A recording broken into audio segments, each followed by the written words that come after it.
on? I think so. There's Steve down here. He's got it. Update on Monday, weekend. Okay, let's begin the June 5th Commissioners meeting. Start the Pledge of Allegiance. I pledge Allegiance to the flag of the United States of America and to the republic for which stands one nation, under God, indivisible, with liberty and justice for all. We have a full agenda, so let's get right into it. The first item, we have our minutes from the May 15th meeting. Any changes? I'll move that we approve. Second. All in favor, say aye. Aye. Aye, motion carries. Next up, we have the payroll. Any changes, modifications there? None. I move that we approve. Second. All in favor? Aye. Motion carries. Sandy, you gave us the first, I know we talked to state board, and they asked that we start looking at these. We've got a report from the clerk and a report from the county treasurer. Can you tell me what we're supposed to be looking for in your estimation on the clerk's report?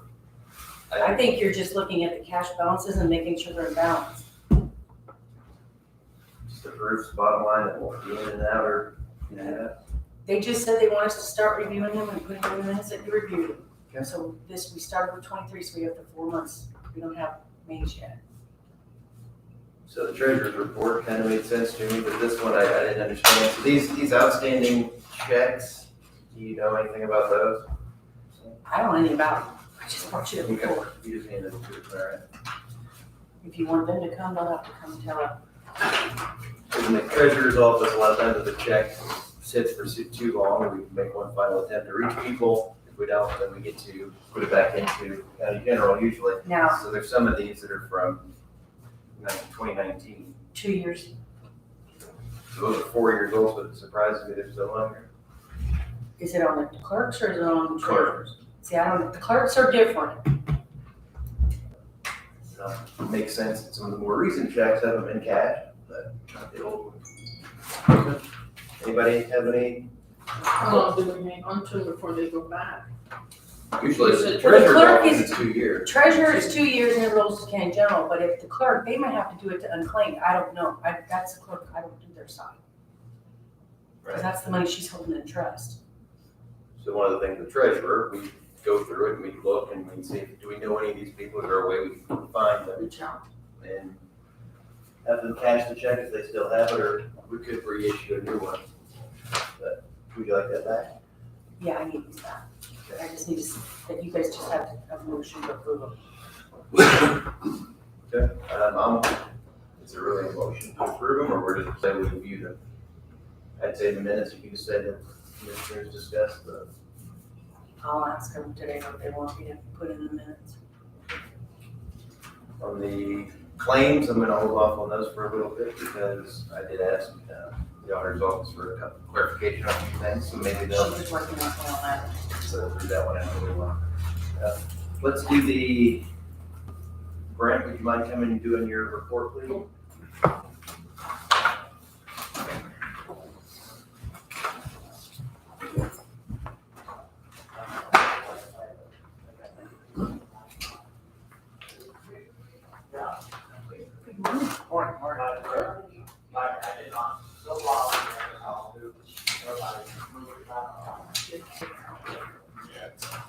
I'll do it all one time.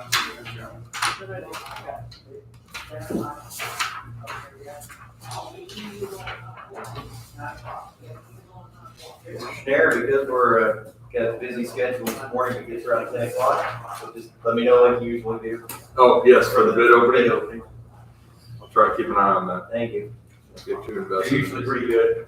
Okay, we gotta open this.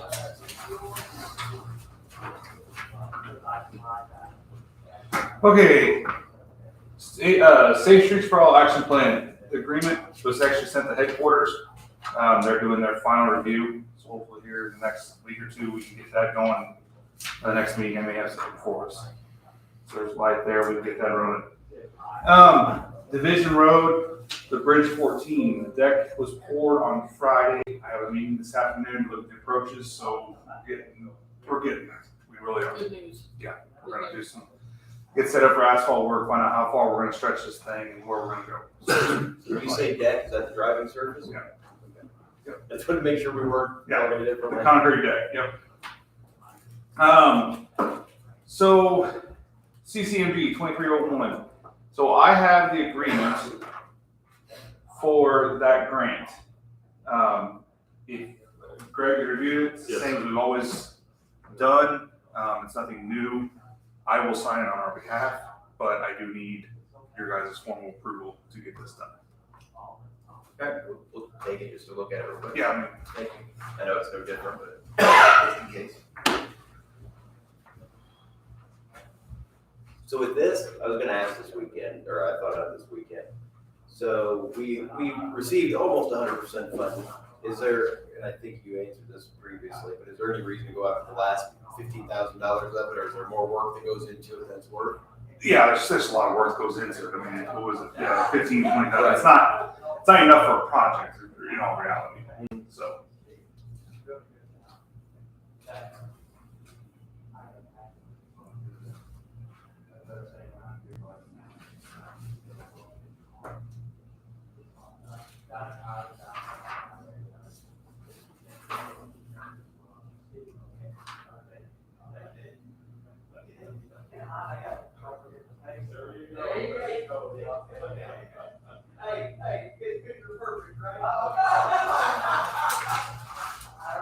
Marky's had too much caffeine. He is amped up. Stacy answered your question. Okay, thank you.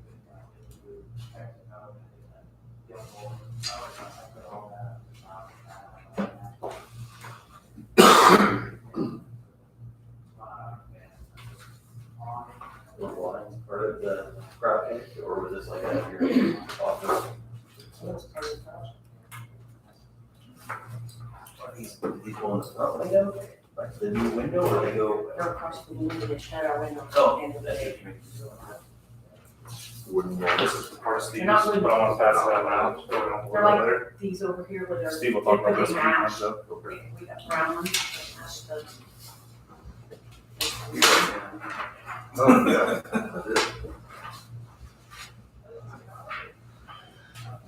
Like I said, that's when Steve comes up. He's not talking about it. Steve gets tracks over.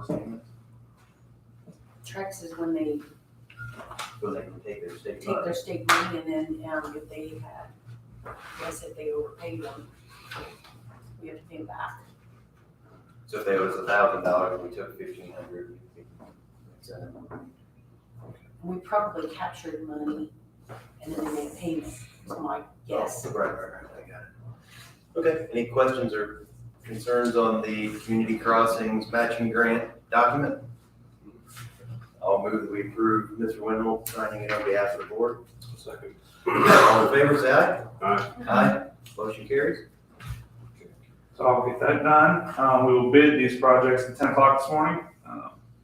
I have my iPad here, so hopefully I'll plug and chug the numbers at the end of the meeting, or if we get a break after it, then I'll try to get it approved real quick. This is only one project. Did you get the bids in? They should have came in. I don't think we had any over You there. don't have any in there, but I've been bringing them in, you know what I mean, when they do We'll it, call so, over there. Yeah, they usually drop them as they come. have them here about 9:30. Last part we got is just an update on paving projects that we got out. Portersville, the town of Portersville was done on the 24th. We striped it and shoulder stoned it last week, so that job is done. I think it turned out really well. The rest of them are not yet scheduled. They're all cow cars, so we'll get a hold of them. We've been in contact quite a bit. We'll see where they stand here. So, but that's all I had, unless you got anything for me. Tell me again, when is 1100 South in Kellerville? When are those scheduled to be done? I mean, I know we're. End of the year, the fall. Gonna be probably September, October, November timeframe. Anything else for the engineer? Thank you, sir.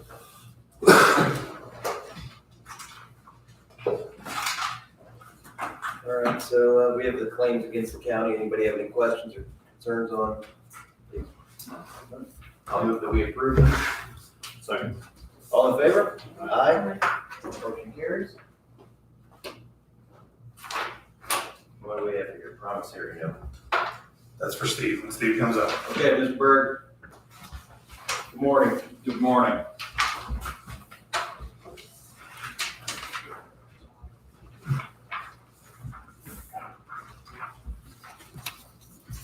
Good morning, sir. Yeah. Good. Is this mine? Yes, it's got it.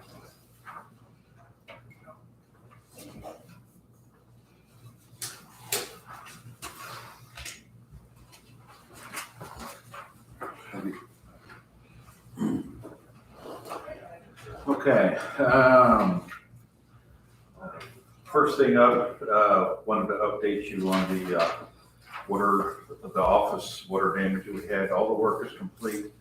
Final numbers are in. The total cost of the work, with the furnishings and everything was $324,367. The rainy day fund expenditures came in at $24,508.68. So there's a balance of roughly $5,400 left in that was unspent. Okay. Any questions? Yeah, everything looked fine. Okay. I'm happy for your office. All right, we're happy with our office. Yes. So, So what did you end up doing with where the pest damage was, that termite damage, you replace it? tore all that out and put in new. Yeah, some of the bearing studs, the low bearing wall, that came out. I think it was about half of that wall had termite damage on it. Yeah, it's all got replaced and we got new in and did the spray and everything beforehand. So we're gonna have, we do have pest control come in on a regular basis anyhow, but I think we're gonna step them up just a little bit more, just to be sure that they're hitting for all of that. So we want this to last. Okay. We developed a CDL training agreement and regiment to train quality employees that we hire that do not hold a Class A CDL license. I'd like to go over some of this with you if we could. Thanks, Frank. Basically, what we have here is a promissory note for that employee. It's in the amount of $5,000, basically stating that this employee comes, he's gonna get trained and go through the CDL exam and the training and all that, acquire his CDL, and he'll need to stay employed with us for at least a period of 2 years. And then this payment is paid up, okay? If they were to leave early, he would owe the balance of $5,000, or every 6 months into this agreement, $1,250 comes off of that amount, okay? So if he stays here a year and then leaves, he only owes half of the $5,000.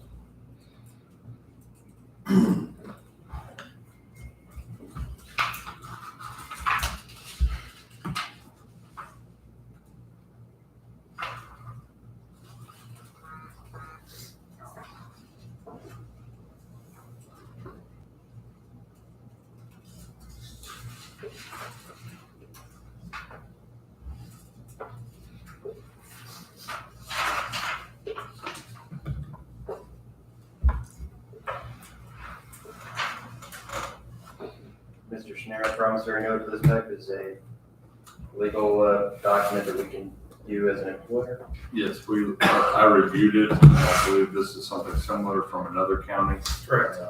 And made a couple of edits, but believe that it was acceptable. Mr. Rhodes, you have any, you ever seen anything like this that you've done in your other businesses? Yep, I have reviewed it and other counties, we're lucky here, we've just now got hit with something like this, but, other counties, they've been struggling for, up to a year, so, that is now become a common practice thing, so. What about the argument, it's similar to that, oh, we never had to pay for it before, why should we start now? And what do you say? That, Right, we've never had to train people before, we've hired people that already had it, or we didn't hire them, so. well, I think the only issue we would have with that is if we're not able to find someone with a Class A CDL, we've lost the position. The cost, I think if you went to a regular school, it's gonna be like $6,000. To expect somebody to pay for the $6,000 and even work here or stay here is probably not likely to happen. So how has it happened to every CDL we've had before? They had acquired one prior to working here. Right, that's what I guess that's what I mean, but you're saying if you had a person that was a mechanic now and they wanted to drive, Mhm. they're never gonna get that opportunity because they're not gonna spend $6,000 to do it on their own. But I think all the legal requirements that landscape changed a Yeah, the lot. federal government has stepped up the requirements to obtain a CDL. Now you have to go to school. Before you could read the books, read the manuals, do some driving. You go to get your test, you got your test, you're done. Now you have to go to the school, period, the end. You have to do so much book work, which is what LTAP is doing. You gotta drive so much with a certified trainer. You have to do all these things before you even go take your test. And in order to do that, if you don't do it through a county entity, you go to a school, which is like Ivy Tech, which is what they're doing, at $6,000 to obtain. You used to not have to do that, now you do. Yeah, they're basically asking for that certification and it's gonna cost you $6,000 to At least, actually yeah. get it, so. So have we had trouble getting CDL people? I mean, like nobody applies or have we not yet? We're in a Situation situation, interviews that we had.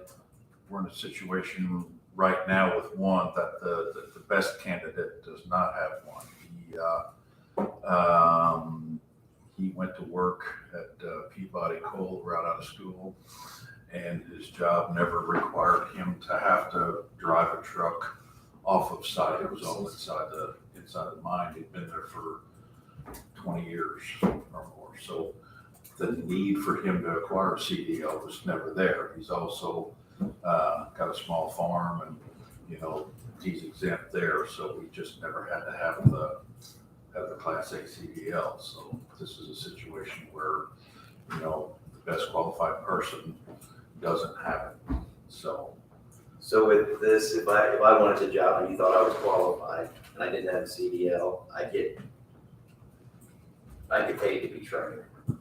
Right, I mean, I'd be on the clock, somebody would train me, I'd drive, I'd be a sit-along person, so it's, you're getting paid, trained, basically. Mr. Hostetter, thoughts? Well, I think, I agree, I sat in on the interviews, the best candidate for this job didn't have the CDL. And, I think this is a good program to make that hire available. I Steph, don't think you have a choice at this point. Yeah, the landscape's changed so much, I think it's gonna deal where we gotta evolve with the times, Right. and this will allow us to do that. I've heard of CDL, truck driver shortages for a decade already, now. So. I didn't know that was a requirement. They had changed all that, so, and yes, it used to be just read your manual. yeah, and I don't know that there's not a real push or urgency right now in high school to have the kids come out and spend that extra money to acquire the CDL. It's not there yet, so. Some colleges I know do offer it, but as far as the high school level, Yeah. to get kids interested in something like that. But I'd say if they're looking at it and gonna spend the $6,000, they're gonna look more coast to coast, you know, something like that, so. We're needing to find another avenue to get to that point, to get to that driver, so. So in addition to the cost of the training, you're saying that we will have a trainer in-house on the team? Correct. So let's say it's you, I'm not sure it would be, but if it was you, then so the county have to pay for you to be trained to be a certified trainer probably? Mm-hmm. And then when the new guy comes on, he drives with you and you teach him the ropes and go through the book and. Yes. We won't do the book work. Indiana LTAP is taking care of the book and classroom work. They have talked to the DOTs and the federal highway and got themselves certified, which releases us a liability of the book work portion. And then now we go get a trainer trained through LTAP. So the person we hire will sit on a computer, do all the book work, class work. Then whenever they pass their test, their book test, then we will have our trainer there and then they'll do all the driving. This course is the on-road work will be done. Parallel parking inside. Parallel parking, don't drive. That's one of them, believe it or not, that's one of them. I ain't doing it. Yeah. And I think, So, and how are you gonna pay for it? Or what's the idea there? Put a new amount of money in the budget or what? as far as this trainer, yeah, we've come across some ideas and just kind of kicking this around. If we paid this person for certification an extra 50 cents an hour, that would, you know, he has to maintain that certification for that. And then as we're training in new people, there would be so much per head, you know, if he's, you know, has to do 10 or so, who knows, but we're looking if the city of Jasper is looking to get someone trained, you know, we could utilize our trainer and then they would have to pay us and reimburse for our cost. Okay, because we're the ones supplying the trainer and the equipment, so. So anything that changes with the job description, make sure you please work with HR on that. Keep us up to date. Yes, do we want to take action on this or hold it because it's the first time we're hearing it? What do we think? I feel right, I mean, We're good. Okay, sounds like we have some general support here. You'll just have to either find money for it or ask the council for it, I suppose, if that's what you, whatever you need to Yeah, do there we're gonna work that within our budget. within the existing budget. So I guess just for the record, I'll move that we approve the DuBois County Highway Department's promissory note document in regards to training for commercial driver's license training. I'll second. Any other discussion? All in favor, say aye. Aye. Aye. Motion carries. Okay. Thank you. Yes. With that being done, interviews were conducted back on May 13th, and we did find a good candidate with years of heavy equipment experience, including an excavator. He's been employed at Peabody Energy for 20 years, and again, was no need to have to acquire a CDL license for this job. This candidate is Aaron Heebner. He's from Jasper. He did agree to comply with our CDL training policy, and with your approval, I will call him and let him know. I think we're going to try to get together this afternoon so he can go ahead and sign the agreement, and he will let his employer know for the 2 weeks notice. His first day is going to be Monday, June the 19th.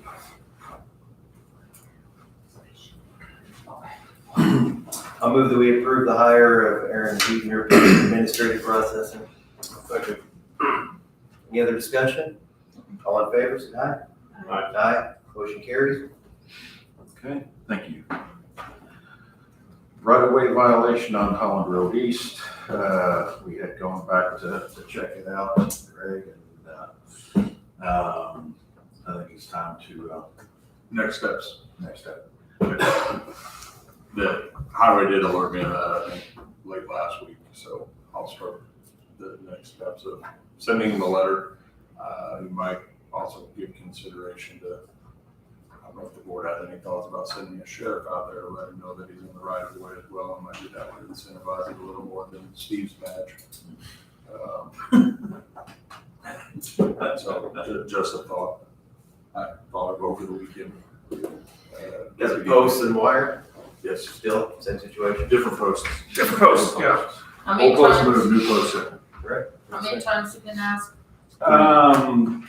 Twice personally myself, and then we had sent, Your department sent it on your yes, letter. yeah, we had sent them. We did Three. move metal posts back out of the ditch, and you put these white posts right in the middle of the ditch. So it's not like he's not been asked. That was above, doing more. Please proceed with the letter, and if you want to contact law enforcement to make a visit to deliver the letter, if they're willing, they might not mind processing that for us. Okay. This one. And Mr. Schneider, we determined what the board's recourse could be. Yes, thank you. Fines, as far as whether the board issues them directly or if it requires court action, I did not come up with that. I was optimistic that the gentleman would move his stuff. I was mistaken. Happens to the best of us. And So I guess if you could figure out if we, is it your thought that we would have to have a hearing similar to trash court? Or can it just be that it's an obvious violation? I think it'd just be an obvious violation. If he wants to fight it, then if that's for the court. Correct. Got it. Anybody have a problem with proceeding with the letter? Nope. Okay. Next action, thank you. Next. Okay. A couple meetings ago, I had talked about an irresponsible contractor that was installing fiber optic line on County Road 285 East. I've since spoken with Watch Communications Representative Larry Keene, and he did mention that they have hired a contractor to come in and do the repair work on the places that were left unattended, and that the project has been terminated. There will be no further action to install the line in that area. So they should have somebody there hopefully in the next week or so to get the lines cut off and get the holes filled and make sure our ditches drain the way they did. So there's good news there. So he's just saying that they no longer are going to install the line? That they're not gonna install that particular line. I don't know. Seems like if they were there in the first place, they would need to complete the work, but if not, that's fine, as long as it gets repaired. Okay. Next item, Josh Hope, co-op ship and seal request. I have something here. He had called in and there are 4 property owners along 600 North. This is Kellerville Road. This is east of Kellerville. Is that where it's rock? This is where it's rock. Yeah. What they would like to do is to petition and pay, do a co-op chip and seal from here to here. They're going to pay all the materials and dedicate the right of way here to get this done. What we've done in the past, if they pay for all the materials, we go ahead and get it worked into the schedule. Okay. Is this where the new house is? I'm just trying to get familiar. I believe I so. think there's a new owner. Mhm. And he's probably a newer owner. Yeah. And somebody else used to live there. Mhm. So that name didn't seem familiar. But the property line goes basically to the top of the hill, and if you're familiar with that, it drops pretty sharp, and then you've got that steep curve here. They were asking if they get this done, would the county be opposed to doing a little bit more restriction to this curve So if the traffic is driving the chip seal road, you get to the top of the hill and all of a sudden you hit the loose gravel, it could cause an accident there. I know we've got one sign there already now that we talked about that. If we did that, we may put up a little bit more signs just to remind people. You're saying it's a driving hazard when you're going east or west? Eastbound. So you're going in an improved road to a non-improved road as you go down a hill? With a curve, yeah. So if It seems really dangerous, but it's a probably low, not a high traffic Low. count. we. Yeah. That's a weird spot, a unique loop. And it floods the bottom of there a little bit. And when you're popping that hill, you're looking and you can actually see the road. You see the road on the other side. So it's really deceiving Summer sign? when you get up there. We're gonna have to sign the heck out of that, because Yeah. you chip seal it, they're gonna be moving right along. Do you disagree with improving it? No, I don't disagree with it at all, because it's. So I thought for safety, I mean, Well- top part alone. I think the amount of gravel and everything that comes across there, if you're going to chip and seal it to a certain point, people are gonna gain a lot of speed, and if you throw them into a rock curve, you need to chip seal that curve so they've got a better chance of contraction. And then we just gotta put chevrons all along that corner, so they know. We have a curve sign ahead. Yeah, a bunch of them up by your house. Okay. Oh, yeah, 2 out of my front yard. Putting another I don't think it's a bad idea. I just think we need to make sure we sign the heck out of it properly. And I'm estimating maybe another 450, 500 foot from where their property line is. We'll just take care of that going down the hill. That keeps consistent pavement through there and eliminates the rumbles that's going up the hill on the other side, so.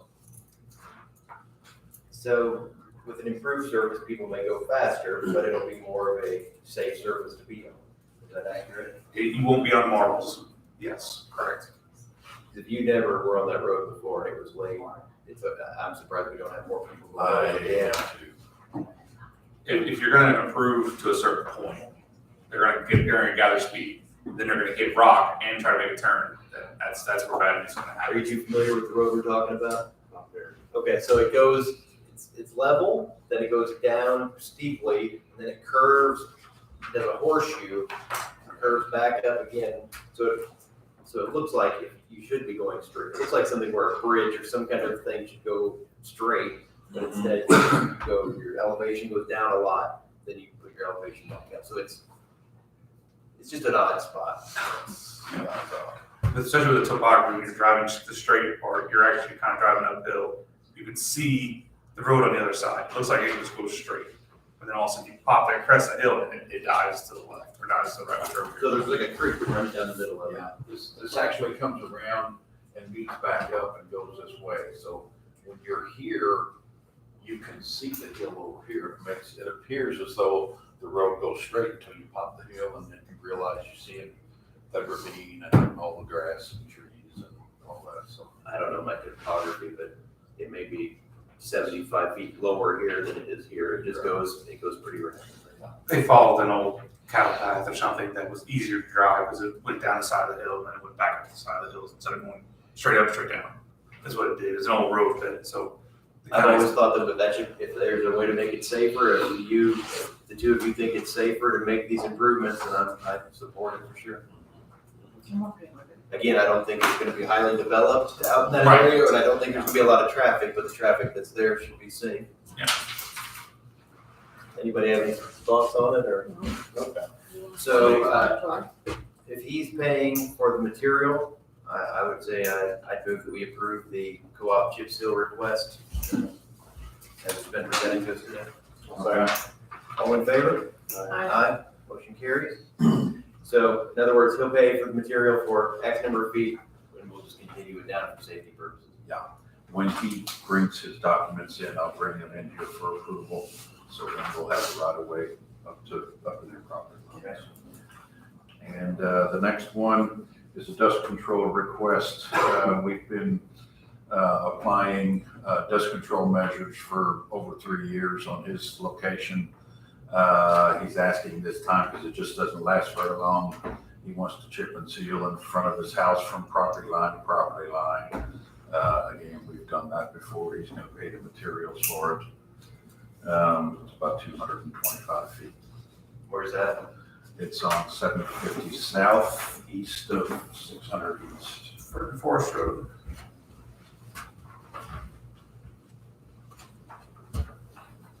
So anyway, I guess I'd be that. He's paying the materials on this as well. East of, So you have here, this is just the east material. of, East of 600 east. Again, I always like that, if somebody wants to pay for part of improving your road, I'm not real hard to say, yeah, okay. Anybody else feel differently? No, I'm fine. Totally agree. So, you gonna sign this with our, approved? Yeah.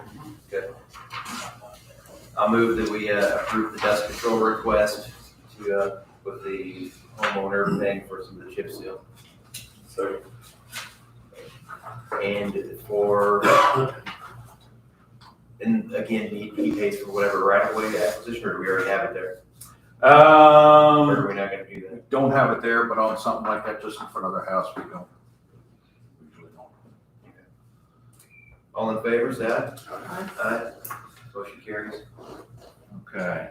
Next item, as equipment parts have continued to increase, our need to increase our line item is necessary as well. I'm asking for an additional appropriation of $60,000 in our MVH line item to go towards equipment repair.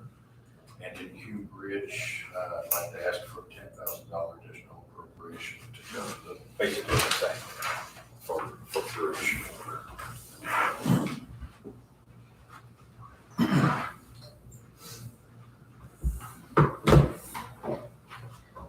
Anybody have any issues with this? No. I'll move that we approve, the highway department asking the county council for additional appropriation of $60,000 in MVH fund and $10,000 from Hume Bridge. I'll second. All in favor, say aye. Aye. Aye. Motion carries. Thank you. We have another retirement coming up. Ed Merkley has notified us about his upcoming retirement. His last work day will be July 7th of this year. He's been with us for 10 years, and we wish him well in his retirement. I plan on posting that open position at the garage today, and we'll work the process, and we'll be looking to do another hire. So that's upcoming as well. Sanitation site improvement, Tuesday, June 6th is the Ireland dumpster site is going to be closed that day for preparation for chip and seal. We're going to be moving the boxes out of the way, do some preliminary grading, get that ready, and we'll shoot our prime material down. It will be paved on Wednesday. The site is normally closed on Wednesdays anyhow, so when they're done, we'll be ready for traffic on Thursday. So that's going to happen tomorrow. Okay. You skipped number 10, Steve. Pardon? Number 10. Did you skip that? Okay, yeah, I'm sorry, I skipped over that. Let's see, our chip seal work did begin Tuesday with work on Hinsel Road. We're gonna be on 800 West today, doing a chip seal overlay on that one, so that we'll be leaving there and going to the Ireland site to catch that on Wednesday. So, I have an item 12. But I didn't know if we wanted to address this later, since I'm sure I've run long. Let's get her done now. Okay. As far as reclassification of our sanitation driver, I do have.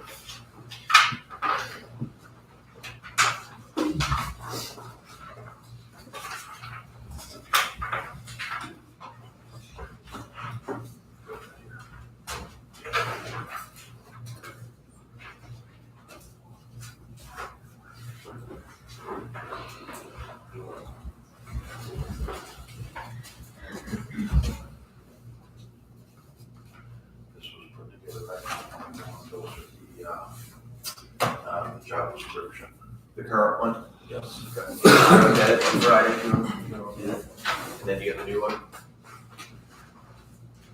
That's the existing. That's the current. Right, and did you make an updated job description for? I thought that was. I was gonna say, I need to comment on that, so I was wrong, I looked in the highway folder and not sanitation folder, so there already was one in Oh, okay, this, so so. I was thinking when I talked, when Mark commented earlier, that there wasn't a job description for this person, and that we were gonna ask you to create one, and then we were going to expand it. Yeah. To meet the work this person's already doing. Yeah, and actually, the work that he's doing and the reason why I'm asking for the reclassification is already described in this particular job description, so.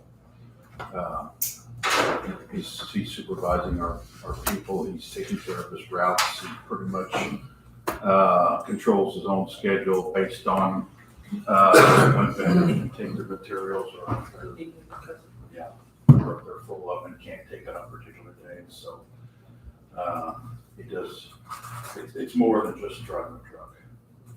So the people that had the same position previously, they didn't do the things that this person is doing? Not all of it. Not to his ability.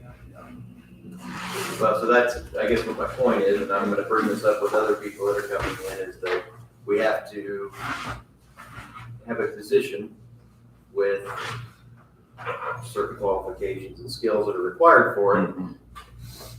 What I don't wanna do is, say this person is wonderful, we pay him at a higher level, we treat him a different way than we did the previous person, for example. Then he quits, then we bring in another person, if, the next person may not have the same qualifications, but the way government generally works is he'll start where this qualified person left off. So is there, I guess what I'm getting at, is there a need to update this? Since he wants higher compensation and is going to be higher at a higher level, is there something, anything that needs to be added to this job description so that we make sure that the next person that we hire matches the things that you find desirable with the current person? You know, am I making sense there? Mhm. Yeah. Is there something we need to do in that area? We'll sit down, we'll go over that. Because like there's another department where they had I'll just be in general, an employee that did the minimum of the job description. Now we have a person who does a very good job at it, and he's elevated what was expected at that level. So they want him paid better, and I would say, well, if that's what we expect from the position, we need to change the job description. So in the future, we are always looking for that level of employee, I suppose. Hope that made sense. What do you think, Commissioner? When was he hired? How long has he been with us? Probably about 6-7 months, around the first of the year, I believe. Because when Bubba retired, and Keith went to then, so yeah, it was first of January. 6 months. How many hours is this position? 45. Does he ever go over that limit? Or is that pretty well set? On occasion, but it's not very often. And what's the current wage? Current wage, I believe,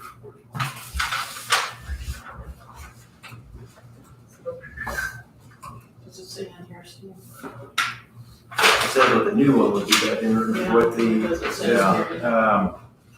hang on here a second. Current wage,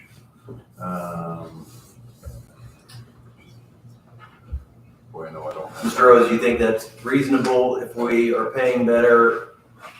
We had higher expectations of job description, or am I off? No, I think it does go hand in hand, you know, because like you said, we don't want to get to a point where we're basing a job description off of a person's ability, because we're wanting to pay the position for the position, not so much for the person type deal. We want to be able to differentiate that. But I'm not saying that he's not doing a great job, as he is, and he's, honestly, we couldn't have found a better person for this position, honestly. I mean, it was just like the perfect candidate, perfect fit for this job. And I think that's why he is taking it to the next level. But like I said, me and Steve, we can add some stuff into that job description to be fit. So I don't see an issue with that. So did you find what the current wage was? Oh, I. No, I was looking, no, I didn't see it, I was just. I can, I'll text her.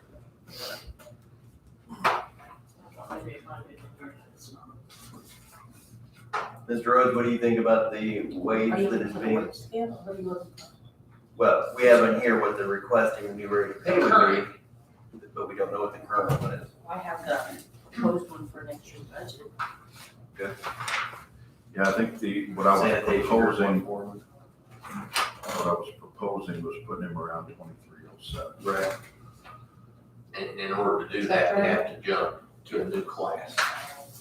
This is what's proposed with the 6% raise. So around 20, so it'd be somewhere no higher than 2266. Because this is for next year. Right. I don't know, what's the board think? He's currently getting paid $20.64. $20.64.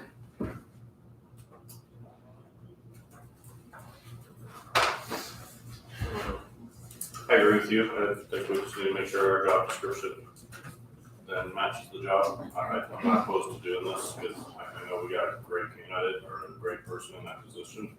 But let's make sure that the next person isn't able to take advantage of this.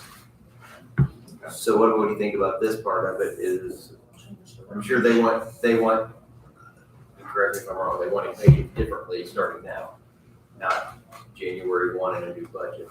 Is that something we want to, not encourage, but is that something we do? We don't do it too often, but I mean, ideally, I'd start it in January, but I understand wanting to get it done now. It wasn't something they could have done last January because this person wasn't in that position yet.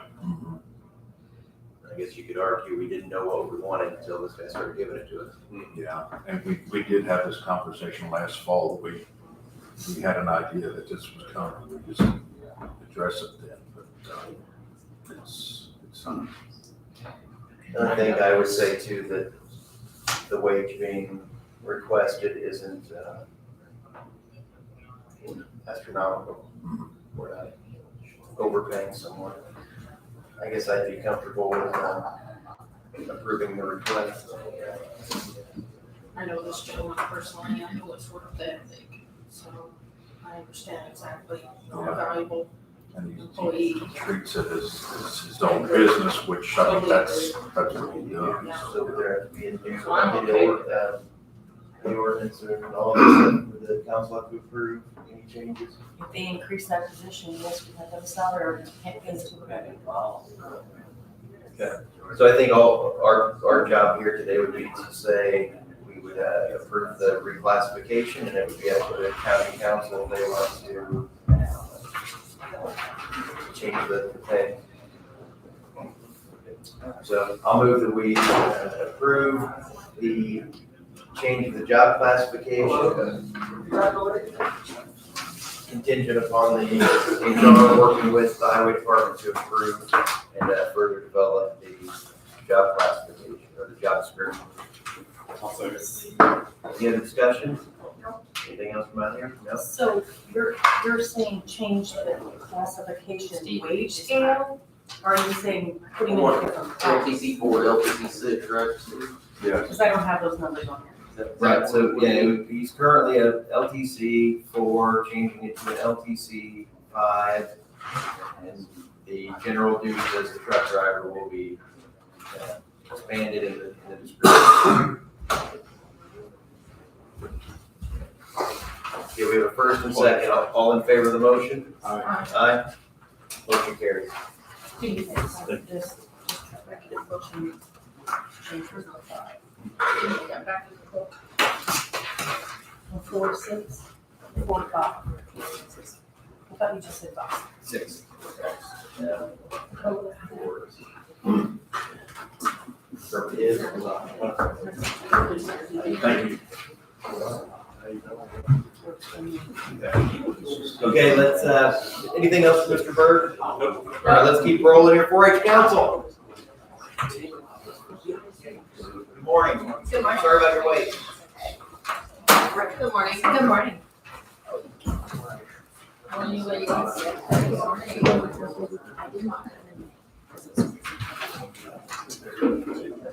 Yes. That'd be good. I'm gonna let you go first. Okay. So this year again, we are requesting the 125. But we also would like to discuss funding options as we have been approached to increase the salary for superintendent, and as we're still looking for a replacement for Bob, so that he can retire. But the first page is our current year income and expenses.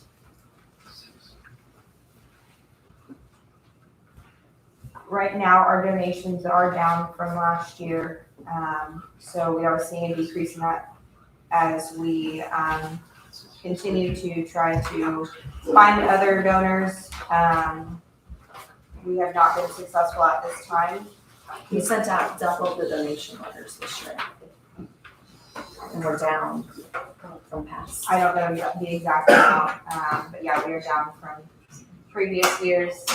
I mean, you may notice that it looks like there's quite a bit there, but some of that is from a donation to repair a specific building. They donated to, was it 50? Quite a bit. So that's where that high number under donations comes from right now. So other than that, we are down from previous years. The last page kind of puts together 22 and 21 comparison. You can see there too a noticeable difference that we have that's outside of our budget, which is on page 2 as well. The salary expense is over what we have considered our budget, and we are trying to redo our numbers to see if we can allocate, but at this time we have not been able to find anything to increase our salary budget on our side of it. Can you tell me on 2080, that line item, DuBois County Park Department, and what does that one cover, the 26,000, 27,000? So that is utilities that the park board has on their portion, so the park itself, and any repairs that Bob has done for the park or that is split between the fair council and the park board. Okay, and then the one underneath that for salary expense, what all does that cover? Just salary and benefits. We split all the Right, employees. so that's half Yeah. for 2 positions? Yeah, Well, and all the part-time. and all the part-time in the summer. I guess some of them are year round. Okay, are you good? So a quick recap, this year's fair is July 17th through the 21st. And then Steve, while I have you here, can I ask permission for my council guys to get together with you to borrow trucks from the county? Yes. Like normal? Okay, perfect. And then major updates. So we have been working, last year we kind of did an assessment of everything on the grounds and major repairs that need to be done. And we have been working really hard this year to hit donations, get stuff done. So when we came last year, we talked about making the emergency exit out of the grandstand. And that was pretty much covered all by donations of labor and equipment. And so that has been finished. To update with our safety, I was gonna say our health insurance. To update with our insurance, we've had to add, I don't remember how much, but it's approximately $8,000 worth of fencing around the grandstand to keep compliant with our insurance. And so we've done that on a donation. And then we received a donation of approximately $32,000, and we have donation of labor that we are updating all of the electric in the cattle barn to get it up to safety standard codes. and that is all being covered. And we are working on getting another donation to finish rounding out some of the safety parts of the cattle barn so that it is completely up to where we feel it should be safety-wise. We've repaired some roofs just with our guys. Our buildings and grounds guys have been there helping Bob tremendously, doing odds and ends, rain out, washouts, some improvements from the health department. Who is it? Fire marshal last year. Thank you. But we still have some major ones that are coming. We're trying to cover as much as we can, but I know like the pig barn right now the concrete base has cracked and it has started to drop, and we're looking at anywhere well over 100,000. So we haven't even touched or tackled that one because we're not sure where that's gonna come from. So in the future, we may be coming to you to help brainstorm or help ask for financial help because we're not sure how we're going to cover that one. And then the big thing I wanna bring up is, especially we've been talking with Sandy and we've been talking with Marky to replace Bob and his assistant. We have done interviews, we've offered the job to 3 people and they've all turned it down, either because of salary or not wanting to live on the fairgrounds. So we've looked at hiring someone who doesn't live on the fairgrounds, and then there was the discussion of raising that salary. And I've said that's a major concern to me. We cannot raise his salary on our end for our half because we're already over budget with our monies for paying what we do now. So if we look at having to hire 1 to 2 people, an assistant and Bob, and raising salary to accommodate someone not living on the fairgrounds, we don't have that. So when I told the park board, I'm like, I know you guys can discuss that openly because the county set your budget, but we don't have that endless income. And I don't mean endless, but we will financially need to have more appropriations to help cover that if we raise that salary. So that is my big concern at this part. And Chad, I know I had to mention, if we can't find somebody and we look at renting it, rent is not a fixed income to guarantee to help pay that part of the salary, so to speak. So I was brainstorming people who would be a guaranteed stay there. And I had talked to Chelsea Brewer, and I know she has a couple things in the works, but I was like, how would you guys feel about renting Bob's house? Whether that means they pay us rent to help pay the salary, or whether that means we swap somehow. And she said that she's in the works of doing something else with you right now, but they would be open to that. But it would have to be updated and kind of made ADA compliant probably for our business, and they would like a little more space. I think you guys kind of know what she's looking for, classroom space. I don't know if we can make that accommodation inside that house, but that was one idea. And if that didn't work, I thought we could look at Ivy Tech possibly wanting to rent it full term because they're renting some of our land now to do their CDL classes. But I know the park board is pretty adamant of having someone on the grounds also. So I don't know, I'm trying to think how can we come up with the financials to cover that, and I'm not sure how we're going to. Because even the rent now that we split helps maintain the building. That's not helping pay salaries, you know what I mean? So those are the concerns I would have when we come to look at that position, and that appropriations may be needed, but I can't ask for them because we're not at a place that we know what they are. But as we look at that position, I know it's been discussed. My comfort level on additional funding would be, again, we're not the fiscal body for that. Right. If we had to pay $10,000 more total for staff, I wouldn't be opposed to supporting a $5,000 increase to their appropriation. That's where I would be. I don't know that I feel strongly about just increasing your appropriation in a general sense, but if there's a need for that to find the right person for that, I'd feel like you would be keeping your budget even. It's not really increasing. Correct, but it's helping us not go in the red. That's right. Yes. Keeping you flat, not. Technically, we go in the red every year though. That's where I would be. I don't know if either of you have any opinions on that. And it's nothing we can set now because I know we're planning to do hopefully more interviews here in the next week or two.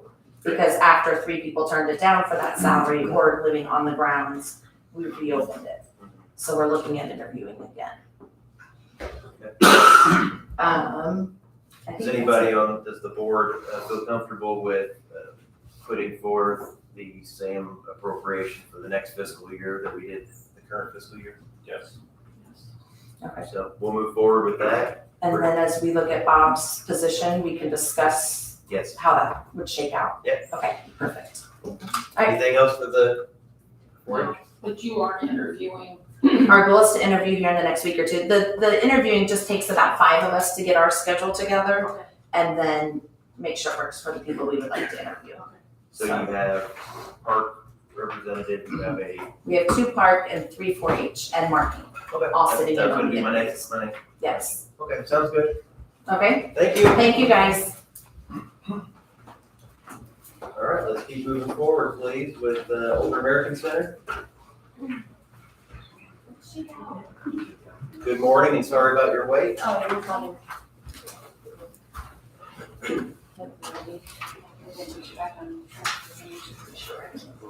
All right. I'm sure everyone will thank you. Yeah, you're right, I see. It's okay.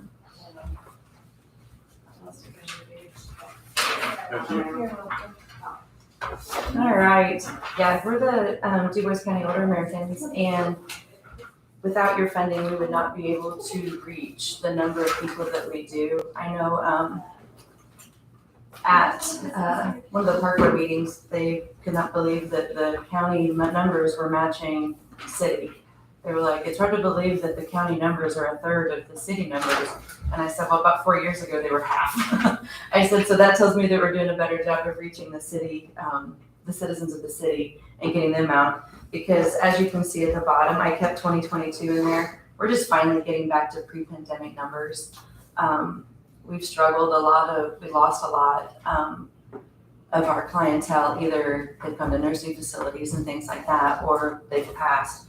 But yeah, we're finally getting back up into the 2000 numbers. If you flip your sheet over, I have the yearly breakdown since I've been there.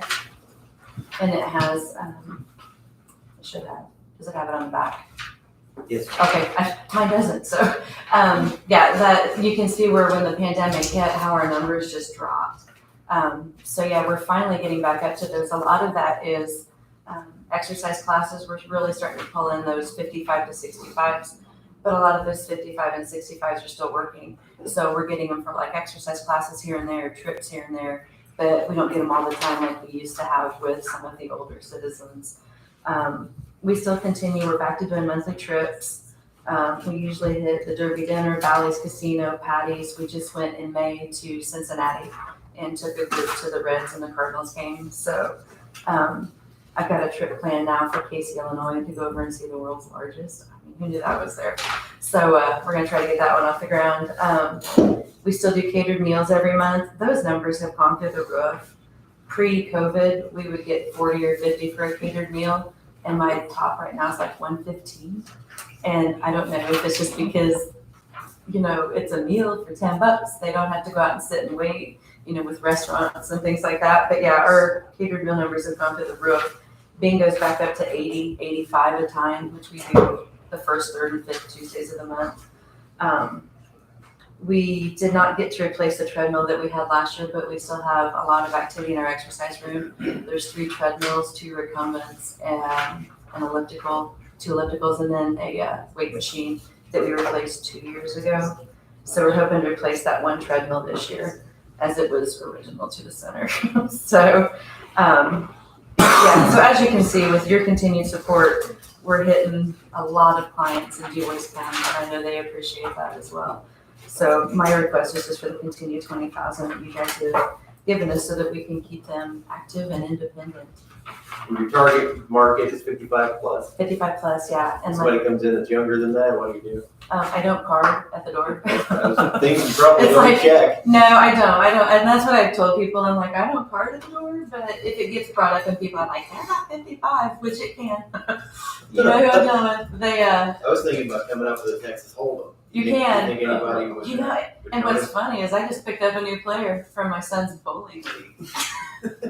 He's 14, but he bowls with like this older group, and this guy's like, you need to come up. So yeah, I've actually got 16, 18 that come in for that, which is shocking. That sounds good. Yeah, it's a lot of fun. And Anybody like they else? always say, where can you go for $1 and have this much fun, in the afternoon? So, because then it's a winner takes all. So yeah, we're not keeping any of the money. It's all 100% non for profit. So yeah, and we're having good car attorneys.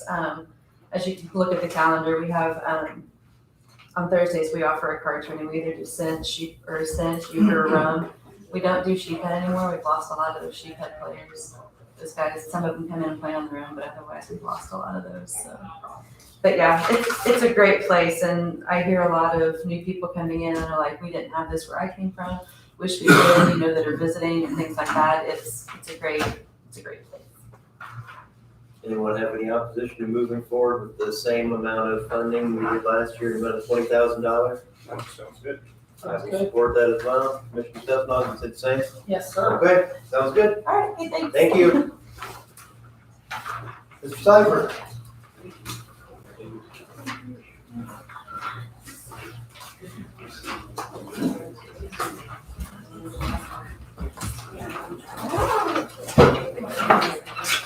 Hello. Thank you.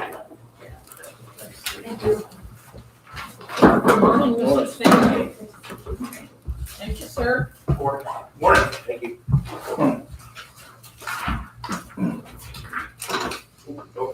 The next one. Get them parked. There we go. Yeah. Okay. Reason we're here is we need some help.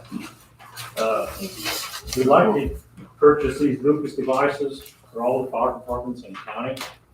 It's a life-saving device. And I believe in them. We have one gentleman back here, Sam. We used one of them on him, and he come out 7 days later, talking out of the hospital. Neurological, he's fine, nothing wrong with him. And Ryan's gonna have a demo of this. What it is a Lucas device. When he turns it on, it comes down, it'll read. So I have to do is push the suction cup down so it hits the chest. And then there's, depending on if you have enough to do a continuous CPR, or if you need to do, if you're just the only person there, do 30 to 2, you can do either way. So it'll sense it and then it automatically takes off. It's the right rate, it's the right depth, and it doesn't wear out. That's the big thing. So, stop this so I can talk. But if any of you have ever done CPR before, we switch at every 5 cycles, so it's 2 minutes. And to do 2 minutes at a time is pretty exhausting. A lot of first responders and chiefs in the audience can attest to that. And in the back of the ambulance, there's not a lot of room, and so you need somebody to do CPR. If you put this machine on, then that's one less person you have to have in the back. As Stan said, we have one in the ER, and then we have one on each ambulance. But as you all know, our run volumes have increased, and we may be having an ambulance from Ferdinand come to Jasper, or come to Ireland, or the ambulance from Du Bois come to Ireland. So that time that it takes to get there in those situations is going to be key. CPR is not what fixes the problem, but CPR gives you time to get to somewhere that they can't fix the problem. So that's why this piece is so important. So basically you're buying time to get to where you need to be.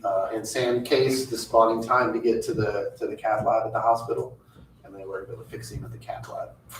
But without this giving oxygen to his brain, he may not have had as good of an outcome as what he had. We've used it several times. We actually had a young patient that came into the ER and had some issues, and we used it on her, and we actually transported her to Louisville in a helicopter with it. First time they've ever done that, and the surgeon at Louisville said there's no reason this child should be here right now for me to be assessing her, and it was because of the machine. So while the outcome wasn't what we wanted, it did give that patient a chance to get to the place that she needed to be, and then they could decide at that point. So definitely a huge need for it. Yeah, like last Thursday, I know the county, they had every ambulance out.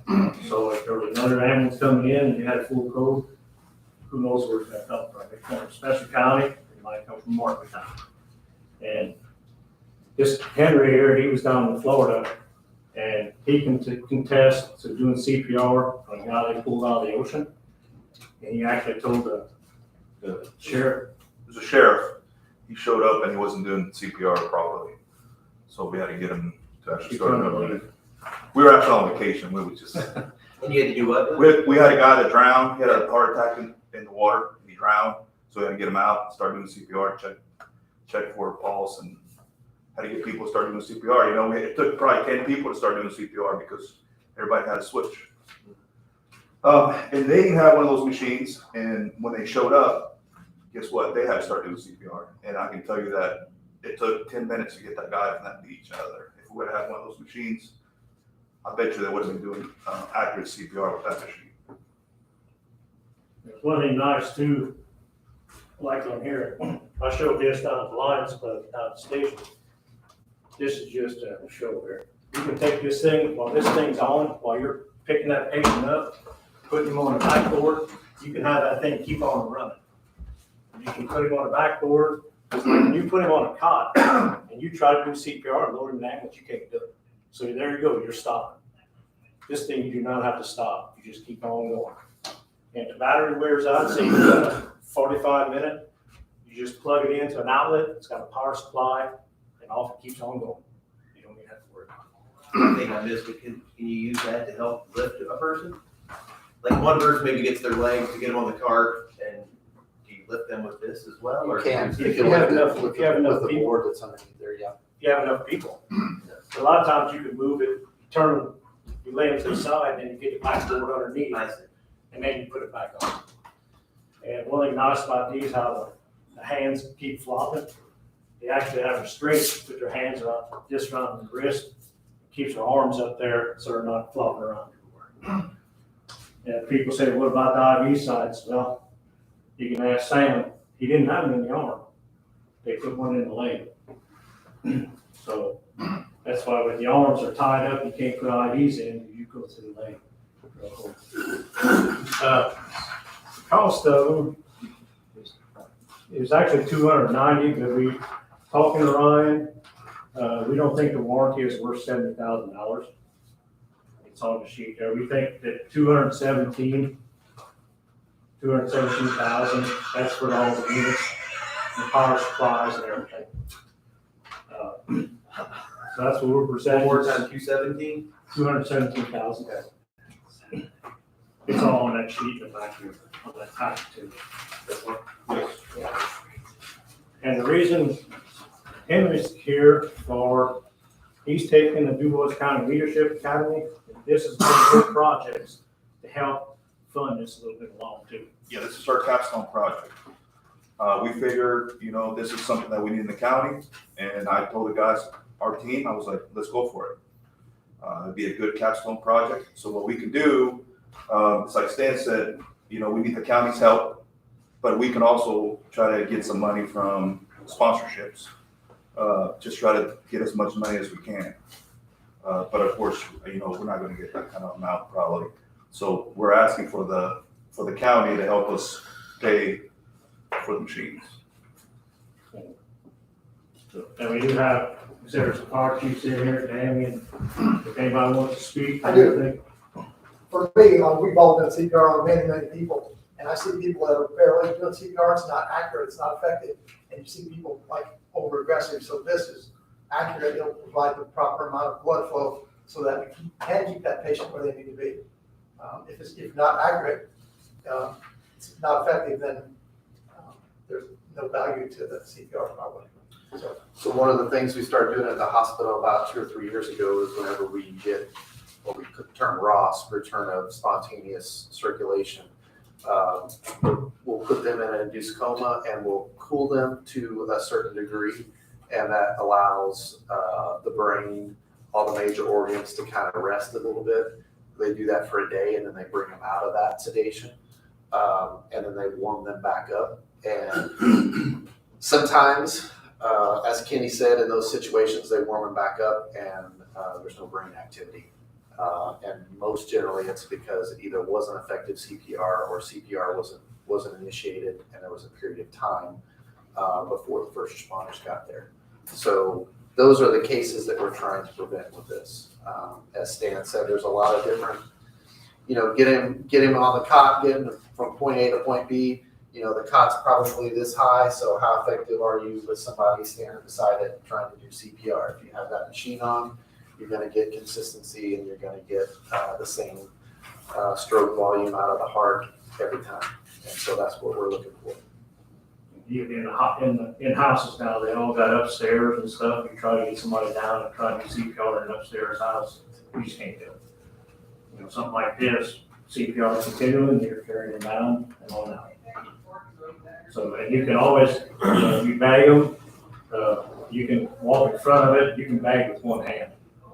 That's, bagging part's not the issue, it's just doing the compression part. We gotta think, if we could carry, each fire department could carry one of these. The weight that you get on scene, let's say you live in Birdseye, you're 15 minutes away before the ambulance gets there, they have a machine. So instead of people doing chest compressions, you can, if you have one in your truck, you can automatically get that out of the truck and start doing chest compressions with that. And then you can free other people to do other things. That's another positive. And when you're using that, you know you're doing accurate chest compressions. It's always gonna be accurate. You give that person a better chance to live. What's the only risk with it if someone puts it in the wrong position? Put it too high, too low, would that be about the only thing that you could mess up on it? Yeah, basically. Yeah. But you run the risk of that with manual as well. I'm sure everybody's placement's a little different. Breaking some ribs. I don't know if Sam had any broke ribs, but Sam didn't have any broken ribs. that's common. That was broke painful, ribs. whatever that thing was doing there, that was painful to me. But I guess that's better than dying. Yes. Yeah. But you're not gonna feel that pain. You'll be passed out, so you won't feel it. And I had a guy, we were down in Florida, we doing CPR on that guy. And one of my coworkers, we went down there together and he's never done CPR on a person before. He's done it on a mannequin before, but not on a person. So he's like, what do I do? I said, start doing CPR. So he started doing CPR and he said, that was the worst feeling ever, hearing ribs crack. And I said, you're doing it right. I said, if you don't crack ribs, I say, you're probably not doing it deep enough because you're gonna have that. Is there any liability issue for you folks doing this, using the machine any differently than if you're doing life-saving activities? That's, again, beats the alternative. Should be a little worse than anything else we do. Right. We do a lot of things. So originally, when Mr. Young brought this idea to me 6 months ago, I researched it, looked into it, and what I found was not promising because what the research showed was this is no more effective than manual chest compressions. But I think what he pointed out to me and from the presentation what I hear is that's if the chest compressions are done accurately and you have the appropriate number of staff and you have, if all other factors being perfect, a person should be able to do it just as well as this. But you don't get those ideal situations very often. Yeah. And one other thing with this is if people are getting larger by the day, and this may not work as well for somebody very heavy, is that correct? They just have to fit within that. Right. Yes. So those would be about the, so I did that research, and the research showed it's no more effective than a person doing it, but that's not the whole story. Yeah, that's not the whole thing. Right. So, yes, sir. I would like to add, you mentioned Birdseye, Celestine Fire Department. We've had times where, it may be 25, 30 minutes until we see an ambulance. So we get one from Huntingburg, our far eastern part of the county, we're almost in Crawford County. You do CPR for half hour manual. Typically we have a truck there within 5 to 10 minutes. Mm-hmm. So you're eliminating 20 minutes of time there where you're doing manual CPR. And having this would be tremendously helpful. One of the biggest downfalls of doing CPR, when I mentioned the Ross, every time you quit those compressions and switch off, you've got that time there that, the first, 30 seconds to a minute, you're really not doing very effective CPR because you got to rebuild that pressure, getting that blood flowing. So by using this continuously, you eliminate all those changeovers. So you look at 20 to 30 minutes, you're going to be switching at least 5 to 6 times, well more than that. 10, 15 times actually. Each time you're switching, person doing compressions, every time they gotta restart that whole process and get the blood flowing again. So get this thing on there and it definitely improves the chances of survival. Have you guys, I know there's been talk of it, have you seen where there will actually be cases where they're doing compressions and these people, eyes will open, it's that effective that it actually brings responsiveness back where eyes are opening and you think they're actually fully aware, but as soon as you stop compressions, ultimately it goes back the other way. So very effective tool. Anybody else like to make a comment? Yes, sir. You're Mr. Case? Is that correct?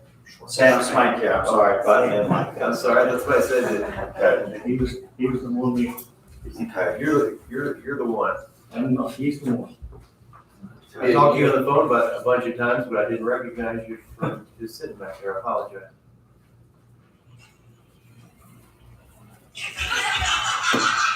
Seventh day when I woke up, talking to the family and said, I love you. People talk like that at home, I don't know.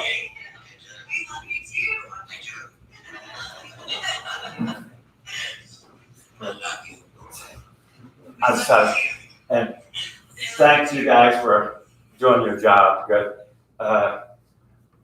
Without that, I wouldn't be thanking you. Another thing, what's going on too, I heard you're gonna be putting arms on that duck down there. My wife hit that train and I probably raised hell a few times, okay, and a little bit, okay. And I heard you're gonna be putting arms up the summertime. So I just wanna thank you, that's why, that saved me, so I'm gonna thank you guys for everything, okay? Thanks. Anybody else have anything? Any other questions, Laura? No, so my first thought would be, I don't know how it works in every department, but aren't the townships the ones that are funding the fire departments and the responders and ERs? I mean, should we start there with funding? Most of these guys, so a lot of them, the townships, they just have a contract with them. They only get, what you guys get, 20,000 a year. That's all they get from the That's typically earmarked for firefighting. Most of them are firefighting funds. So how you look at that, are we supposed to take that from our truck budgets and all our firefighting? Equipment is extremely expensive and start putting that towards EMS equipment. I guess you have to do some more research into that. So, I mean, I want to support you all. I think that's where I would want them to start though, because as I look at each of the townships, when they turn in a budget each year, they have to publish it in the local media. I haven't seen one that doesn't have $100,000 of money that they continually roll. They may tell us go to heck, but I think that is probably the proper funding source. Plus, I wouldn't take action on this today because we just got it. I'd want to at least hold it for 2 weeks for us to make a determination. That's where I would stand. But I really think this is a township funding issue. If you were to come back and say, Madison Township said no, well, then I think that puts us in a different situation, or, the various townships. And a lot of time, the reason we do have rollover is because if a pump fails, you're costing $30,000 just to fix a pump on a truck. That's why we always try to keep a little reserve in case something happens. That's the reason we do down in Madison Township. We always keep some reserve just for in case something happens. So a major catastrophe or whatever, I get it. The trucks ain't cheap, $400,000, and, something goes wrong with them, and you're on the water. So I still think that's where I would start the process for myself. They have budgets for these kind of things. If they shoot them down, I think that changes the game a little bit. But I think public safety is something that townships can provide. What do you think, Mr. Hosted? Yeah, I'm not opposed to you guys checking on the townships first. I think it's a great idea to have these. I think it could save lives. So that's obviously a good thing. I'm not sure where you're at as far as trying to raise private funds, but We have yet started on that. We wanted to come here and talk to you guys first and see where that took us. But once we get a good feeling where we can get some funds from your side, and then we'll start as soon as, we're gonna start probably the next few weeks, trying to get some funds from big companies around town and just businesses. And we'll get on the radio and try to get some funds on the radio and just let people know what we're doing. okay. Show they're gonna make it like it's a whole county Yeah. project. It's not just one individual, it's not the hospital, it's all the fire departments in the county. I'm confident, and I'll let Commissioner Stefano speak, but I'm confident that between the townships and private funds and the county, we'll get it done. I'm certain that we will, so I don't want you to leave here disheartened that we're telling you no. I just don't think that we're the appropriate first steps, but I think we can do it. I would be happy, I won't speak for them, I'll be happy to help if we need to do that. Commissioner? I think we need to reach out to the townships, et cetera, and see what we can come up with as far as donations. It's a great device. It's a life-saving device, hands down on that. So let's see where we go as far as getting donations and go And from we'll have there. to see like Snellville. They don't have, they just have Township townships. supports Snellville and Birdseye. So we get it like $8,000 a year. Township money is all we get. So for them to cough up enough money for two departments, I can guarantee it's probably not gonna happen. Well, what I would recommend is their phone numbers are on our county website. Before you call them, you can go to gateway.in.gov and it'll show how much money they have. You can say, do you have something more important, or is there a reason we're holding this? I'm sure it's for a reserve or for a rainy day, and this is something that's raining. Can you support us on this? And if they can even put in some, and we put in the remainder, I think I don't think that's a undue act. So that's where I stand on it. And maybe once you do that, one of you comes back. I don't think anybody here is anti this project or against it. So you're all welcome to come back every meeting if you like. But if one of you wants to come back to represent the group, when you have some findings, I think we can move this forward. I think we can get it done. We can do July meeting, maybe first July meeting, we'll research and stuff this whole month. Right, each department call their township trustee, say the commissioners are being cheap, can you help us? Then come back and tell us what they said. Go forward. Thank you. Much appreciated, thanks for being on the leadership, academy. Okay, we're gonna take a quick break.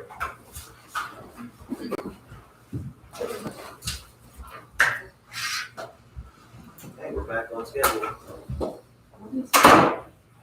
Pardon me? That's the, anytime that there's a contract or a budget, it's the public transparency board. Fine, thank you. Yes. So when we do a contract with whoever, and it's over a certain. Thank you. Budget, how much employees make. So it's, you would find out anything financial about county or state, local government, issue that is on the state website. So that's why I don't think you change. Last thing here. No, there's some 25 lessons in the state that work for the government. No, my brother makes this one. He's a sheriff's deputy. I make sure. You can find out anything you want. It's a transparency. It's a county, it's a public, It keeps sunshine on our it's a activities. public, you can go in as a public person and see, and you can see our annual reports, you can see our financial reports, you can see. As a banker, I use it all the time. I mean, and they also have something where you can estimate what your property taxes are. If, like, say, you have a house and it's 1,200 square feet, I'm gonna double that and add $100,000 of value. What will my new tax bill be? We'll estimate that. All kinds of good stuff. You can have them right away. Or alternatively, you can say. It's a public, there is a county side to it, but I go in and enter.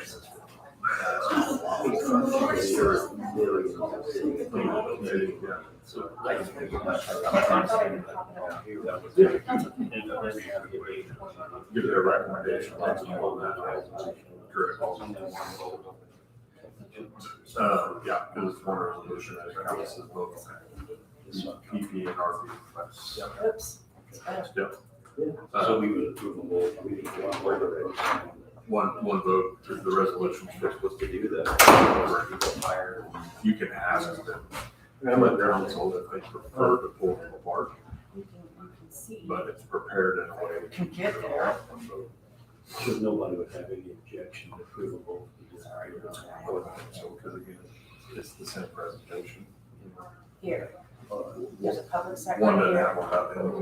And then you can go in I can't and do you the can personal. tell it, you can search any of this stuff. You can search, like I here's can what do you saw, like that, you yeah. can Now search that people it's for free. salaries, Oh, if you have to so post those up every year. you want me to- You can, I mean, there's just tons of stuff. I feel fine with what's going to be presented, when I watched the one we did the last time, also available by phone. But again, you guys did one a couple of years ago, you know, but now you got, what's he got, 3 or 4 more people? Cash. Since that one. Tons of stuff. Well, they. If that helps. I mean, I've been on the county website and stuff like that, and I didn't go that far. And when you're in the county, in the Oh, county you side, got we have from there too. Yes. That's the one I've been on, yes. You can go down here and tell the gateway. Right, yeah, you can have some copies of that, just sign one. Okay, but a lot faster than the way I just did it. That just sign one. Okay. Yeah, it's tons of information out there. Okay. They can follow along. If nothing else, just give them Yeah, we're required to put stuff up your there. recommendations. 'Cause that is really not. You can get the whole thing, that's all. Nick, are you cold? Nope. You got this thing aimed at me. Huh? You got that thing? Yes, I do. That's awesome. I do. Well, I have chicken skin, if that tells you. I'm with her. It's I'm with her. Selling here yet. Oh my God. You can send them the proposed resolution that this is what is going to be presented for our consideration. I think you send that out. You know we're gonna harass you every time. You know, so I want the rest to be. Just say what. Because, yeah. Yes. Because, I mean, I've sat there too before, you know, it's kind of a major decision, I'd like to look at it before just a 10-minute presentation or proving more time. But doesn't it seem fair to the other council members that they don't know anything about it? Correct, Yeah. right, because they weren't on my committee. Right. No, I think you can easily, whenever I send out a resolution, or I send out a being asked to be considered, all I ever say is, here's a resolution that's going to be asked to be considered. It's you, this is this, you know what we're talking about.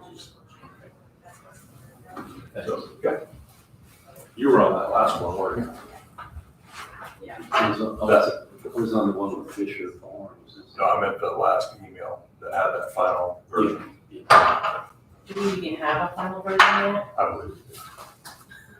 Just to say, this morning I had a few emails and I didn't know any of them. The last one, he said one letter changes, but adding 30 minutes, something, 20 minutes. To, just to delineate the two, that's the one you want to use. Linda probably got it, so.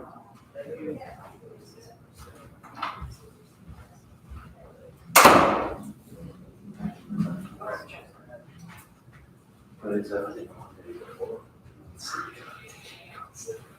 No, that's what I thought. I thought they were higher than what they mentioned here, but yeah, maybe something. It doesn't, like 21. Yeah.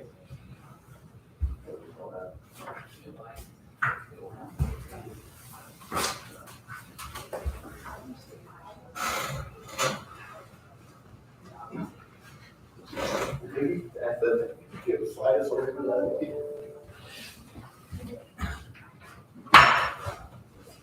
All right. Ride Solutions. TriCap RSVP.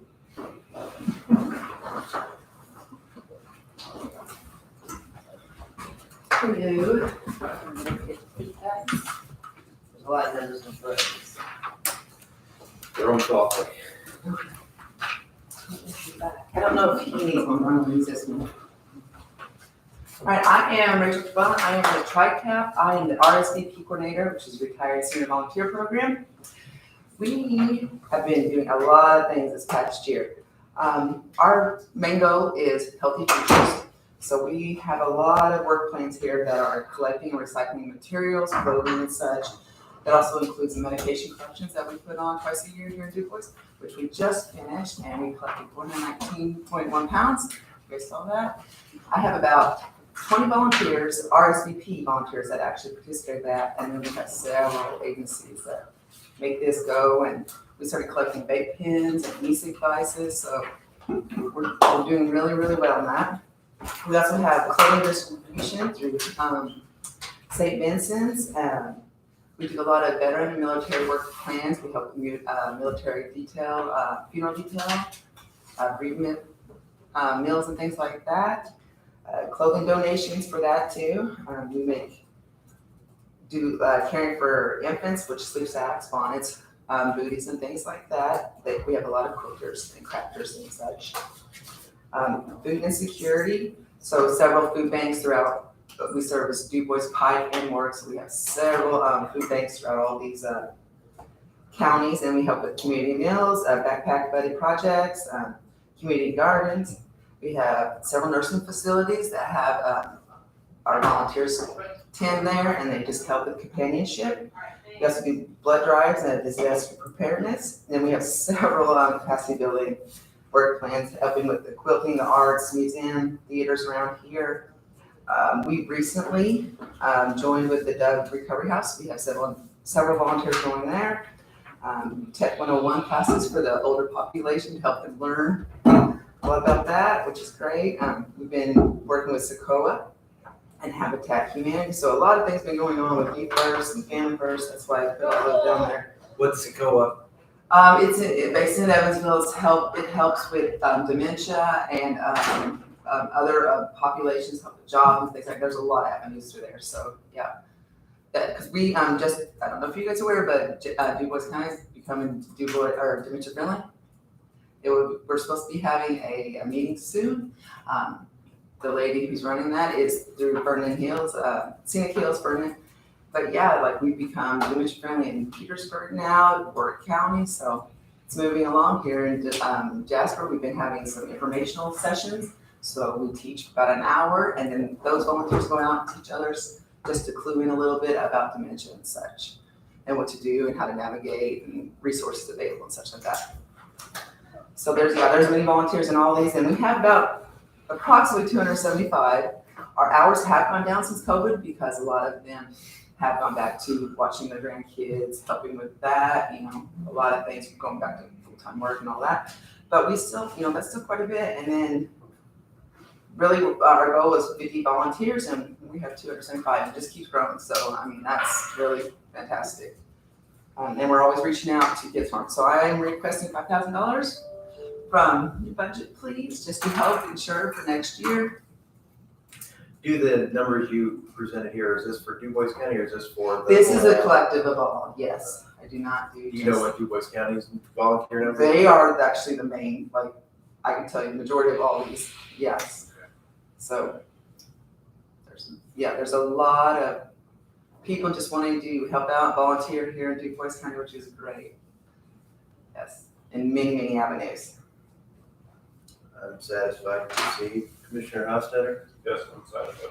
Commissioner Stefano. Absolutely. Okay, we'll move forward. Well, thank you very much, guys. Thank you. See you next Have a great day. Becky, we skipped you. That's okay. You walked out for 1 minute, you got skipped. I know, that break was awfully quick for you guys. Sorry about I need that. some longer breaks. We've got you now. Yeah, okay, that's no problem. I was like you're, like we work with TRICAP whenever they're one of the main organizations when we first started Right Solution that we were able to get started things and get going around here. We work with a lot of different agencies in all the counties we work in. I just attended a meeting at the health department because they're anticipating getting a grant where they have to keep it local, and they were doing a needs survey and stuff like that. And of course, transportation, in every survey, transportation always comes up, how much people need transportation, which we know. And demand is great here in DuBois County. You're a large county from north to south. You know, just all the way down, somebody wants to go all the way up. And then we do so much in the southern part of the county as far as Henniburg and Ferdinand and all the age there. Head Start transportation, you know, that really keeps us busy when they're in session because they used to have their own transportation. They don't anymore. So they totally rely on us for all that transportation. And that's challenging too with kids, you know, making them sit still, making them stay in their seatbelts. It's tricky. So like I said, we have to have the right kind of drivers to deal with children, and it's just something else that we're doing. Our dialysis center in Washington closed down, which we don't understand why, but now then they're either going to Vincent's or they're coming over here for dialysis, which is another problem. And you know, DuBois County is the hub for so many things that the outlying counties need. So we're bringing, besides the drivers that we have here full-time, we're bringing in people from Pike and Davis and Martin County, you know, just every day. Then we get requests for lots and lots of stuff that we just can't do. We wish we could, but we can't. We're limited to how many vehicles we have. The match dollars that you give keeps the state funds coming. I'm asking for just an increase of $1,000 for this year if possible. You know, the gas prices still, you know, haven't leveled out at all.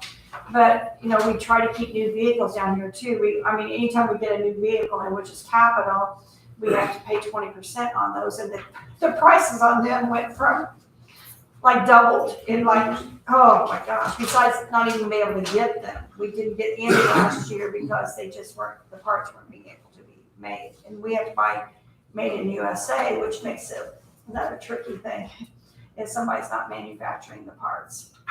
So we've got great drivers down here. We wish we had a couple more great drivers, but still it's challenging. We were parking our bigger vehicles out there behind Fazoli's in that parking lot. I'm sure you probably have seen them because we used to park them at the security center, and then they started doing all this remodeling. They asked us to move. So we started parking there. Well, the owner of that lot said it was okay. And now then he's starting to charge us. Now we have to pay to park our vehicles there. So if anybody knows anywhere else that we could possibly park the transits. We will welcome you back in 6 months. In 6 months? Oh, okay. That's good. You can park up there again in January. Oh, Hopefully. okay. Well, that will Construction hopefully will be done. Yeah, because, you know, we understand that. But, you know, that parking lot is just so huge there. And, you know, of course, we don't care about the, you know, we would take care of the liability and stuff, of course. But it's just, we have to have somewhere where we can switch out when we need the bigger vehicles to take all the kids to school, or when we have a passenger in a very large wheelchair that doesn't fit into the smaller vehicle. So, I mean, there's a lot of usage. I mean, the drivers switch back and forth with these vehicles all the time. So it's a big thing, public transportation is, and we're glad we're a part of it over here. You guys have been kind to us, but and like I said, we know how needed we are. So we appreciate your support every year, and thank you. If you have any questions. I see no issue with the request of the, I'm okay with the small increase. Do you have a budget book from last year? I have a note that we had 14 last year. I had 13, yeah, let's look, yeah. Okay. So, I just don't know why. there. I looked at it wrong.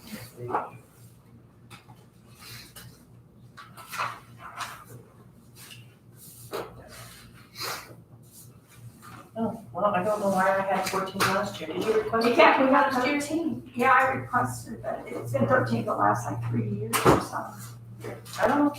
Okay. I just want to make sure.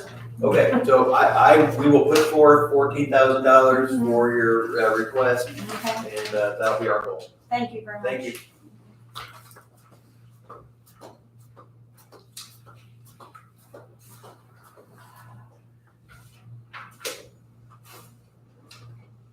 Julie?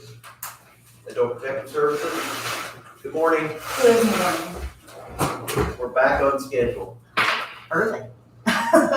Good morning. My name is Morning. Julie Stewart. I'm the Director of Adult Protective Services. We do cover 6 counties, with Du Bois County being one of them. Davis County is our hub county. That's the prosecutor there is technically my boss, but we do cover Du Bois County. First and foremost, thank you so much for your past support. It has been greatly appreciated. We have a very slim budget, as everyone does. Our budget basically covers payroll, whether it be, payroll or the Social Security, insurance, all of that. It also covers some mileage, some emergency funds. You guys, with your donations in the past, has been very grateful. We have been able to do some continuing education based on what you've given us. It has helped with the mileage. With all the prices going up, it has definitely helped with mileage. I'm asking you wouldn't mind to keep that going. I would appreciate it. Du Bois County, last year we had almost 1,300 cases.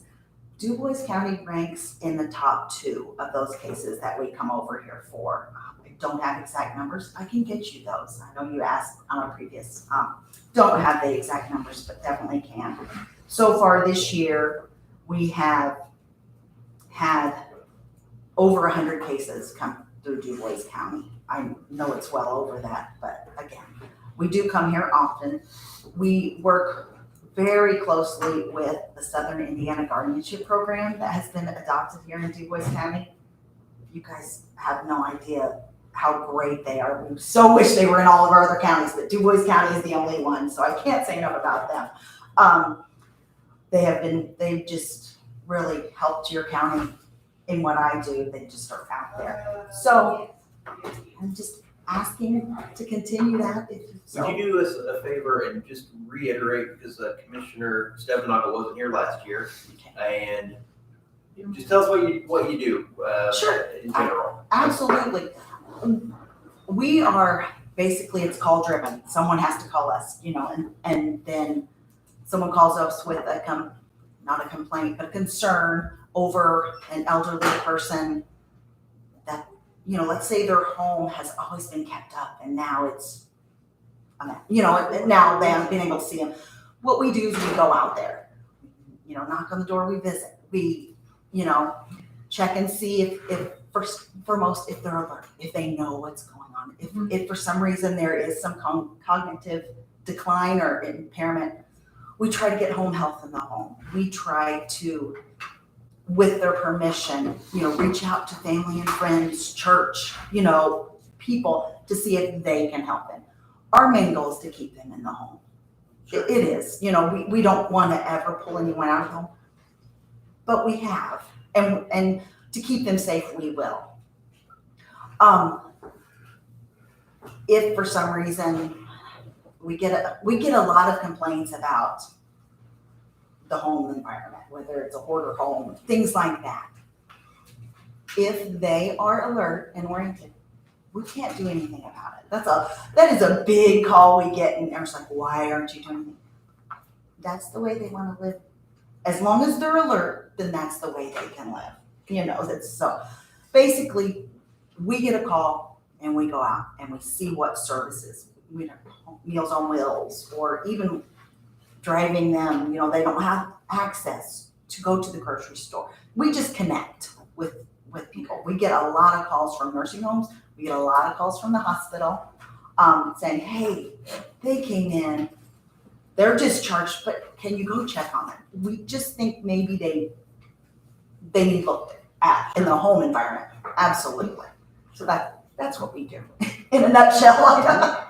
Is it a certain age limit or? Anybody over 18. 18. But for us to actually be able to do anything without their consent, they have to be intellectually impaired in some way. Okay. That sounds sounds good. I don't have any other questions or any. I'm satisfied that unless somebody else is not, to keep the funding in the budget That's fine. for next year. Agree. Commissioner Hossler, good? Yep. All right. So we'll keep it in the budget. We'll pass it on to the county council for their consideration. Thank you so much. And if anybody wants to reach out to me, I'm more than happy to kind of go more in depth. If that would be helpful. Okay. Thank you. Thank you. Bye-bye.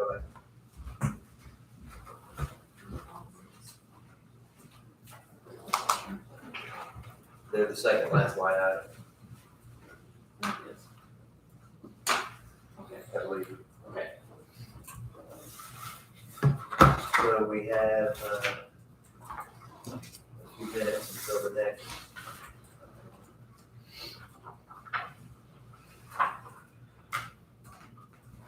Okay, I've got all kinds of miscellaneous items, so I'll try to get through those, and one of us be here afterwards. Okay, first up, let's try, I know what I want to do, Mr. Bird or Mr. Wendell, would you guys talk about, give us an update on the Porterville Road West situation? I haven't heard anything back from, Michael yet as far as, updates there. I'm not sure if the rest of the board is aware about the 40 feet of, the berm starting, we've had some, well, I think that's the right word, we've had some more issues going on with it. Is there anything that you think we need to be aware of from, it's been about 3 weeks since we met, so I don't know if they were up to date. Yeah, I think at this point that there was an additional slide, however, there's still a berm there to protect somebody from going over, so I think at this point, I know Brent and I talked that there'd be a possibility we could put some guardrail up through there just on our own, to try to eliminate something there from happening, but. Have you put anything temporarily up there for now? Did Jane Peltier come down from DNR? I called her, she was coming down, but I haven't heard anything from her yet. So she didn't make a visit? No, and, She hasn't told us if she has. yeah. Yeah, and I did, speak with Gloria Baker as well. She's a representative from the Lamont Church, and, advised her that if she can contact someone from the, National Registry, that I think that would carry some weight to help push this thing along, so she was gonna work on that as well. Brent, from an engineering standpoint, with it being so dry, and if we get a big gully washer, is that gonna be more, is that gonna, do you have any idea of? I don't know. That's crystal ball. It is a crystal ball, unfortunately, yeah. And it's not in a low-lying area, it's not like in a funnel, it's kind of just on a ridge on the backside, so I think now it's dried up, where it's at, it may not slough as fast, but it's the moisture is what's causing it, and it sits over time and eventually it goes. It's dry now. That actually drill in and find out what's underneath there, I can't really answer that for you right now.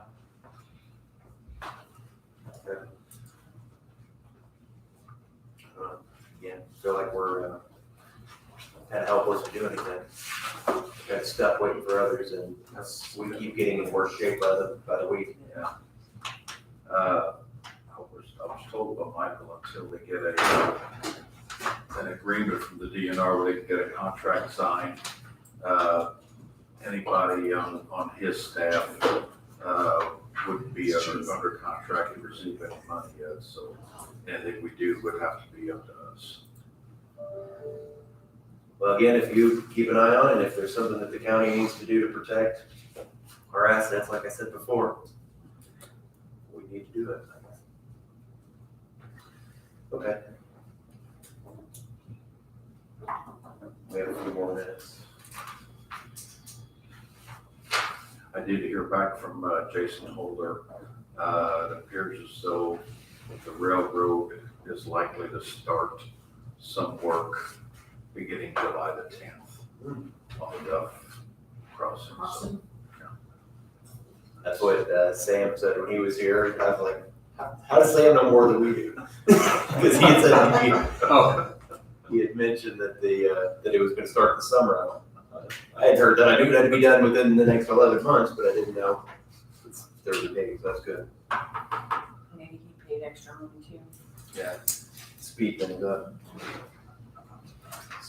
Okay, I think this could be done in 4 minutes. The excess items that we have, we gotta get them out in by next Monday, basically. So, local auctioneer that I talked to said that they would charge us 35% for their commission, or it's more if they have to move it.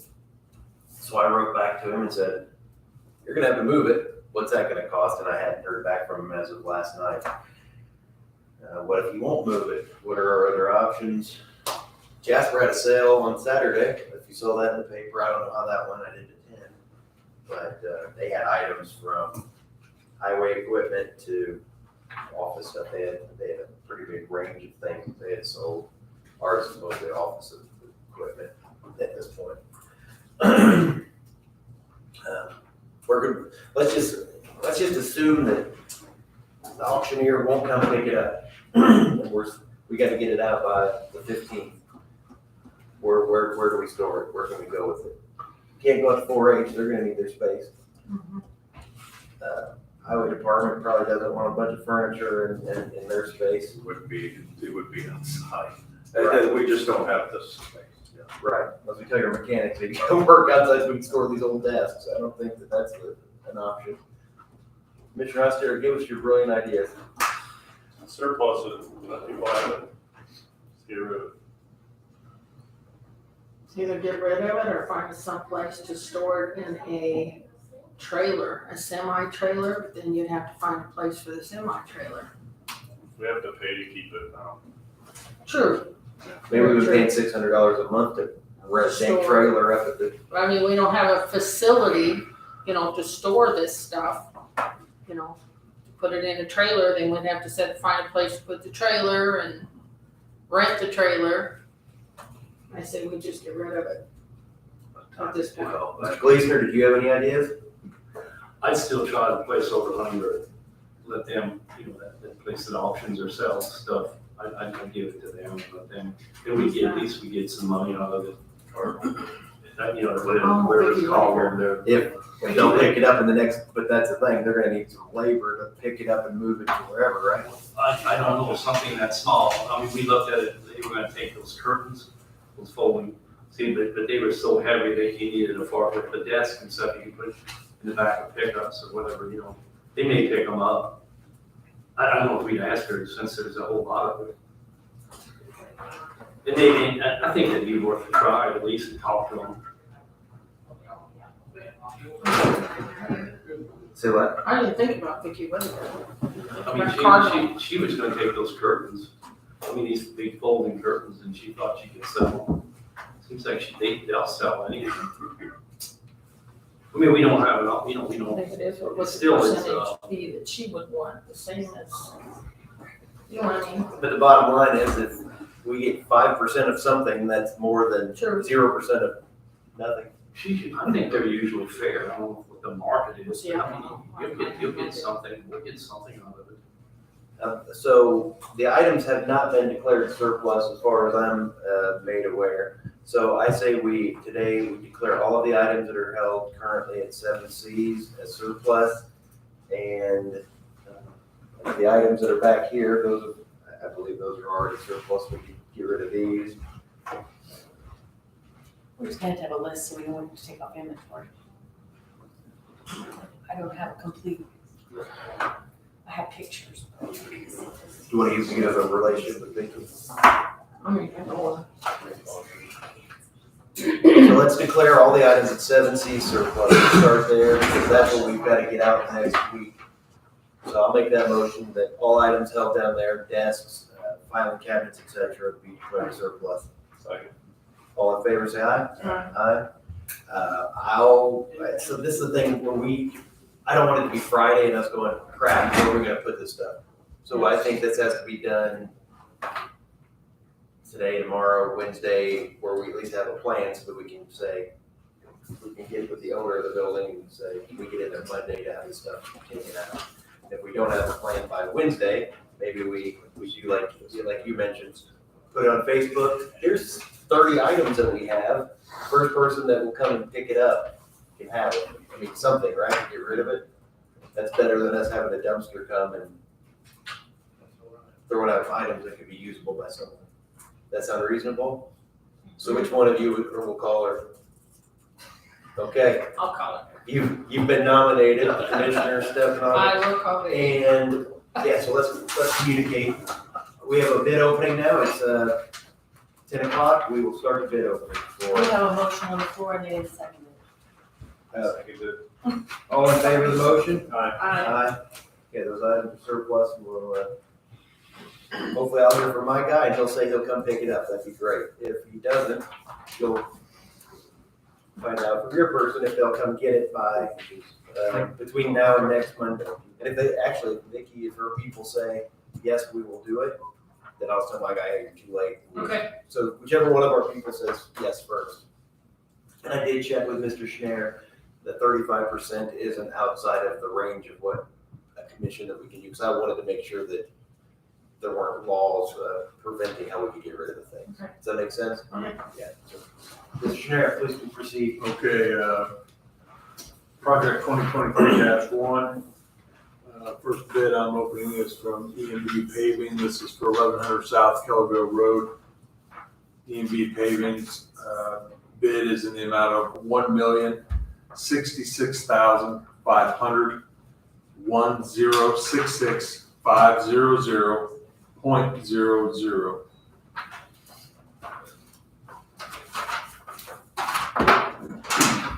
Second bid is from CNR Construction.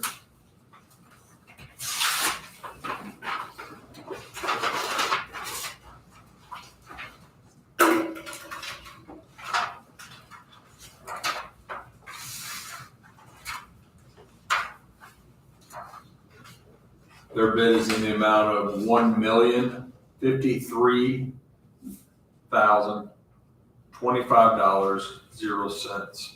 1053025.00.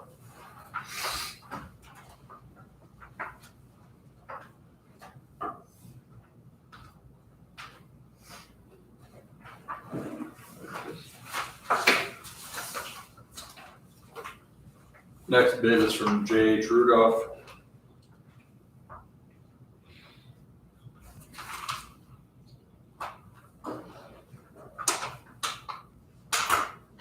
Tape's pretty snug.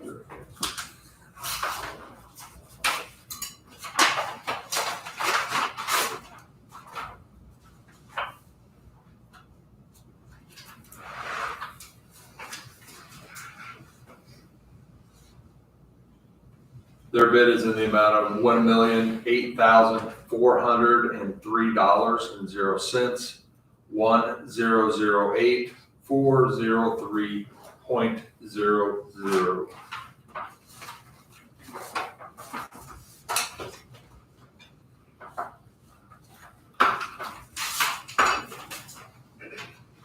Final bid is from Calcar Paving.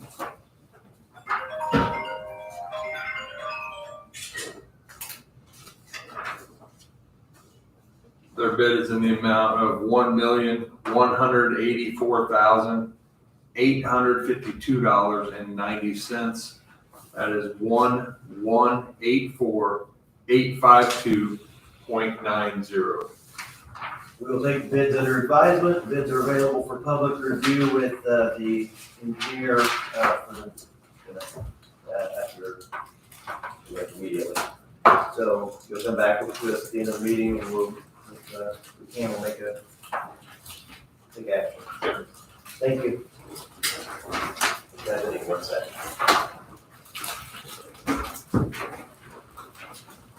I might get my notes caught up with everything I said.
No, I'm just asking. Yes, and they got price out I'm on just, it. I'm just saying. Okay, just make sure if you want to see if I can get it back up. Wage classification, EMA?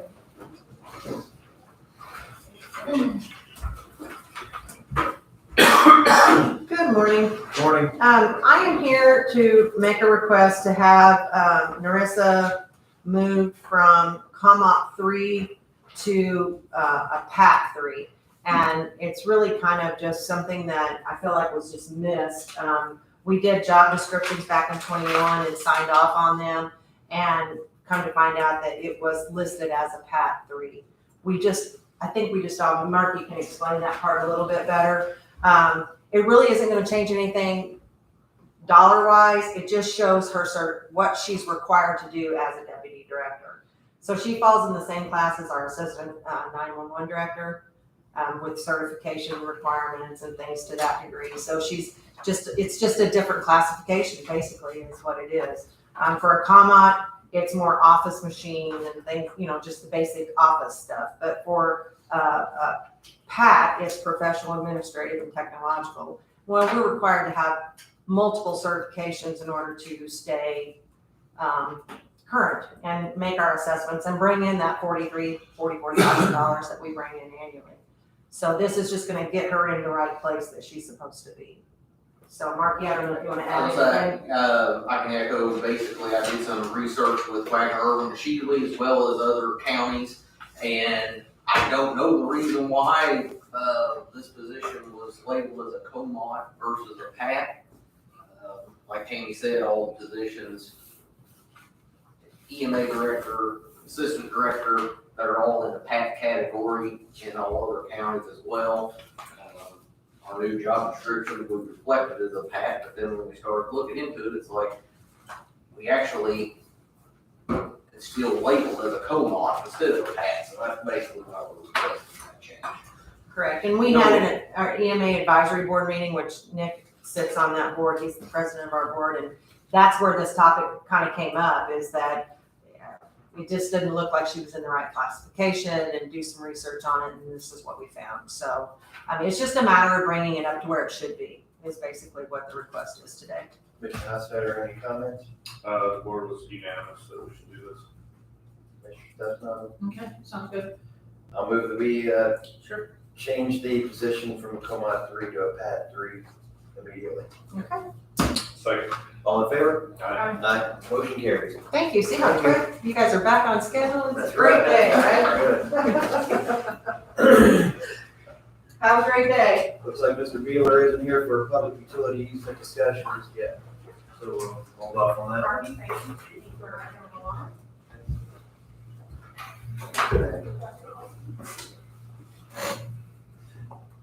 Okay, there's a request from Community Corrections per director. The state sends the county money each year for a misdemeanor fund. He wants to use some of that money to move Jody Worm, I believe is her last name, from a part-time admin to a full-time person. Community Corrections and Security Center both split the funds that come in from this misdemeanor fund. There's approximately, I haven't verified this, but from what I'm told, was $250,000 are in that fund today. Currently, the sheriff uses 20, or budget's 20. Community Corrections budget's 20. That's what they use to pay her currently. Because of the nature of how the new facility is set up, I don't know what the previous director's thoughts were versus why it's are, but there's going to be two entrances. One's for the public, so if somebody wants to come in here and have a case manager meeting, they would go in one entrance. If they're a person that is on work release, where they live there, they go in a separate entrance. It used to be everyone would funnel through the same spot. this keeps people that are there for different purposes separate from one another, in short. So they want to move her from a part-time to a full-time. She would be the face of community corrections when somebody came in there to basically man one of the lobbies. So if you came in and you were a person on work release, you would go into the one where you would go and you talk to a jail, right, for lack of a term, an officer. And they would say, they breathalyze you, they clean you, they pat you down, and you go into your quarters. Whereas the other side is where Jody would be, and she would talk to the public and direct people appropriately. So,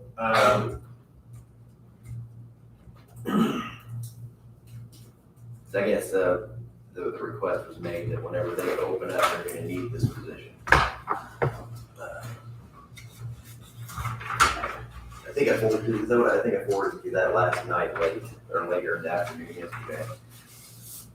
Any thoughts on this? They got the money to pay for it. Have they worked together with the sheriff, because that is the shared fund with the sheriff department? So Mr. Gleason and I met with both of them at the same time after a construction meeting a few weeks ago. The sheriff's like, yeah, go ahead, that's fine. You know, he was okay with it, at least for, my understanding was for what, the rest of this year and next year? Yeah. So that sounds good, great, until that money runs out or something in the future. So I guess I'm comfortable with approving it based on them using the misdemeanor funds or finding their own funding, and when that funding goes away, position would go away. I think that fund gets about 40,000 a year. Right, so there's 6 years worth of money there maybe. I know the previous agreement was they split the money in half. So yeah, there's 40 that comes in, they each get 20. Wyatt said, hey, I'm gonna need another 43, because when you double her time from 20 hours to 35 hours, you don't just double the pay, you basically triple it, because now you're adding benefits. So you're adding 18,000 plus your, for the health insurance part of the FICA, and the retirement, all this other stuff. So it's gonna go from 20 to 63 or something, it's not 20 to 40. So is this something he wants to start this, like, next month? Because we didn't have that advertised, we don't have that, and it's too late now. I missed the advertisement date. I don't think it's much of an emergency, but he wants to get it going. I think they could operate for a month or so. Because the earliest we can do anything would be July. Yeah. For July 31st to start in August. That's when they're moving in, really, isn't it, July? So it could work. I'm satisfied with doing it. I always say if people come in and they've got funds, okay. But the hard part for the commissioners and the council would be if it's 3 years down the road and they said, we need that money. The job's already created. We've had that job for 3 years. It's gonna be tough for us or a future board to say, you ran out of money, tough, figure it out. That's the hard part for me. Trying to see through the funding till the end. But I can see where they're coming from. You can't very well have a lobby that's unmanned. She's already an existing employee. She does a good job from this administration. Previous ones have said that she's done good with that. So, I don't know, do you have any other comments? Mr. Glazer, nothing? Anybody on the board, you wanna take action, not take action, look at it later? I'm kind with you, I'm okay with it as long as they have the money, but. It's gonna happen later. Yeah, well, we have to be prepared to cut it off, just going forward. Or you evaluate it. Or they need to find another source for the funds. They can't really get the grant then because they'd be supplanted and you only have a position. They would only have to cut something else to put it here.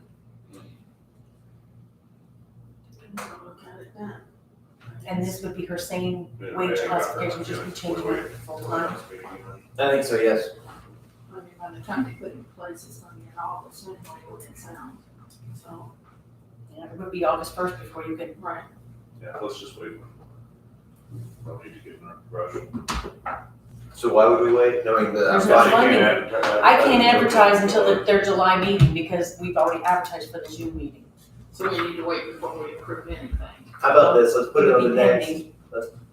so when would, we just got it, so you can advertise. I would have to advertise in July for their July 31st meeting. And nothing could be approved, go official until August 1. So if we created The it next July first, the first meeting in July, our board modifies her position from part-time to full-time, that wouldn't change anything. We don't, I mean, if we act now or we act then, it doesn't change anything. So would you please put it on that agenda? The July 3rd? The July 3rd agenda, and then that way, Mr. Madden can be invited to talk if he likes, tell us the nature of the request, and then it'll be on our agenda, it'll be on the council's agenda, and everybody will have a little more time to think about it. That sound good? Thank you for bringing that up, or making that suggestion.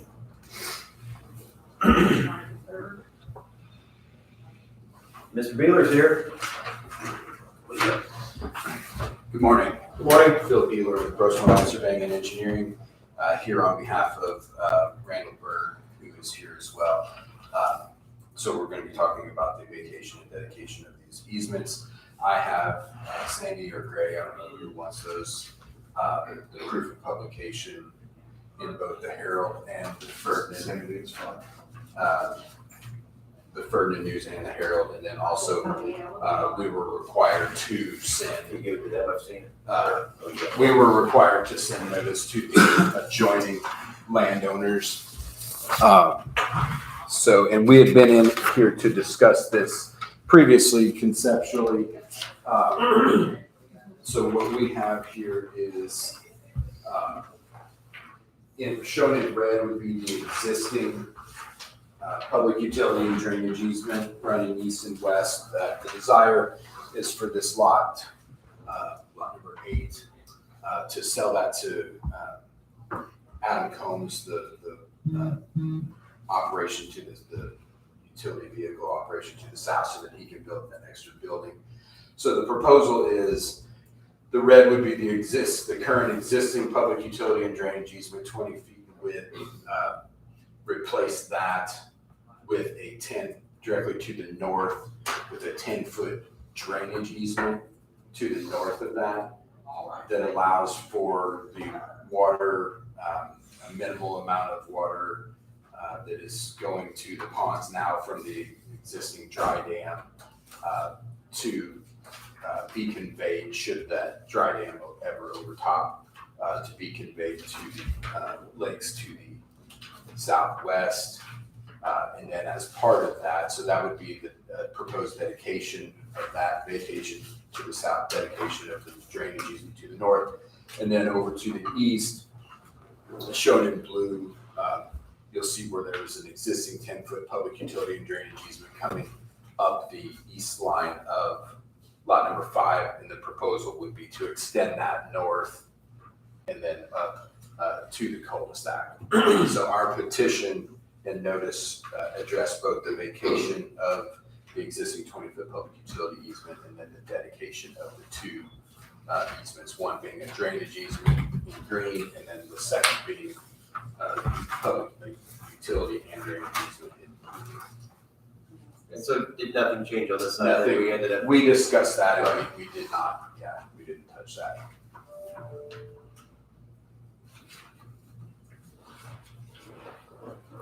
Mr. Wendell, any comments? It's similar to what we discussed in the meeting, so.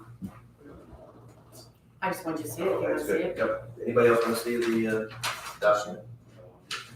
Yep, I'm good with it. I was fine with it last time, I think, and this seems like Nothing really has changed. We just have jumped through all the proper hoops. Right.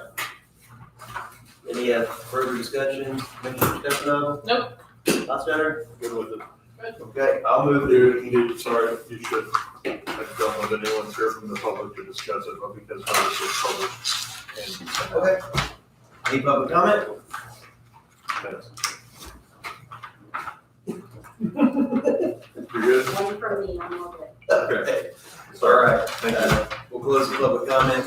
I'll move that we approve the vacation of current easement and dedication of the new easement as shown on the presented exhibit. I'll second. All in favor of the motion, say aye. Aye. Aye. Motion carries. Thank you. Thank you. Have a good day. Thank you. Thank you. So there's someplace on here. Is this one? Is that this one?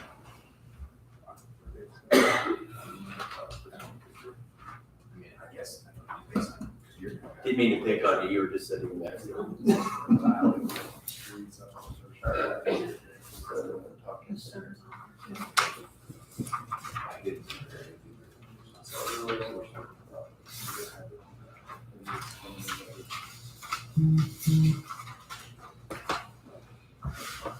All right, next miscellaneous item here, the DNR, I sent something, email to you, at the end of May. There's DNR Next Level Trails, upcoming funding, there's $30 million gonna be available, there's a grant due July 1st. Either of you have any, desire to look into that and, put any grants or anything on our trail? I'm sorry, that's okay. Sorry, we're looking for something. No, go right ahead. I can wait. I apologize. I didn't even look over to see what you were up to. No, it's on here. I just don't see it. Looking for the next budget item. Yes. Page 1-7. Yeah. I thought it was a big 7, I swear, so when I went through it earlier, now I'm running through it, I don't see it. She probably Very first one. Page 7? Yes. It's under the state board. Okay. Okay. I have this, that's the last one. Okay, so, So you're saying countywide trails? yeah, so we have a trail plan. I think a meeting or two ago, we talked about we would look at things, doing something with it if there was funding available. Since that time, the DNR Next Level Trails funding has come up. They have $30 million available. The grant would be due on July 1st.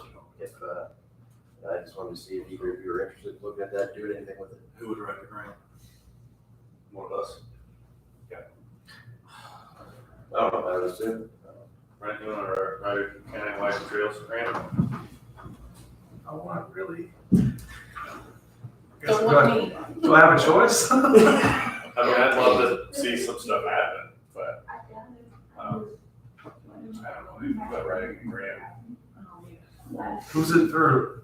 DNR. Next Level Trails. Think about that. How about this?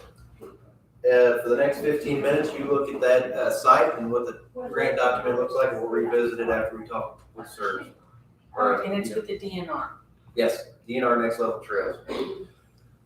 And I guess my thought was, if the Board of Commissioners, none of us are going to try to put it together or do whatever, if we wanted to, like Mark Norotowski, he used to always come to these, would we say, hey, you did a good job helping Jasper leading that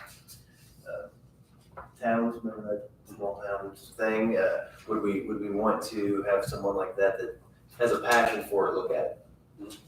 Yeah, I wouldn't be opposed to that. I think Mark would do a fine job. Where's he been? He hasn't been. Is there a reason that he's not Yeah. been here, I guess, is my question, and two, There is.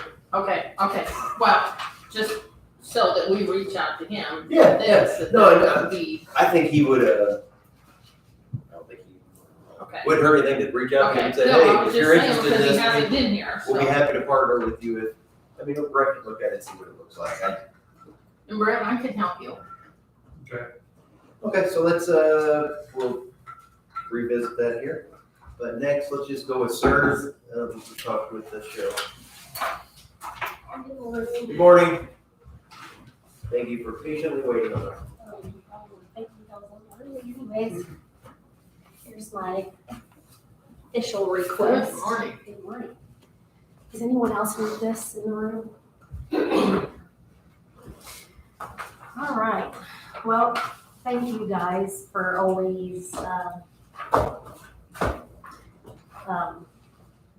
supporting SERS and our mission. And this happens to be our 55th year anniversary. So I wanted to just for a minute kind of take a walk back in time and just kind of revisit our timeline a little bit. And then I will get to our upcoming priorities for the year. And then you might ask the reason I'm here. So in 1967, a group of locals united in this community and surrounding communities to keep their relatives with disabilities out of institutions. So thus SERS originated.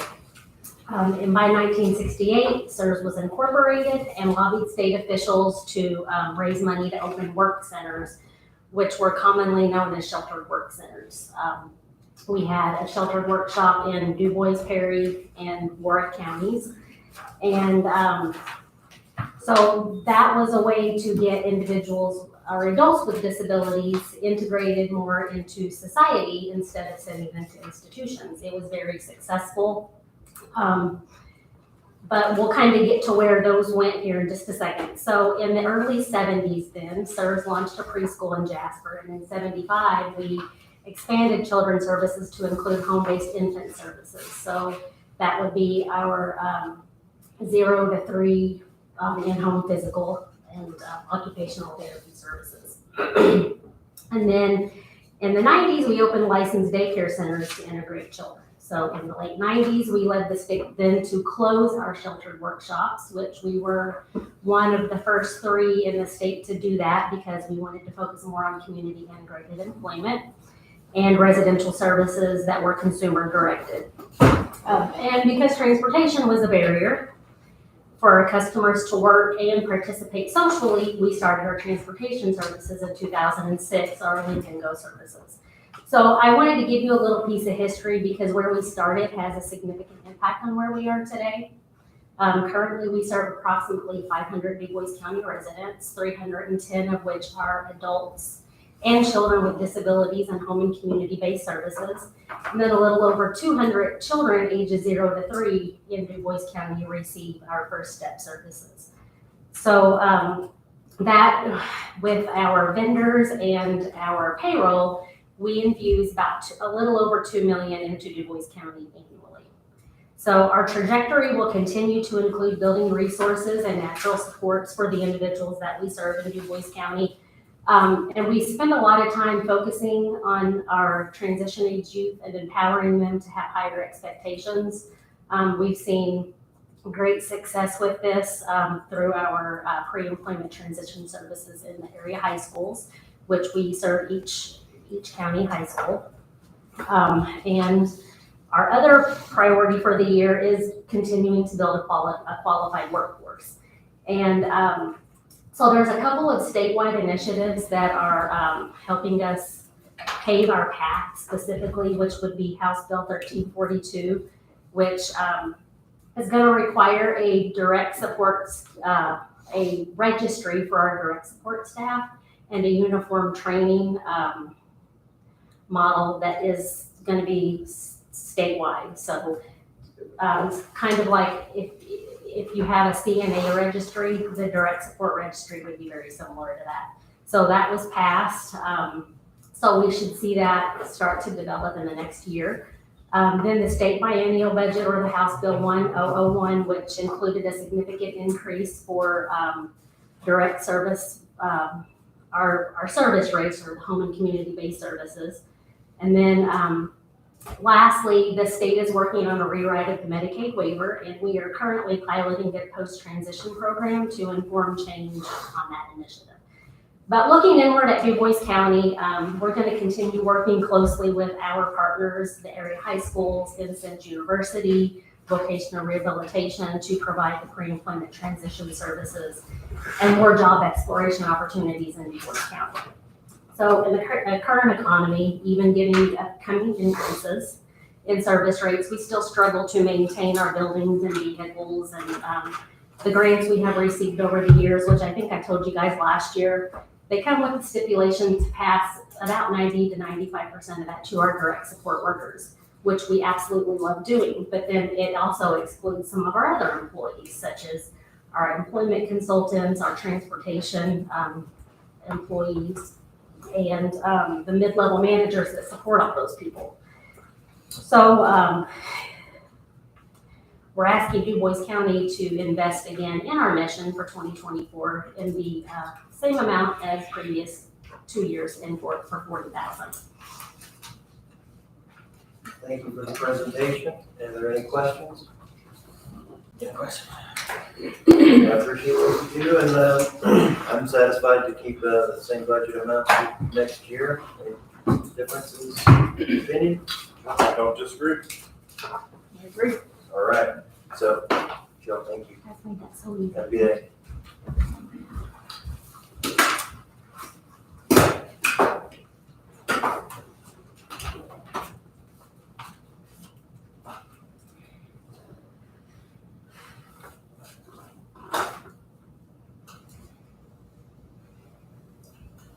I think we can be a couple minutes ahead of schedule here. Life Springs? Are you waiting on anyone else, or did you just? No, I'm actually, my name is Stacy Moore Nolan. I'm the Senior Vice President of the Western Division of Life Spring. Becky Michael is the Du Bois Clinical Manager. She's out on vacation, so I thought I'd come in and talk to you guys today. Sure.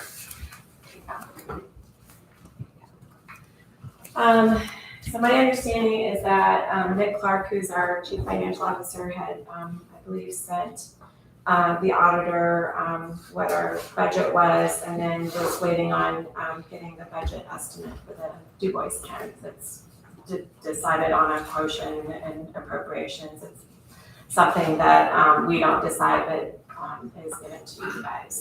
So I don't know if that's come in yet or not. I haven't seen it. I haven't seen it yet. Okay. I know like the last couple of years, it's been like 300 and something thousand, but anyway, so. Whatever it is, Huh? we'll plug in whatever it is. Exactly. So, but I know it's really important for you guys to kind of hear what Life Spring's been doing in the community and where we're at with providing mental health and addiction services. So I just wanted to kind of give a brief update on what's Stacy, been can you hold for happening. 1 second? So Sure. Commissioner Stefano wasn't here last year during the time. So the way that they're a little bit different at Life Springs, we're required as a county to fund the community Community Mental Health Center.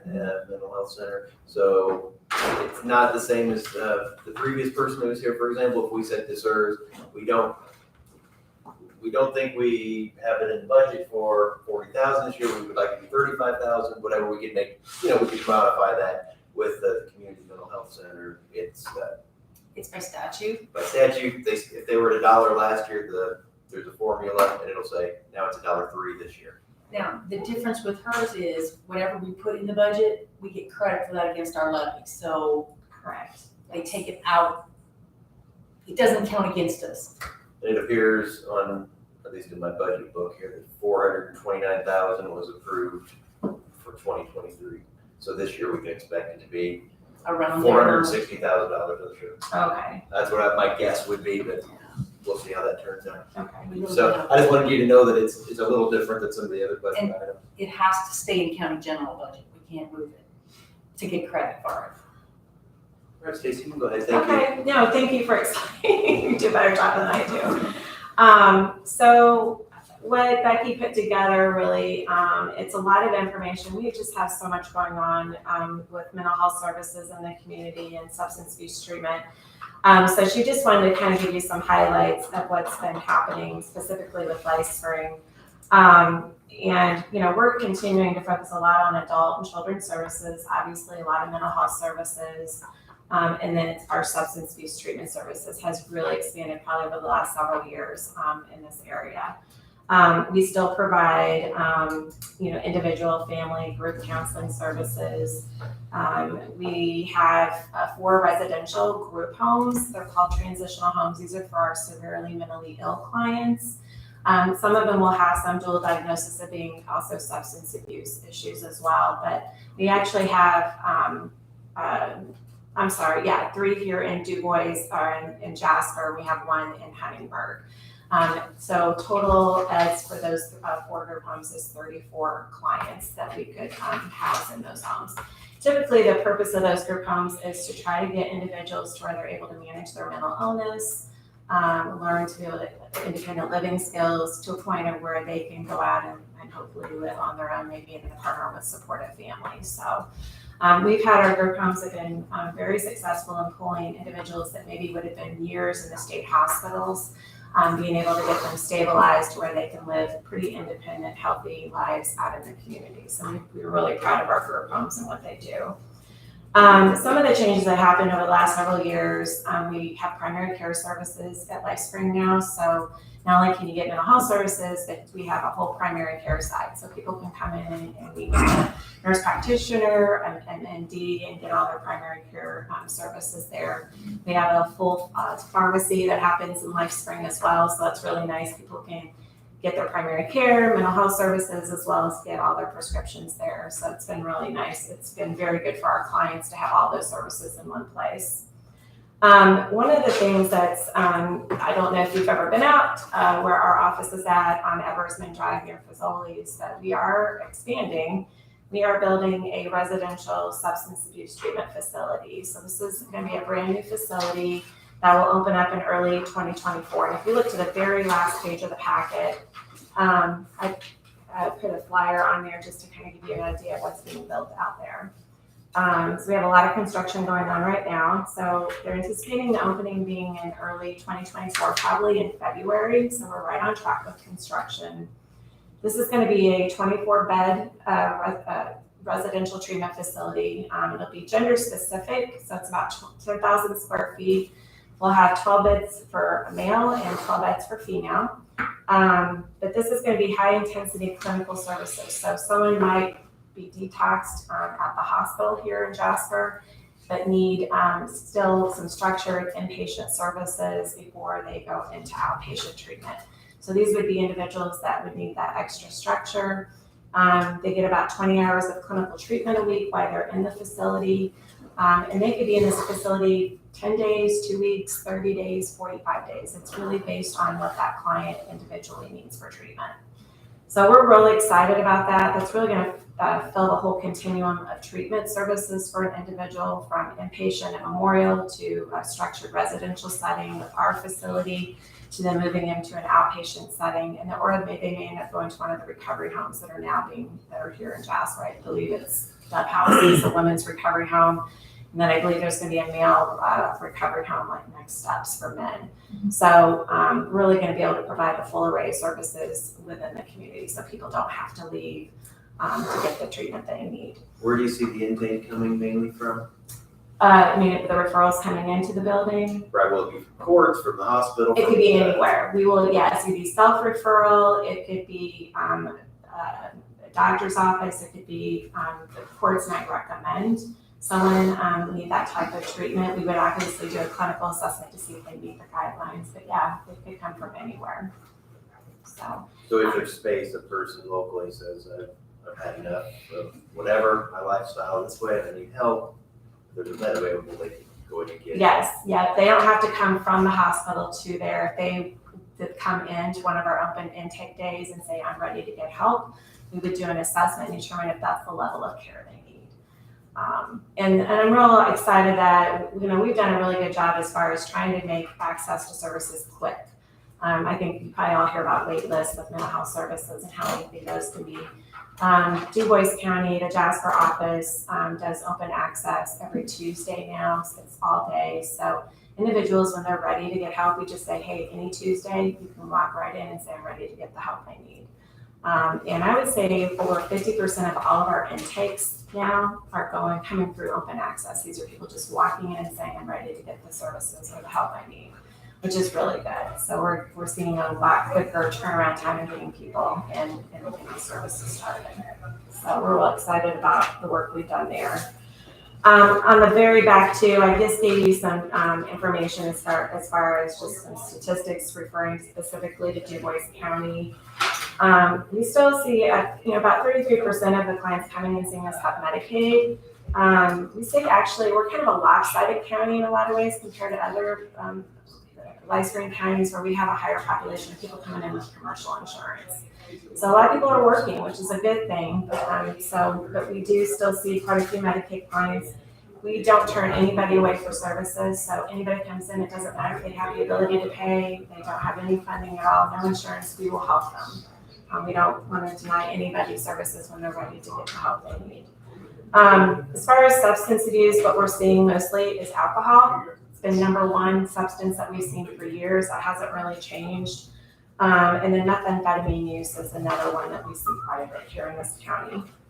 As far as mental health services with the youth, I would say since the pandemic and COVID hit, we have seen a real uptick with anxiety, especially in youth. And then also actually anxiety has now overtaken what we used to see was depression, but we see anxiety even with the adults kind of being the number one diagnosis that people are coming in with.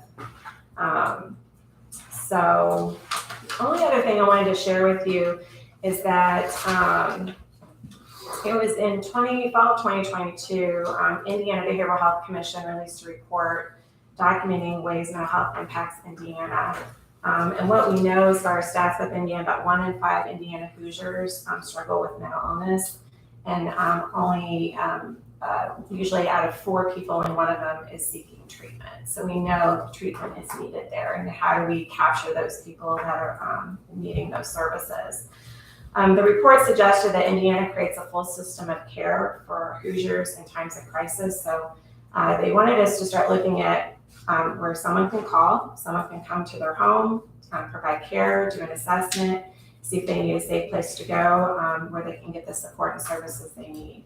So through Senate Bill 1, they really looked at how they wanted to provide funding and help move all community mental health centers to be called CCBHCs, which is going to be certified community behavioral health centers.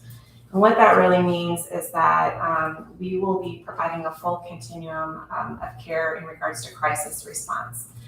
So Du Bois County in particular, we're actually starting interviewing and the hiring process now. We're going to be moving to develop a crisis mobile team so that we'll be working closely with first responders and folks that call for mental health crisis through the 988 system here in Indiana. We'll be connected to a crisis call center that LifeSpring has. That'll be screened, and then we could possibly have our crisis mobile team be deployed out to meet the client where they're at. That could be at their home, meeting them somewhere in the community to assess to see how we might be able to help them right when they need the help.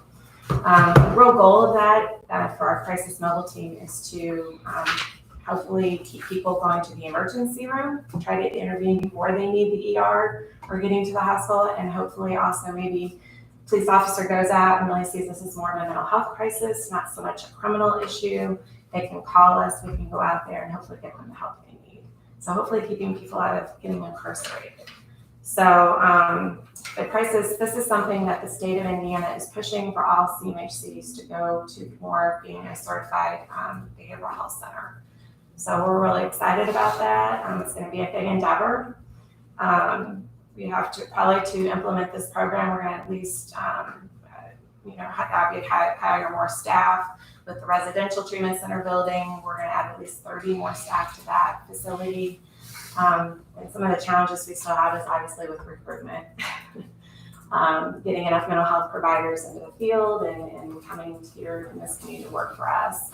I think we've done a really good job with doing internships, paid internships. We've had 7 within the 5 counties that I oversee, 3 here in Du Bois, and out of those 3, 2 are now coming to work for us.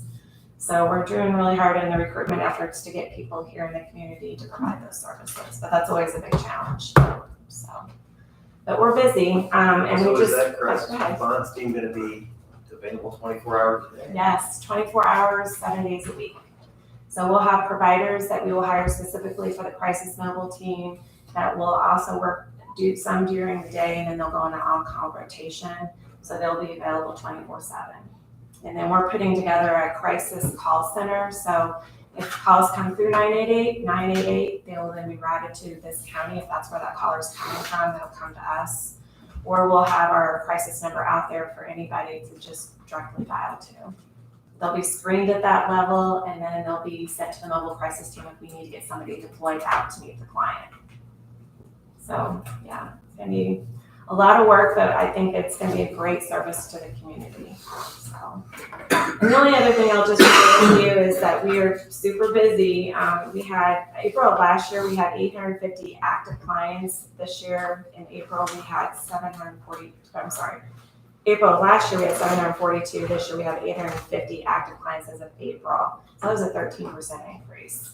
So we're just super, super busy. The need is there. A lot of other information in there. Please browse through it, just about all the different services we're offering. I could go on and on, but I'm limited. How do you measure success? Decrease in hospitalizations, obviously.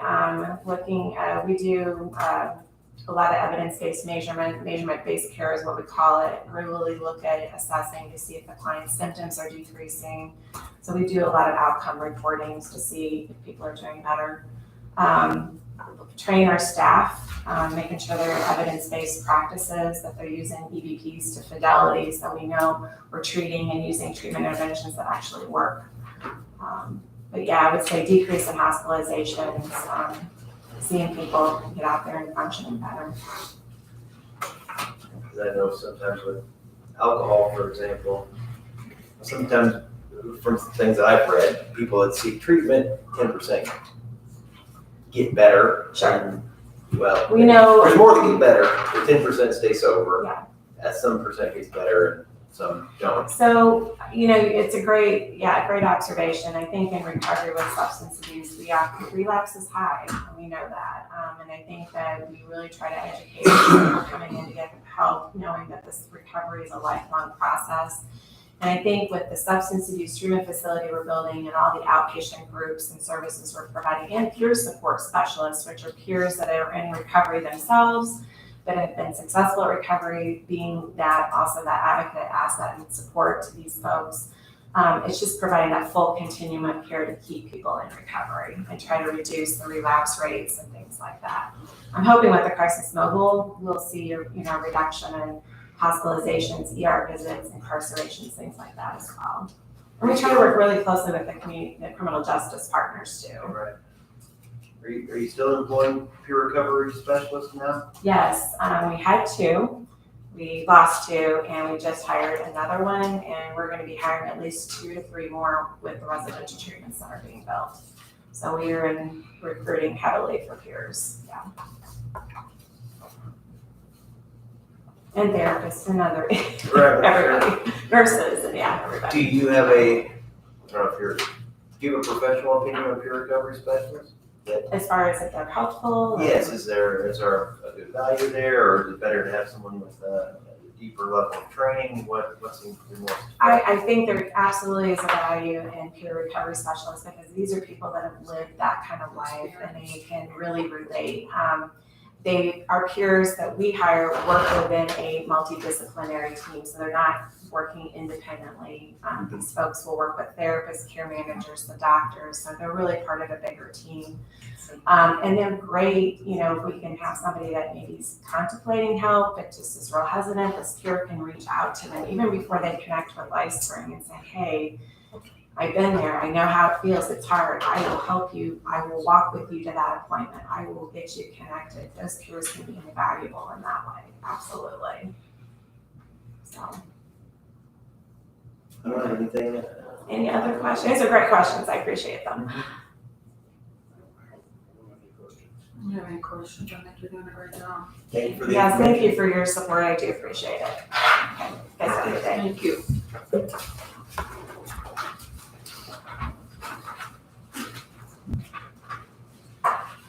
We have Bagley subdivision. Morning. Morning, how are you guys? Good. This is going back to the petition to vacate a plat and accept a new plat. Mr. Bagley and the Skinners platted some land back in 2014, I believe. And this is to adjust the road frontage to better fit the property. I believe it's been through the reviews, if you want to see a copy or. So. We talked about this a while back, right? Yes. Yeah. The short version is, they probably originally planned, they bought some land, they were gonna buy the land to fit the ordinance so they could get their subdivision. Right. They didn't really need the land, the goal was to give it back, that didn't work, we didn't allow that. now they've come up with a different solution where they have their own ingress and egress. Yeah. It meets it meets our standards, right, our minimum? Correct. And is there anything that this doesn't meet within our, No, it means our order. I mean, when I looked at it, it looked like it looked like this was a solution that would work, in my estimation. Do either of you, would you like to see him roll out the drawing? I'm very familiar with it. You might be. So I have a petition. I guess you guys sign it. We'll get that recorded, and then we'll record the actual plat. All right, we'll check this out just for, There's the signed copy that they have signed and notarized already. Oh. Don't I have, what's, Yeah, that's a copy of it. I didn't know. the original? Yeah, Oh. you want the original. Is this something we record then? you'll record. You'll read it? Oh, okay. I thought you said it was signed already. I didn't think it was. No, he said that's the original, the other signature. That's how we're at, if you want to see that. I was gonna give it one more quick look.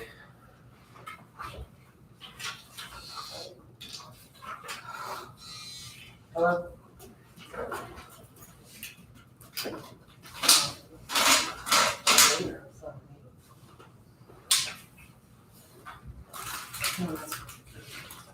Okay.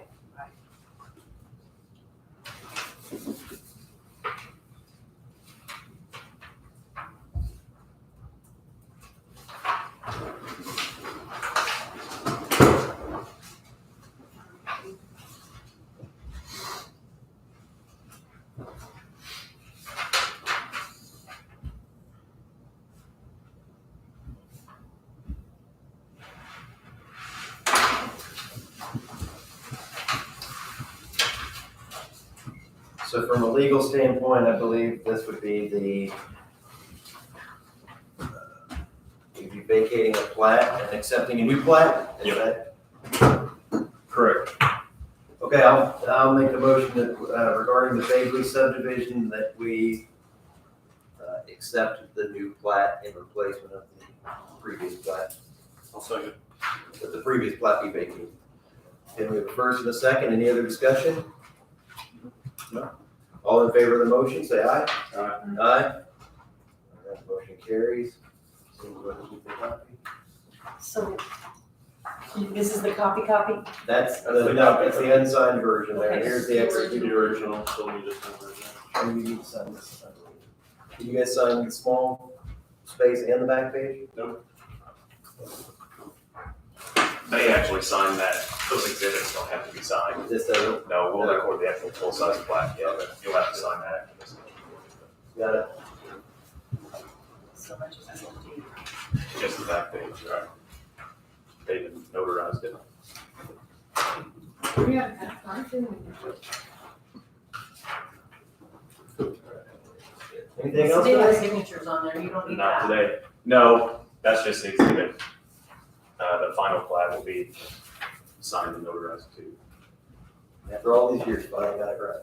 Right? I mean, between all of us, I wasn't meaning anything by that. Oh, no.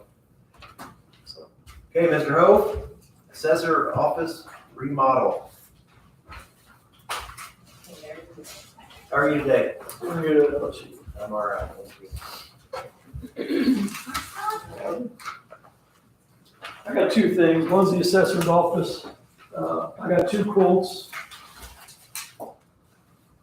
One from Tom Schraring and one from Jasper Lumber. Tom Schraring is the lowest. And I know Mike's been working on it. Mike drew up all the plans and we gave them to three guys and two of them gave us quotes back. So I would, if the council gives us the money, I would go with Tom Schraring. Is there anything different between them, or are they both? I mean, you gave them the same. We gave him the same drawing, talked to everybody about it. That's just the way it came out. I mean, Tom's is kind of just a generic bid, but. Right, his doesn't show the speaker vent. No, but it's all on the drawings we gave him. So by accepting this, they're required to meet that, Caroline.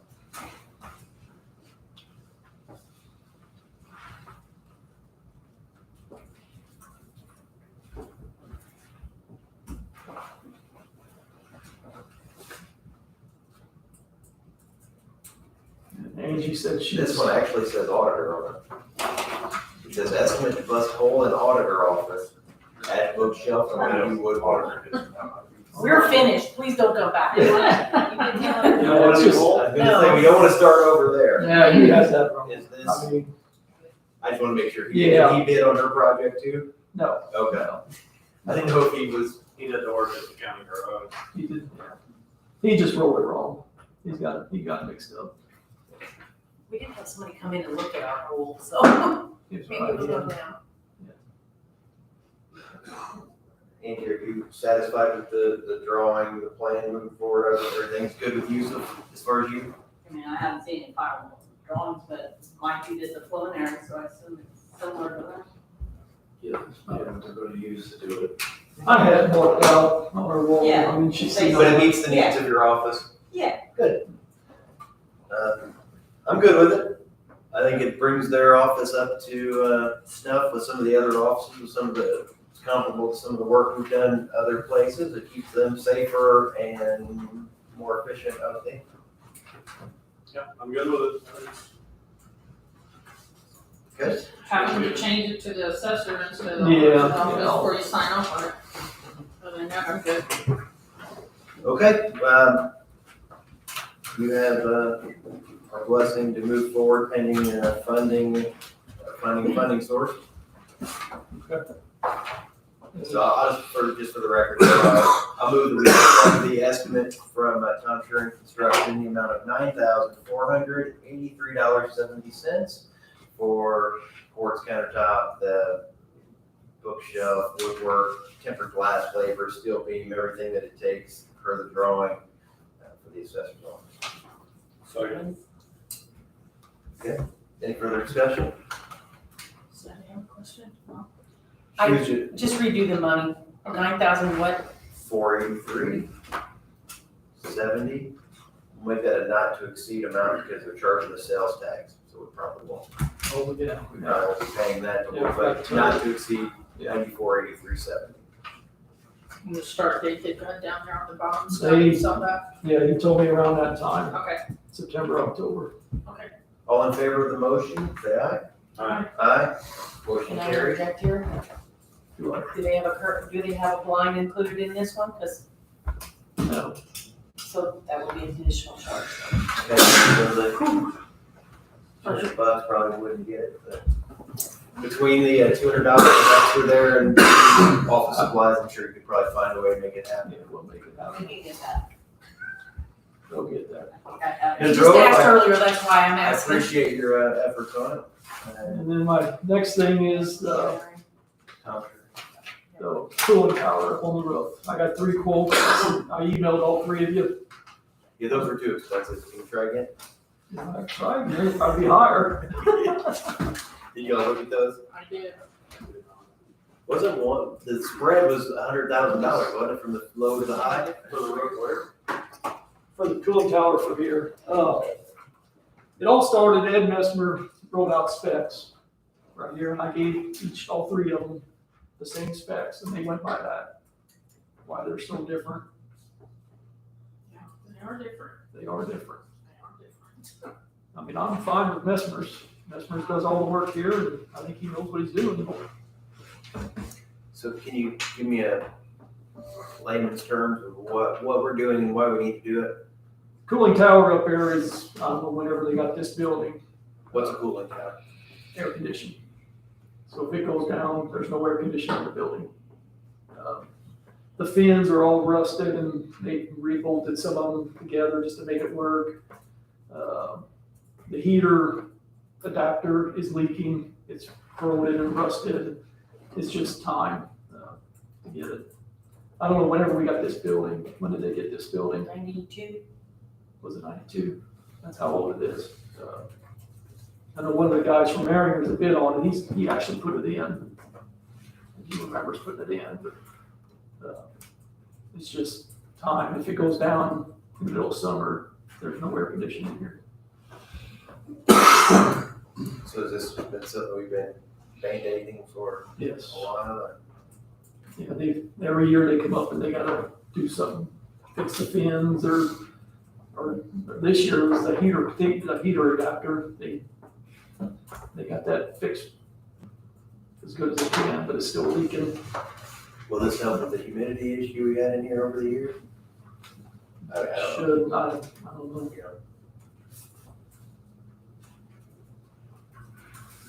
Mr. Stefano, any thoughts? Vespers was the lowest, so.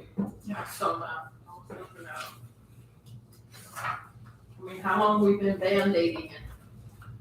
Last 3 or 4 years, we've had to work on well, 1 year you guys were with the motor. That was about 8 years ago.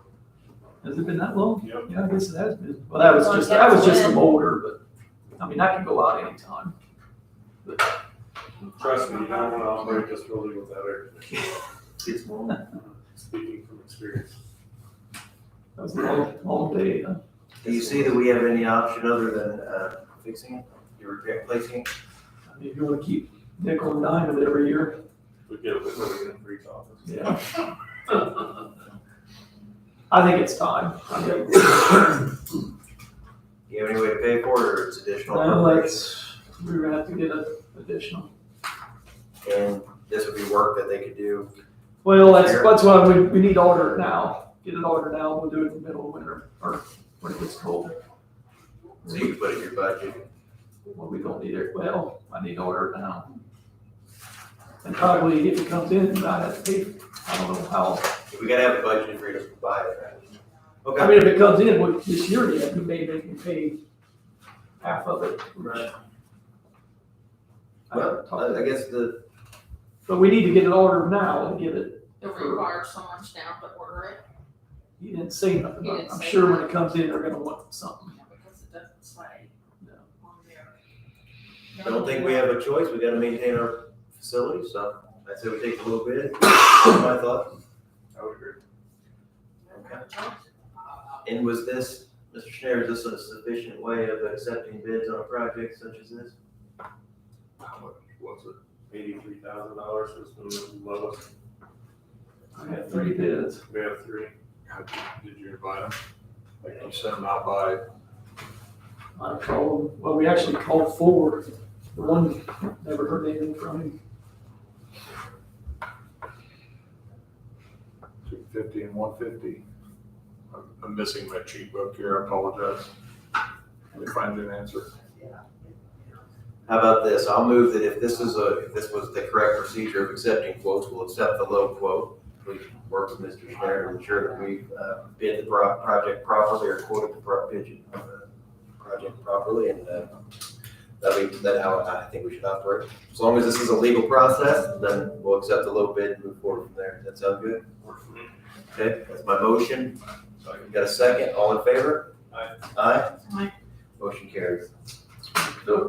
Thank you. Nope. We're trying to do it right. I'm sure you get a good rate. I called 3. Alright, so I go through some other miscellaneous, we're a little ahead of schedule. Okay, so this is something maybe we should grab Marky. Steve, would you mind seeing if Marky's available? Thank you.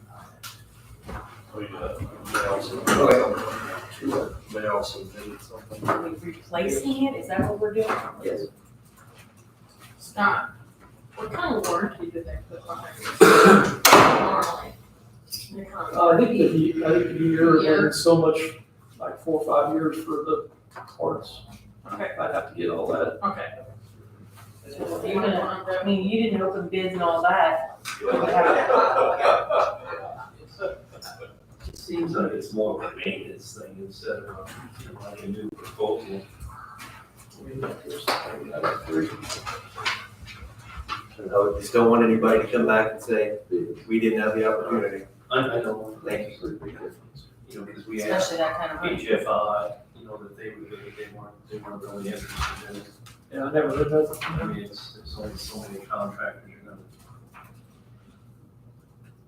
Plus, I think that the people that are doing it do the service on it now. I remember this. Yeah, they do all the service. You want to do the rest of it? I was just gonna bring up something about insurance. And and so I wanted you to be in here, action.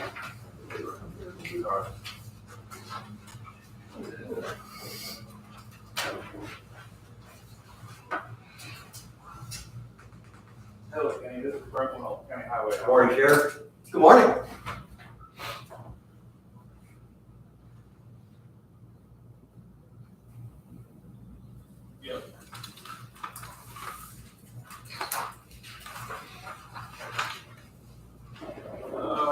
No, it doesn't have to be, no. No, it's not a state and federal job, it's locally funded jobs. Okay. All right, that's Mark. You come in, this takes like a minute, hopefully. I guess June 1st is our first day with Houchin, is that Yes. correct? Yep. So our broker is, working for us now. Yep.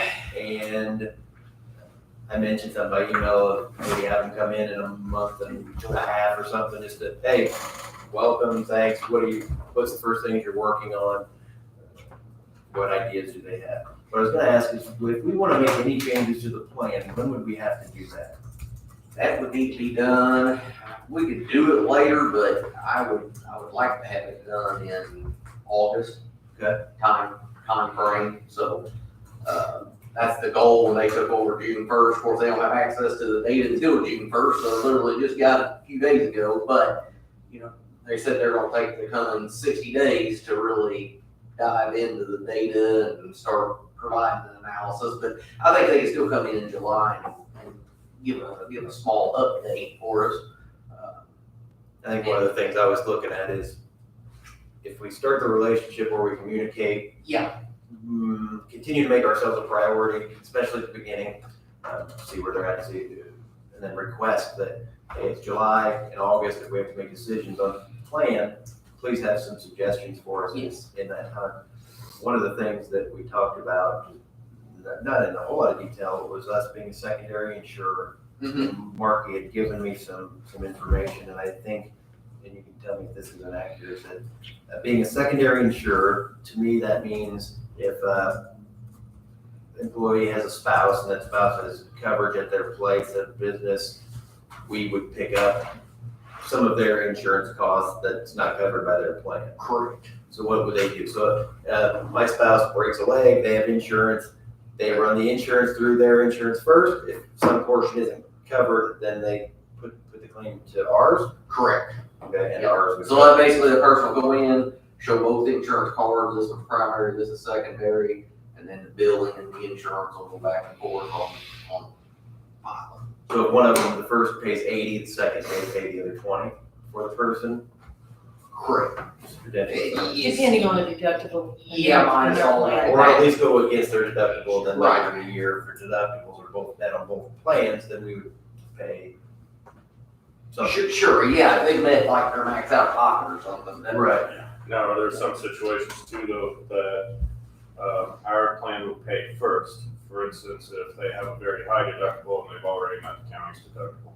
You would still have to run through their plan, Correct. but then ours could pick it up. Essentially. So ours would actually pay before theirs did. They could have a high deductible plan, Right.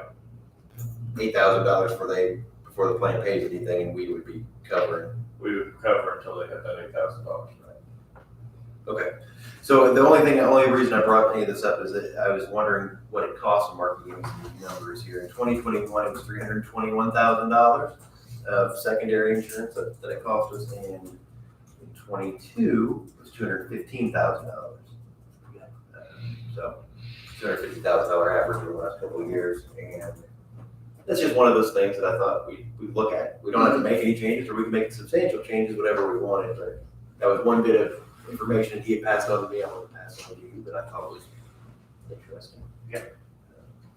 Anything else we need to talk about as a board, what to prepare for when they come in a month? I don't think so. I think we'll just hear a census of what's been going on, what stuff they're seeing, and then we can talk about, you know, August, I mean, we'll be talking about plan designs and changes and all that, which is already on the radar. But I told them, I said, that's something, so we're gonna kind of get the data, access to the data, and I said, we're gonna have to make a decision relatively soon, the next, 60, 90 days max. I mean, you can do it in September.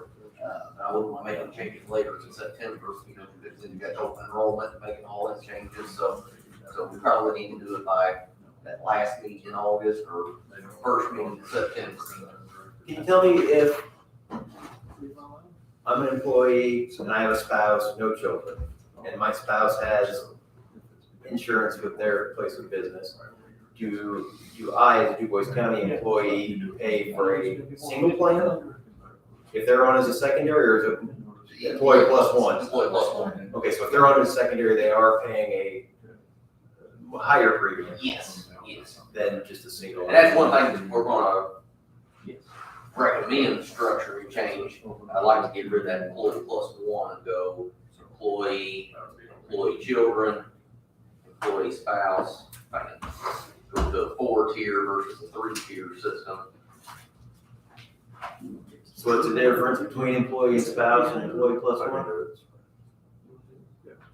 Or what did you add? I didn't kind of follow. Employee children and employee spouse versus employee plus one. Most Changing plans. the plus one to be more specific to either its children or its spouse. Who's that plus one? I've never seen a plan, our plan is structured like that, which is fine. If we wanna keep it, we do. Traditionally, they're not structured like that. They're usually employee children, employee spouse, family. And then of course, you got different tiers of premiums. And I think you guys have seen that too, the data, the cost, we have very little, single plans out there. And I think a lot of that is because of, obviously premiums are low. If you got a spouse, low on secondary, they can cost much. And there's a difference between having a spouse that has no insurance and a spouse that has insurance and we're secondary. I mean, I'm sure there's a considerable price difference there, right? What is that? What's that? So like if my spouse doesn't have any insurance, then they're fully on our plan. Oh, yeah. If my spouse has insurance, then they're just a secondary. There's a different cost to the county for each of those situations. Wouldn't there be? Premium or? Of what real dollars it would cost. Real dollars cost the county? Well, essentially, minus. Some places do a spousal charge. If your spouse has insurance and you still want them on ours, you pay like a spouse, like a surcharge. Yeah. We got the spouse carve out where, if they have insurance, they have to take it. We have that portion of it. They said they get that off, There's different things out there, It just becomes a management issue on how do we bill the premiums. Correct, And yeah, keeping we're track right, of all yeah, that. yeah, we The more The more tiers you have, the harder it is for And- us to manage. yeah, and the Because more things you. everything we have is doubled because you're on wellness or non-wellness. Mhm. So if you have 3, now we have 6. If you have 4, we only have 8.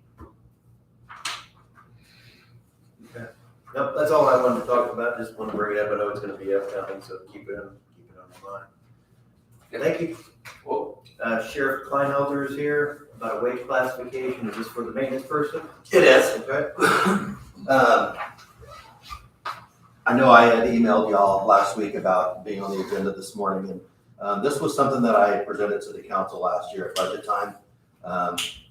They essentially tabled it and said to come back this year, and I really wasn't sure until just recently that I needed to do a wage classification change, if possible. So that's what I'm here to request.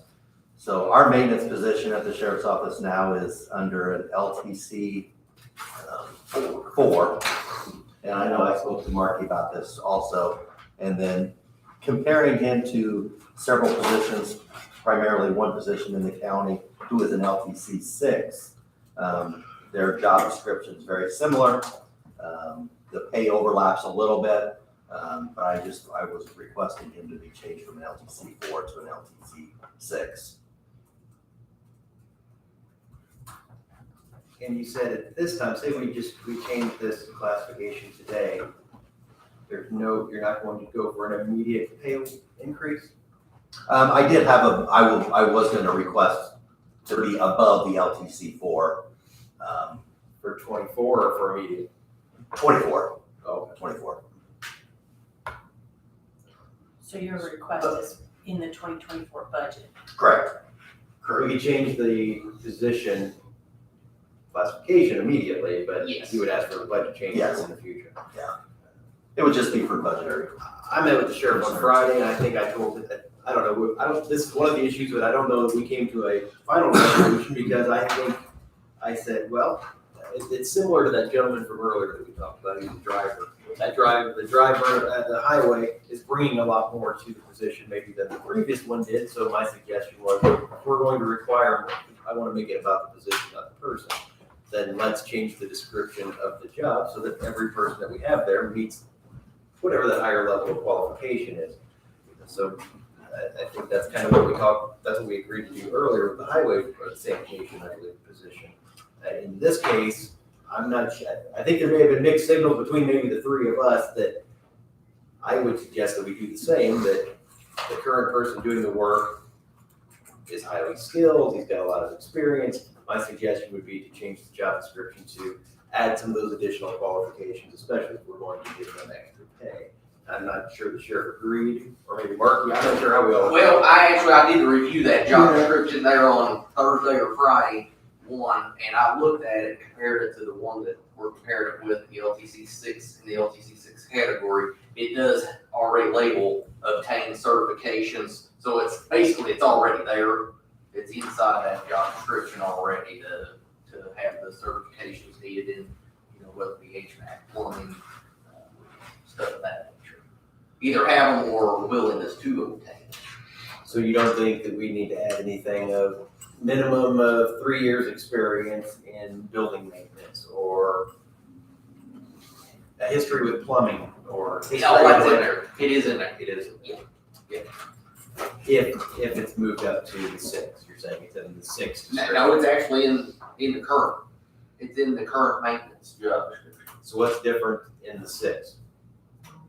Basically, like Tom said, I just wanted to reclassify to a 6, thinking that it fits there better, which I did look, highway mechanics, they're also in the LTC 6, which again is mechanics of vehicles. Tom's case, it's mechanics of buildings and AC unit, plumbing, electrical stuff, so very comparable. I felt comparable in the category. I don't know, how do you guys feel if we have a building maintenance person versus a mechanic? I would say here historically, mechanics would have a higher level of training, skill, and education. Currently, that's not the case. We're typically a highly skilled person to do the job at the sheriff's department. I don't know, I think it depends a lot on the person in that position. I mean, HVAC is not simple. It does take training and certification. And yeah, in the current classification, we were able to land one, but it will be difficult in the future to land what we're wanting this person to do for the money that we're offering. And they have to be certified in like HVAC and plumbing and electrical, and, I mean, they have to be certified, correct? They do not. They do not? They do not know. No. No. We just have. And that's the discussion that myself and Commissioner Blessner had on Friday is, I guess there comes a point in time where you have an overqualified person for the position that you have. And I was here trying to compensate the person versus the position. And I think that's where. One of the sheriff's best arguments for this person is because he's so qualified, we, instead of paying $18,000 in maintenance, we pay $3,000 or something. There's something considerably different. And the way that the job is written, it could be heck, you give me the job, because what I would do is I'd see there's a problem, and I'd make a phone call to Vespers, and they'd come fix it. That's one way to do the position, or the other way is, I'm a person who's skilled, I'll do the repair. So it's kind of, what do we expect from the position? Yeah, and I think that's where, that's the discussion, and like, again, I think as coming into this, I was wanting to pay for the person, the qualities that he brings, and not necessarily looking at the position. And now I'm trying to build the position around what we have, and I don't know if that's the best thing going forward. Like Marky said, we landed a good one this time, and is that gonna be possible next time if we increase the And the sheriff and I job talked description? too about what if the next guy, when Tom retired, the other Tom. Yeah. Tom Blessinger's the one doing it. When that Tom retires, then do we move the job back to a 4? Yeah. If the person isn't as qualified? I mean, we don't really do that. I mean, We we should find- can do that, Marky. I mean, Are you starting more on the wage scale? The whole idea is to have an appropriate job description for what we require. for the Right, position. yeah, I would probably stay away from that. I mean, you're moving it up now, can you very well? We move it? could move it, I mean, you can, but But, I didn't look at it like an LTC 5. I didn't look at that. if I was to, I've got it over there, but it, in my opinion, LTC 6 fits what I see it being. Now, maybe I'm not seeing it exactly the way you're seeing it also, but, I mean, in that job description, it does say that they have to be willing to obtain these certifications, so maybe we need to, instead of saying willing, maybe we need to change it to they are, or, we'll have they've bust. got 5-10 years We'll experience, have to whatever that is, we could be specific in there, but, those kind of items are in there. For the future. I think the transparent, if we're the most transparent about what's happening here, if we want to pay the guy more, so we have to have him in a higher classification. Right. And, which is fine, we want to pay the people the right amount. Again, can you tell us maybe if you have it in front of you, Sheriff, the wage difference, what we would be doing on that, on the financial end of it? As far as like what the. Right, the what he is scale says. currently and where you think he may end up if he was in a different, you know the wage ranges between the two, do you have that? I do.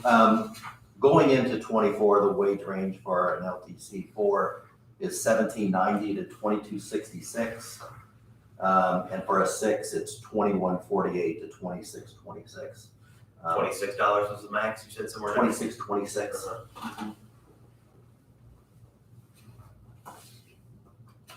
What's his, is he 37, 35, 40 hours, what is he? He is 40 hours.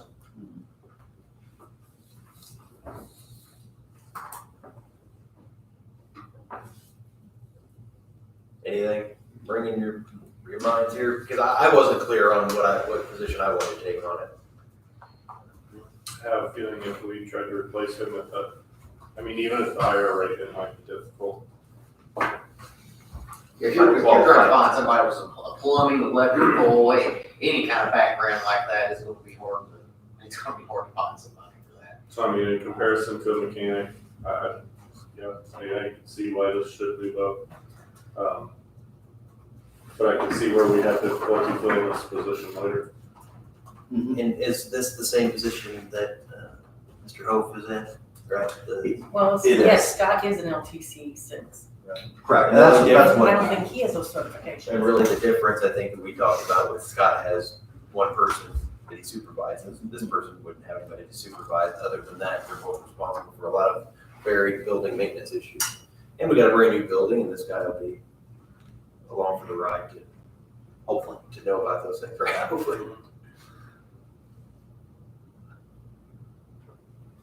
And Marky, what would your final thoughts on it be? I would recommend the LTC 6.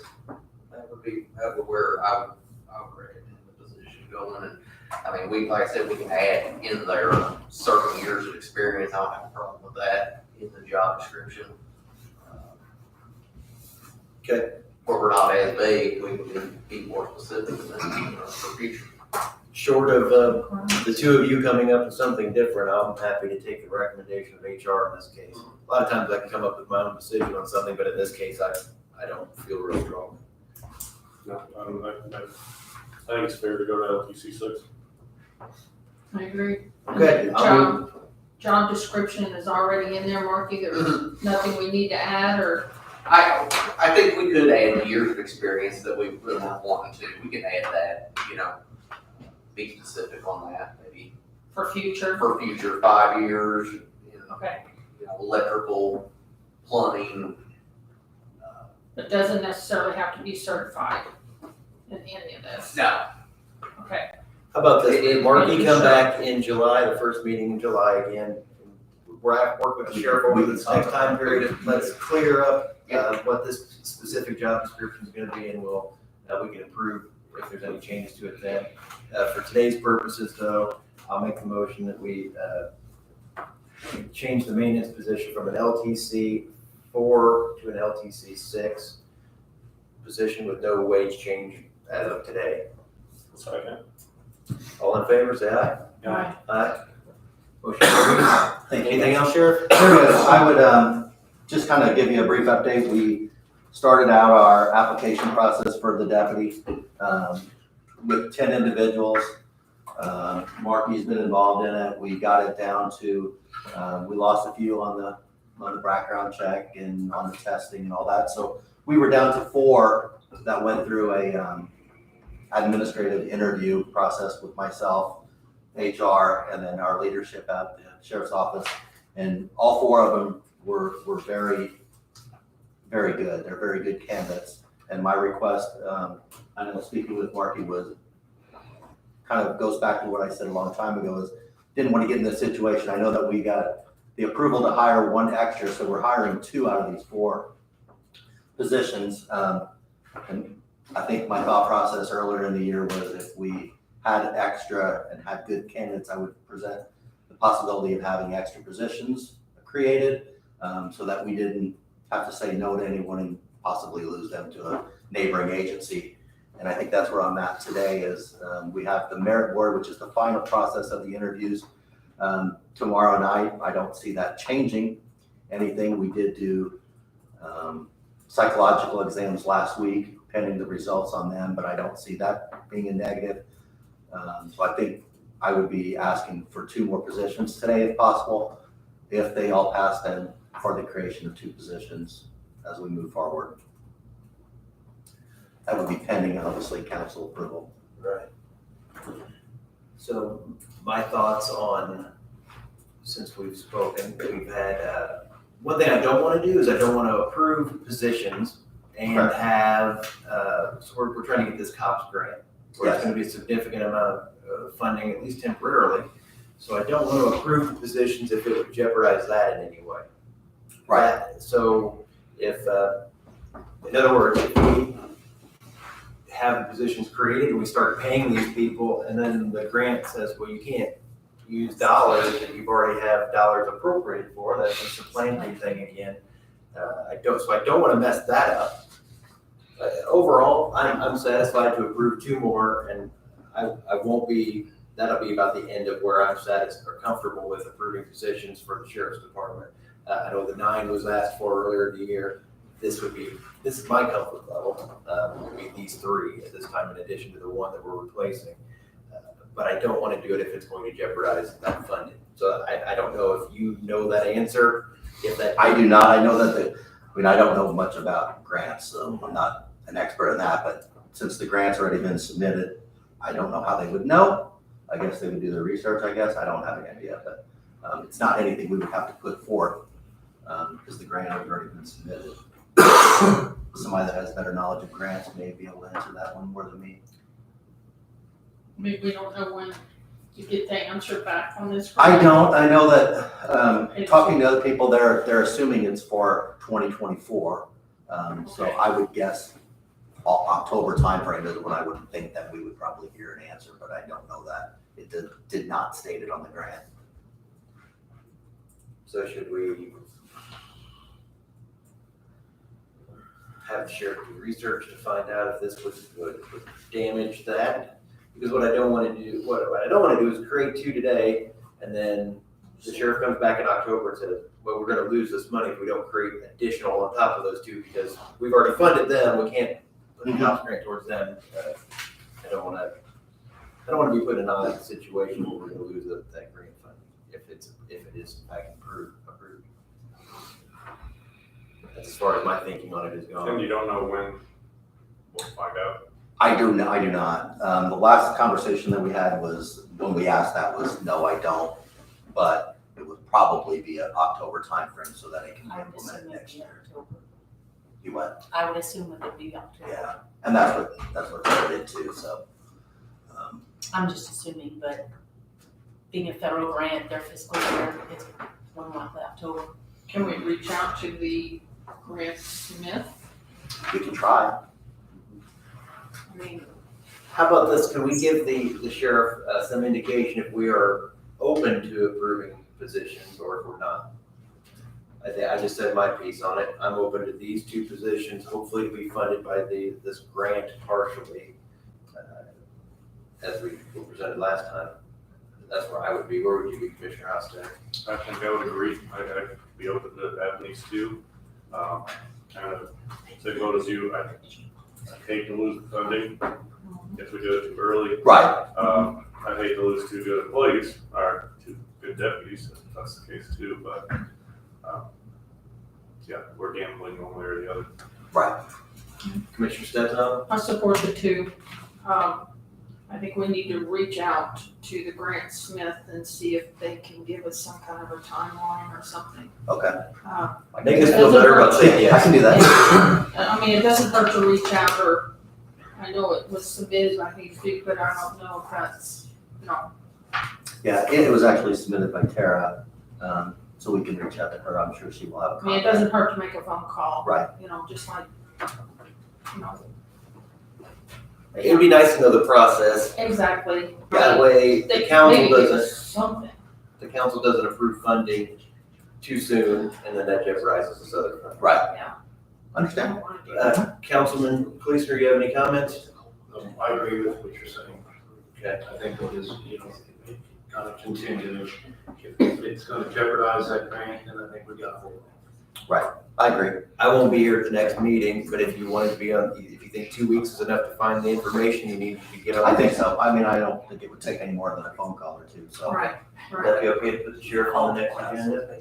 Because you have my support, if it doesn't jeopardize this, and they know that, so they can vote without me being here. Yes. Thank you. Thank you. Okay. I guess you can go with Sandy on the time. I'll get with Sandy, yeah. 9:30? 9:30. Got it. All right, Ms. Schrader, prosecutor's office? I don't really have a lot to say today because it's all the same things that I said before. So I've been to the commissioners' meetings twice, then I went to the council meeting. The council said that they wanted to wait until budget time, and then I had to get back on the agenda for the commissioners because in order to put the new positions in my budget that I want, it has to be approved. So that's why I'm back here, to refresh you. What I previously was asking for, I had 3 things that I wanted, and I put them in order of my priority of what I needed. The first thing would be a 3rd staff person for circuit court. With the 6% raise, it would be $43,591.44. Second thing I was asking for was for the raises for the deputy prosecutors, which I don't necessarily think, correct me if I'm wrong, I don't think you guys have to approve, I can just put that in my budget. And then the third thing that I was asking for was a part-time position for an investigator. And with the 6% raise, that would have been $30,177.14. So that's what I'm here to ask for. If you're gonna give me anything, I would greatly appreciate if you give me the 3rd staff person for circuit court because we really need it. So, obviously, I think we need all of it, but what we need the most is the 3rd staff person, so.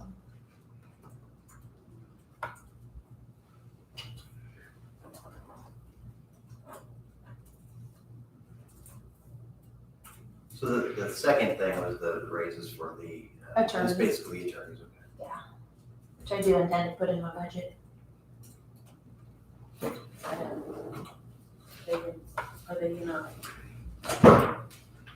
will those raises fit the wage?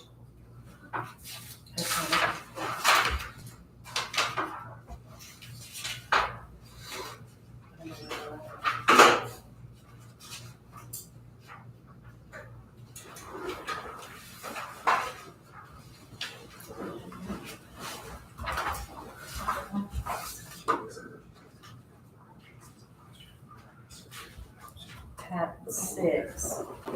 3378 to 4220, of course, I can't know where they're at, I don't know where they're paid right now. You know what a deputy prosecutor paid?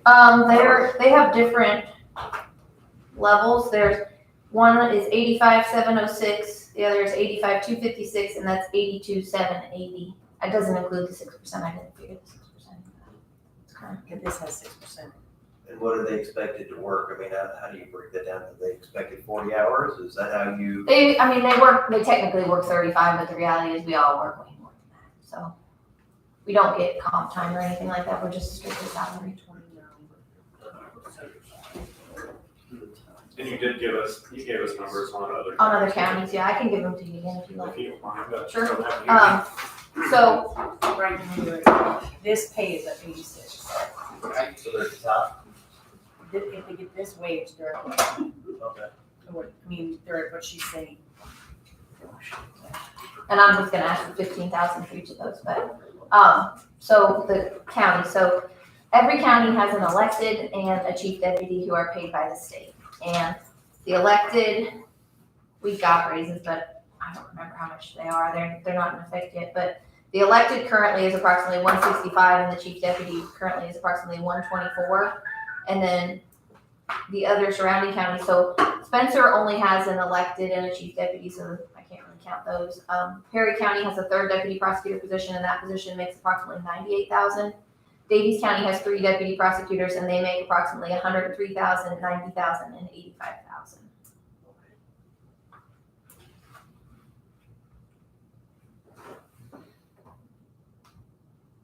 And then Evan came up and he said that he talked to our circuit court staff people, and so far this year, we are within 30 filings of what our entire year last year.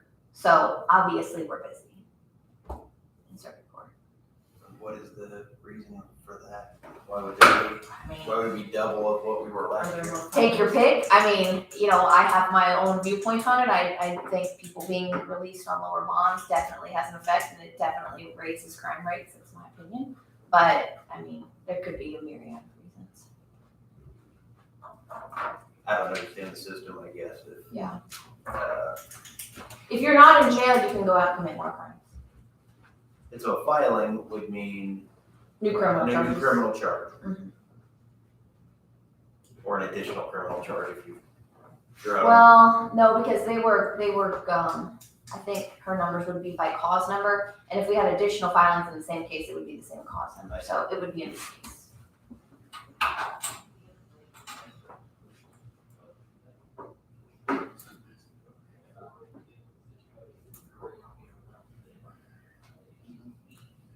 Well, we'll start with you, Commissioner Stefano.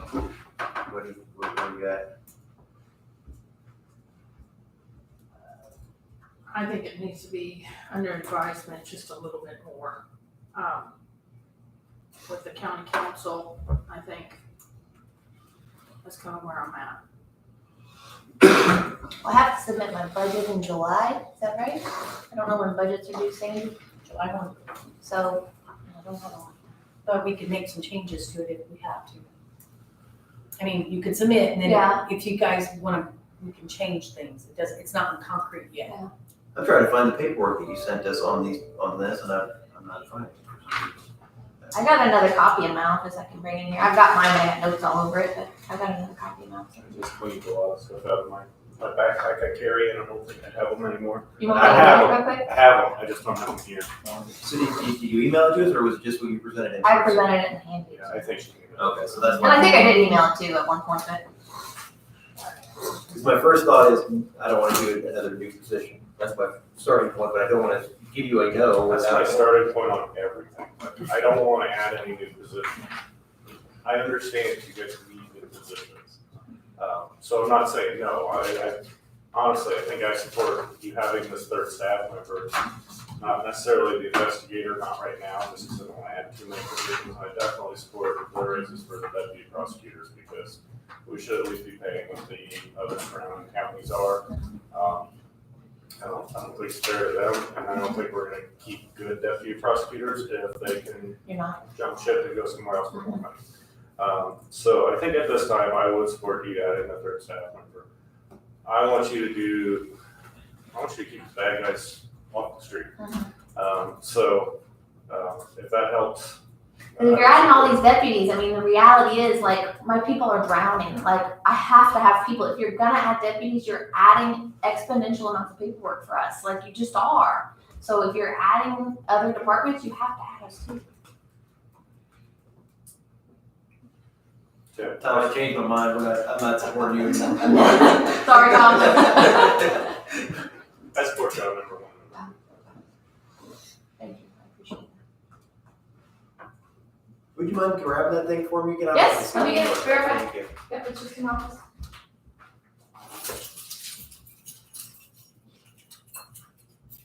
So part of me wonders, when you were in council, you didn't like the commissioners approving something, just passing the buck down. I guess it's easy for me today to be like, sure. But the council's already said they're not funding new positions, or they didn't want you to budget time. I guess that's what they're doing here. Well, she's wanting to add this to budget. Right. She's asking for 2024. Yeah. So, yeah. And if we don't put it on the books, it ain't gonna happen in 24, and it won't happen until 25. So.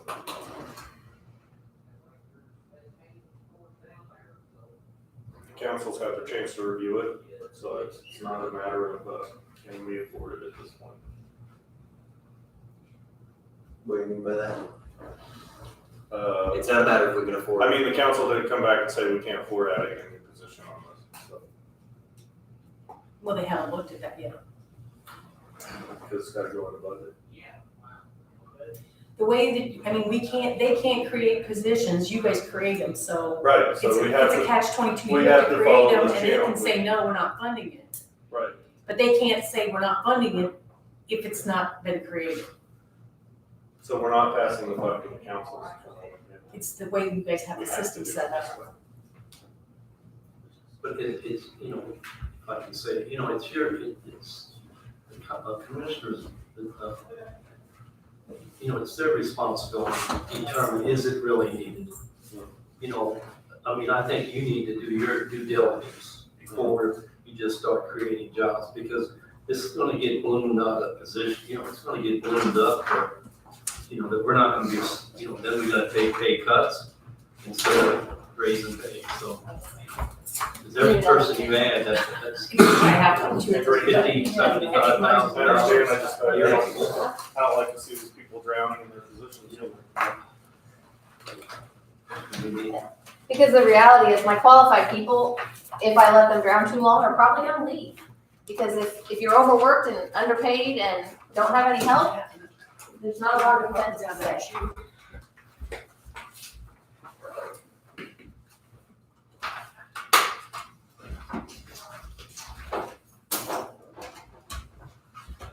So on here, your first bullet points is last time we added somebody for circuit court was 2010. We did add somebody for Superior Court. When was that? That was January 2020, it says in the next bullet point.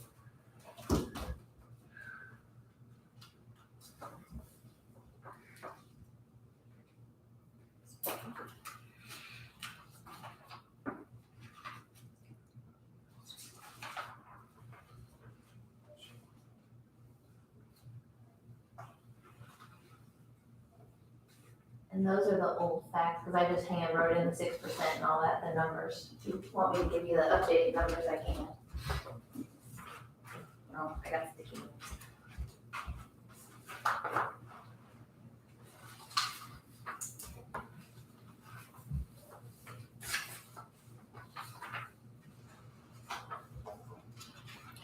Well, next year, budget 2024, that the deputy prosecutor at $50.13 an hour would give them almost over 91,000 with the 6%. So you're saying adding 15 to this year or last year's? I'm adding 15%. Or last year, 15,000 or 15,000 to the current year. I'm just trying to get everybody close to 100 is what I'm doing, so. You're saying within what we're doing regularly would be 91 instead of. Right now, the top pay for that position would be 91,237. So you could ask for 15 and we can't pay it anyway, because it would be outside the range. Right now, it would be outside of the range for next year. So that's another thing to look at too, when you're asking for that, because That's what, there's a max level that they can be paid under the current. it's the current. I'm just trying to figure out what the range would have to increase to. I think that's a separate thing from Sure. the main thing we're doing today, but you may want to work with her Okay. on your budget, just so you make sure you're not asking for more than they can even give you. Can that be changed? The range, they can change the range. Oh, the council changed the range. Did we change the range or did the? I don't know. I'd say that's the councils. Maybe I'd get a council to change this salary. This is all new to me, so.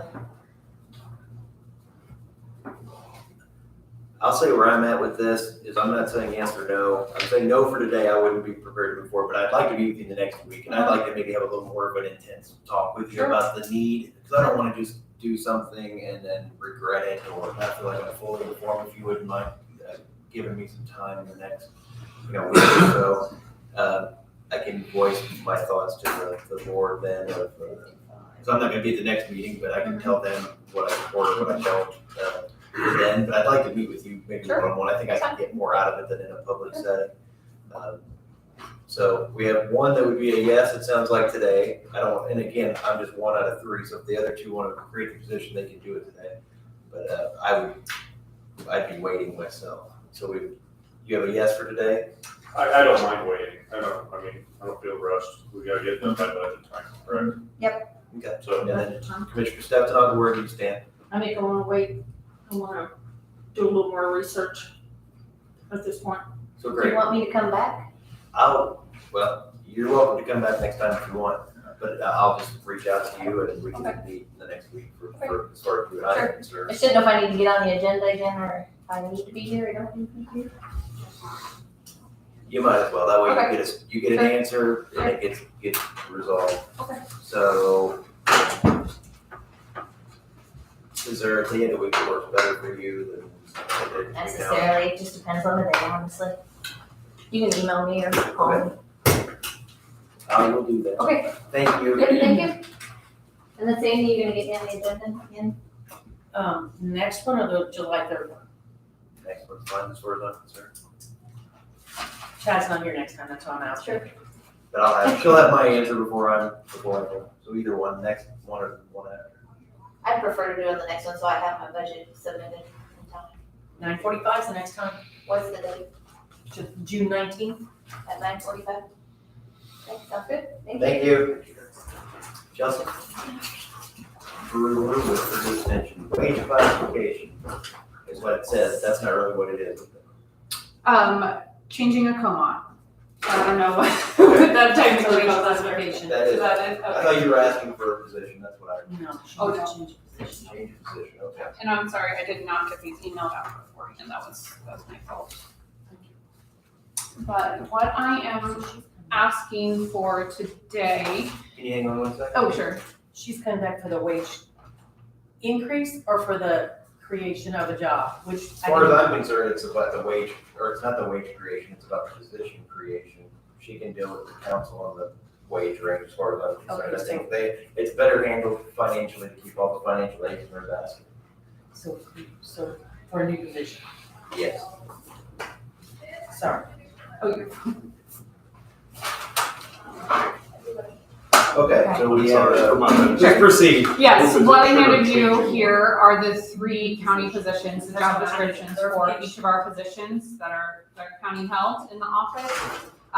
Today I'm here to talk about the administrative assistant position. It is currently a COMAT 2, while the office manager and the program assistant are both COMAT 3s.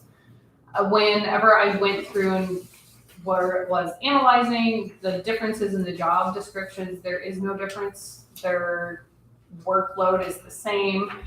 I really feel like that administrative assistant position should be moved into a COMAT 3 position for the 2024 budget year. Currently, she's earning at the top of the COMOT 2, which is the bottom of COMOT 3, so it really monetarily, as far as next year, would not provide that much of a monetary difference. It would just allow her greater earning potential in the future, should she be able to earn a wage.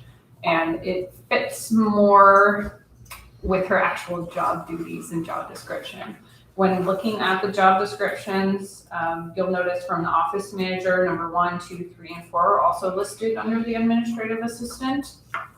And then when looking at the program assistant job description was written before the administrative assistant job description. So actually, number 1, 5, and 6 have flipped over into that administrative assistant as she is taking the role of our marketing manager. So she actually does all of our promotion and our flyer creation. She manages our website, our social media. So she does kind of everything.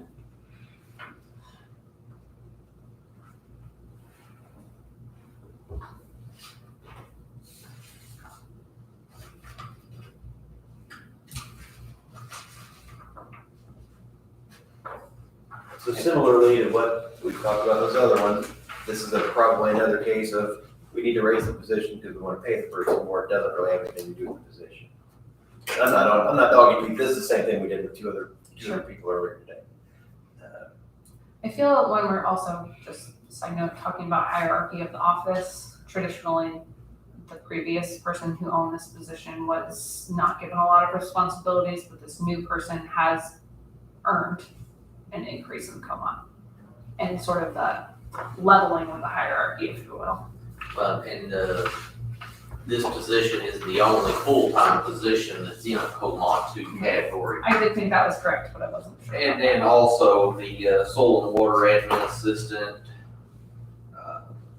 security center admin assistant, those 2 positions are also COMOT 3s. So you're saying out of every staff member, this is the only 2 in the whole county?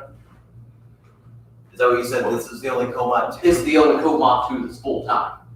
All the other COMOT 2s are part-time. We probably should have done this when we hired. Interpreter told us to, She's COMOT 3. not on my paper. My favorite, she is. She can't be a COMOT 2 because she's getting paid more than 1801. And she's getting paid 20.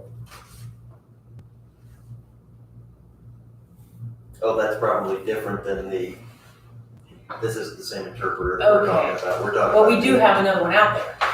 It says health clerk translator, COMOT 2. Oh, what is it? I don't think that position's even filled now, is it? Oh, under health department. Just saying, there is one there. I don't know who that would be.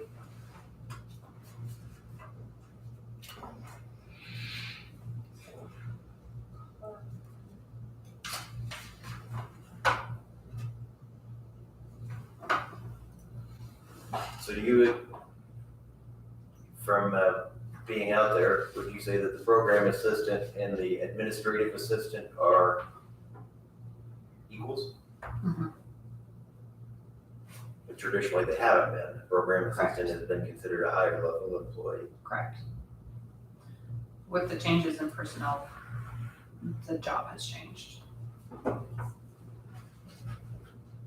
The job can now be entrusted with more responsibilities than it used to be.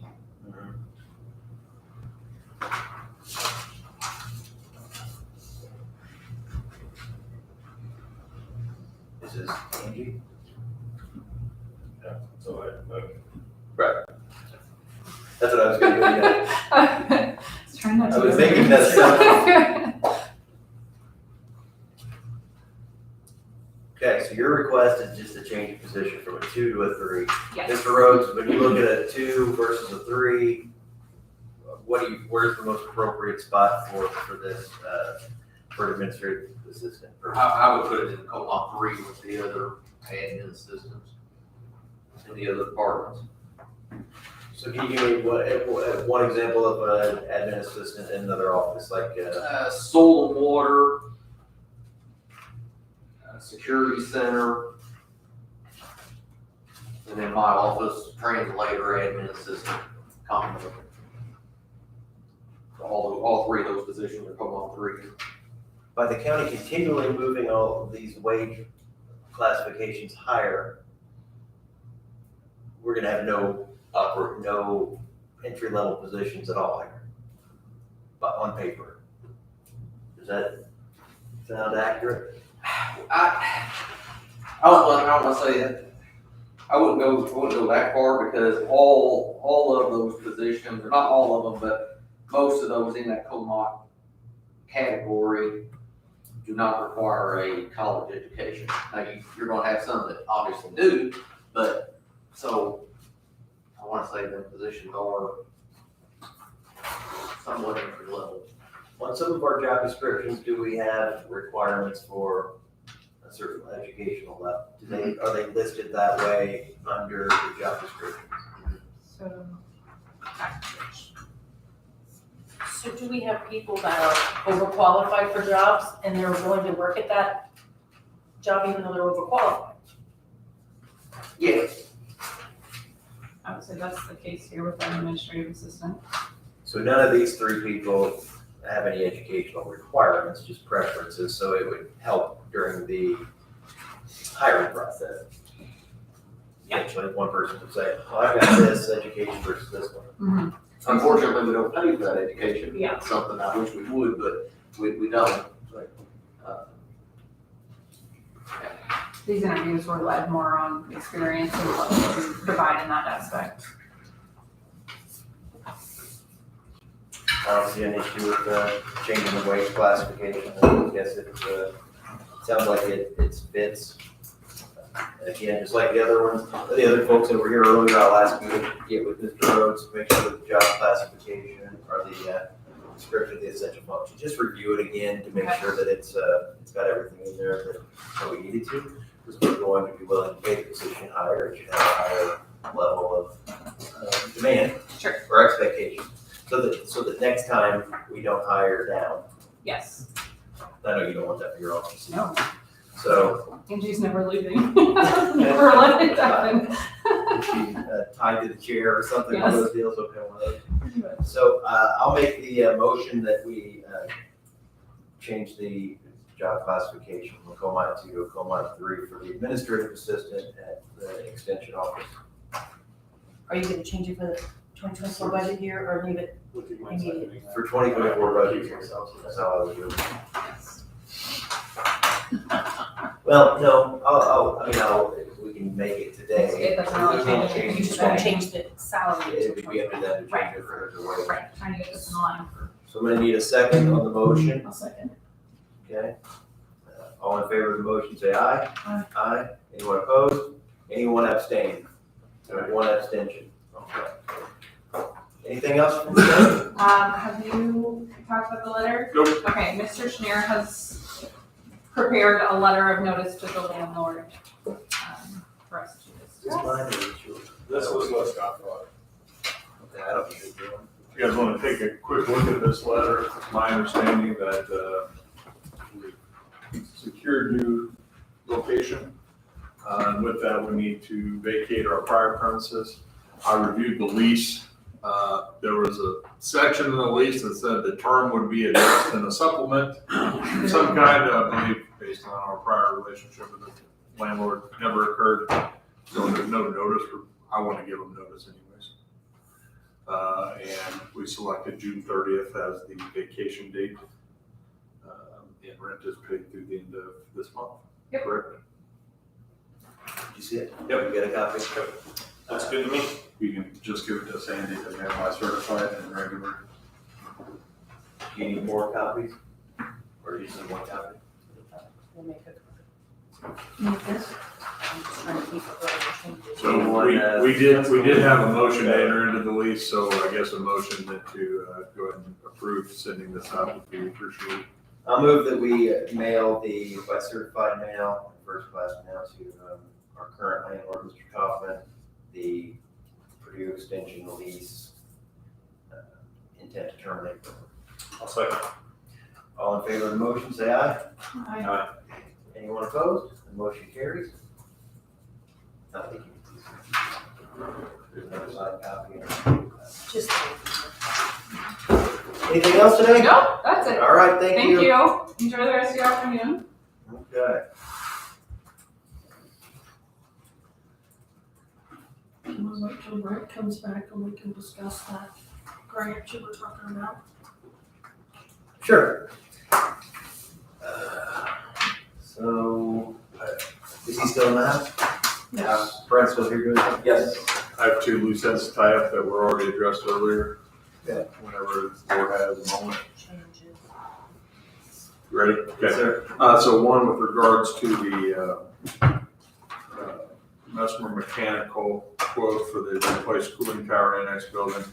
If you look at the statute, anyone between 50 and 150, you had to invite it from 3 individuals.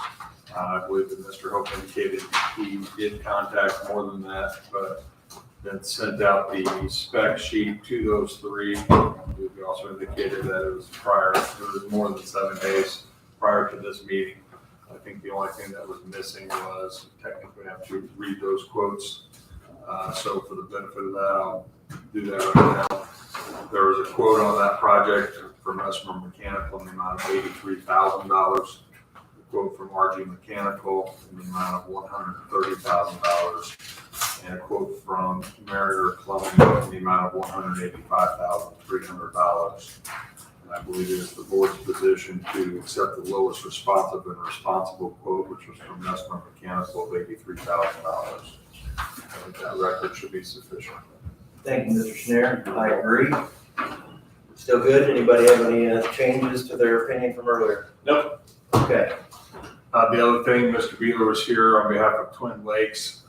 It was an oversight on my part. I forgot to print this off. Is because we were vacating part of that plat, same as we would a road or an alleyway, an ordinance is required. I prepared an ordinance number 2023-05, which recites the facts that were set forth in his petition, where the board did approve that. I would ask the board to make a motion to go ahead and adopt ordinance 2023-05, vacating that public drainage utility easement, please. I make the motion to approve ordinance number 2023-05. Looking for a second. Second. Any other discussion? All in favor of the motion, say aye. Aye. Aye. Motion carries. Sandy, I'll email you a Word copy of that. There's just one here. There's just one.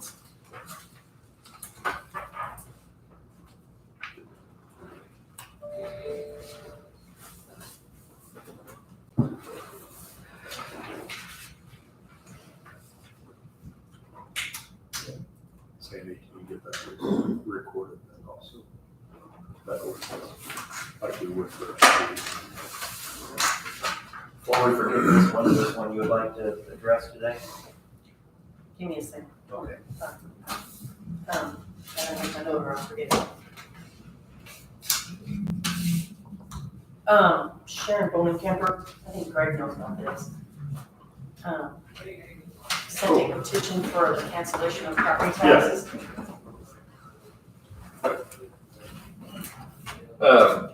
Counties, this will be the third one of these, I think, that we have addressed. The last one we did was for ourselves. It's a petition signed by the auditor, assessor, and treasurer of DuBois County to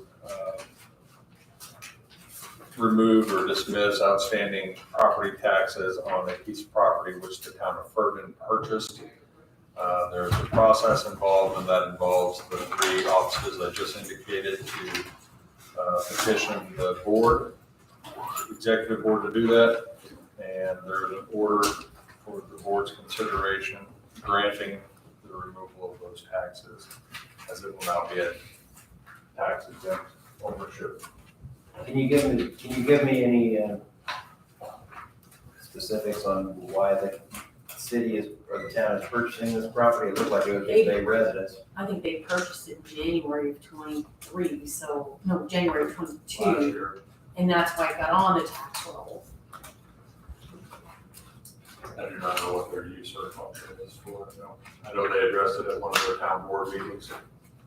Because I was wondering what it was, and I looked, and it's just like a house couple blocks off of the main road there. I don't know the purpose for it. You've reviewed it? No, she just sent it to me and said, can you take it to the commissioner meeting? And she said she worked with Greg, and I said, okay, I printed it for y'all. I didn't know if you said, I thought you signed it, I didn't know. They signed it because the statute requires the 3 office holders to petition the executive body. Yeah, treasurer, director, assessor, yeah. But you didn't do any research on it yourself? Yeah, I'll do. I guess it's really none of my business why they did it. I don't know the reason why, the thing, it's owned by a municipal tax exempt organization, which would otherwise be eligible for it. I think that's the extent of what I looked into. What does it cost us? When we don't get those taxes, and we get our percentage, that's gone. Correct. And we, I don't know if you recall this or not, but when we purchased where we're expanding the community corrections, We did it to ourselves. we petitioned ourselves. We also granted that. Anybody have an issue with waiving these property taxes for the municipality? Is this the whole set of it here, or what we got? Those are 2 separate things that I just approved. Okay. Is this going to go back? That should be the other thing I need. Or something to say? Yes, they're all set. Thank you.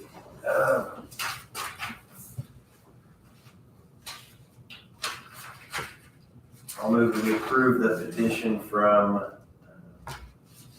Ferdinand, Indiana, for the cancellation of property taxes, fees, assessments, and penalties against real property that they've purchased. Second. All in favor? Aye. Motion carries.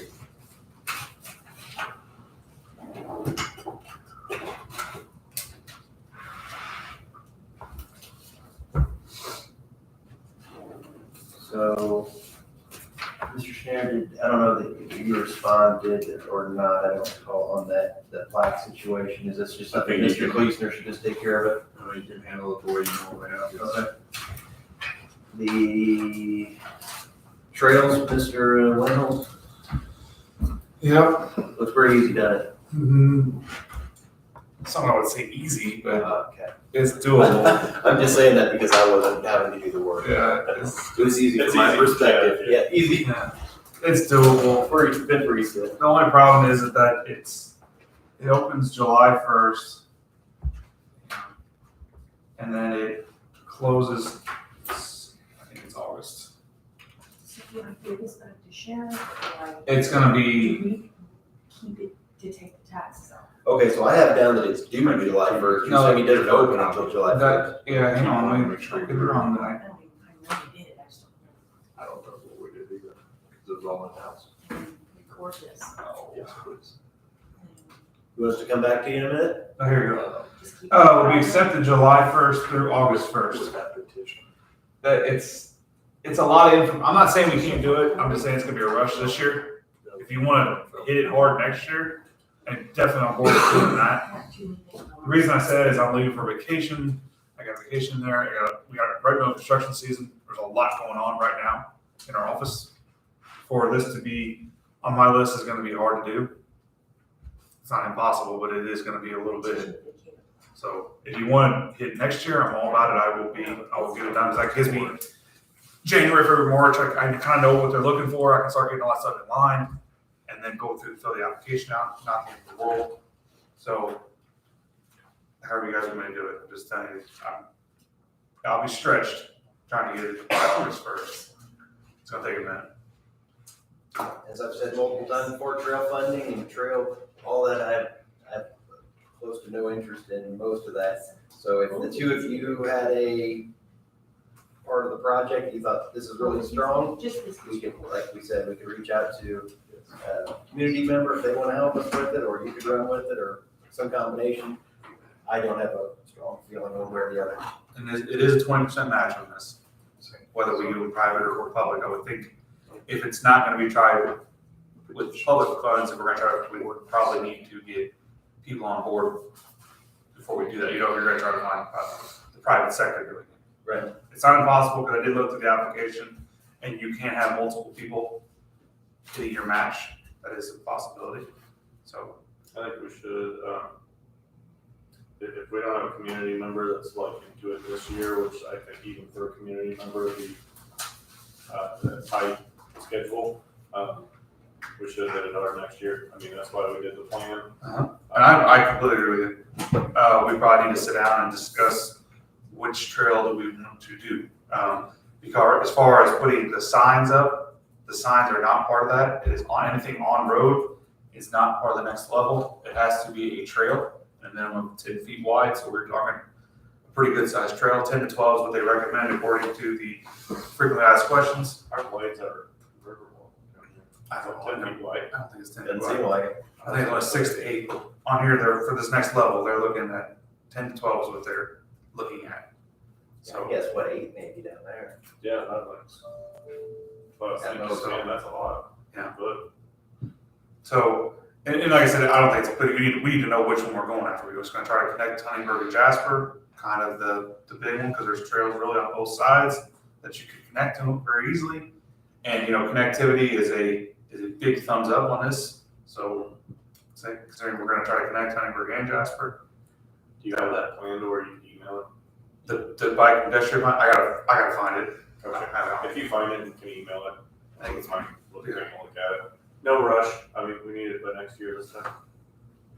But I think, I'm all about trying, I think we can do this, but if we're gonna try to do all this now, it's gonna be pushed to try to get this round.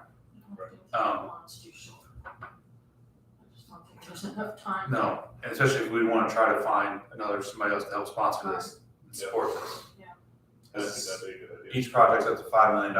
Most of them that I've looked at were 2 to 2.5 is what they seem like, the butter zone. So. Did we ever, I don't know that guide that was put together, but what, do we have preliminary costs on any of the projects that? Yeah, he's got a budgetary cost on them. They're not really much of a breakdown, if I remember right. I got a little time since I looked at that. I slept a little bit since then, but there were budgetary numbers. How much of a breakdown there were, I don't think there was much. I thought we had one here. The trail guide or the trail? The trail master plan. I thought we had a copy of it here. If I had one, I'd probably put it on that shelf over there. I have to go back and look, but I think, It was I think I remember. Book. Yeah. It was Yeah. big. Exactly. Yeah. Well, it's not here, so. I doubt I have it in my drawer.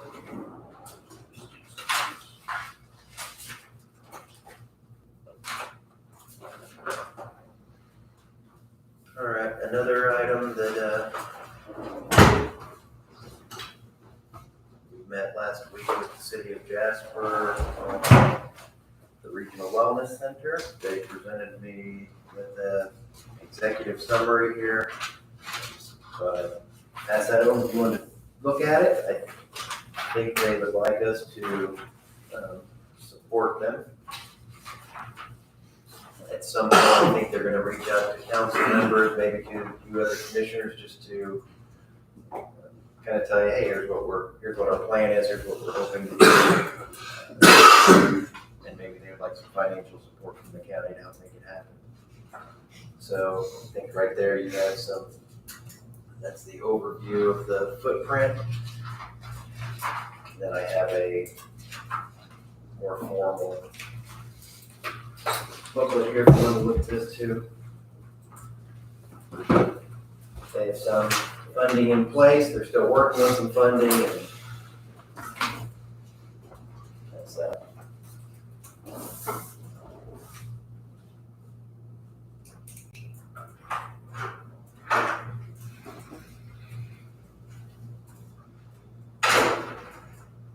Just let me know when you're caught up and if you have any comments.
If you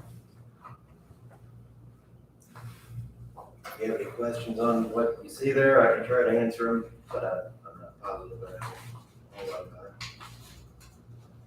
Have we started fundraising with this of any sorts? My understanding is they brought on a person to help them with their capital campaign, so they have a consultant or something, and I do believe they are reaching out to people and beginning their capital campaign for the project. So does Scott have those quotes? Or do you like- He gave me a copy. I'll give it to you. I don't know for now. Looks like this.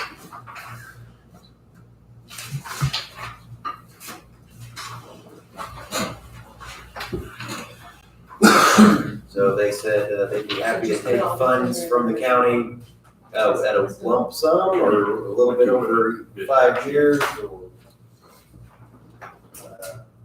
looks like it's gonna be a nice project. I'm not sure. I think where we left it was they were gonna reach out to the council about how to proceed. Next, it's just with that law enforcement parking on the courthouse property. And Brent looked into this a little bit, and I think my understanding is that the language implies that if we create or have spots for ADA, then there's requirements around them. If we don't have those spots, then there's no requirements to do anything in particular necessarily. So I think we could say, we could kind of do what we wanted. If we want to have an ADA compliant spot, then I think there's rules around that, and we would have to follow those. If we said we want all of them for law enforcement, or if we wanted them for other purposes, we could probably go that direction as well. If you, it was just a caveat, it was law enforcement, delivery trucks. There are like 3 things that they all have to be for that cause, yes. According to that snippet that I emailed you, or that I sent you, yes. You're saying though, if we It's all gotta be for the same cause.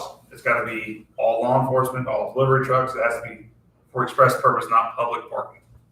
Yes. So if we had it, so I think my suggestion, what I would bring to the board would be, we have 2 law enforcement. One could say, for the delivery, what do you call the truck, the transport truck? Law enforcement, transport, law enforcement, and then I was gonna say the third one could be for an official park. That way, if a judge, there's been judges before that wanted to park on the site. It's a little safer, I guess. It could be somebody from the county. I mean, that's how I would like to see it. That'd be my suggestion. I'm happy to hear other opinions. Do you think that would be compliant? I think it's non-public parking. It's non-public parking. Yeah, I think we'd be okay. I feel like we just leave it as ADA, leave that one spot as a handicap parking spot. That we do or do not? We do, just leave that one spot. I think the other 2 is for the transport van, and for a sheriff, or somebody who needs that, law enforcement. It's not ideal, but I think we do leave that.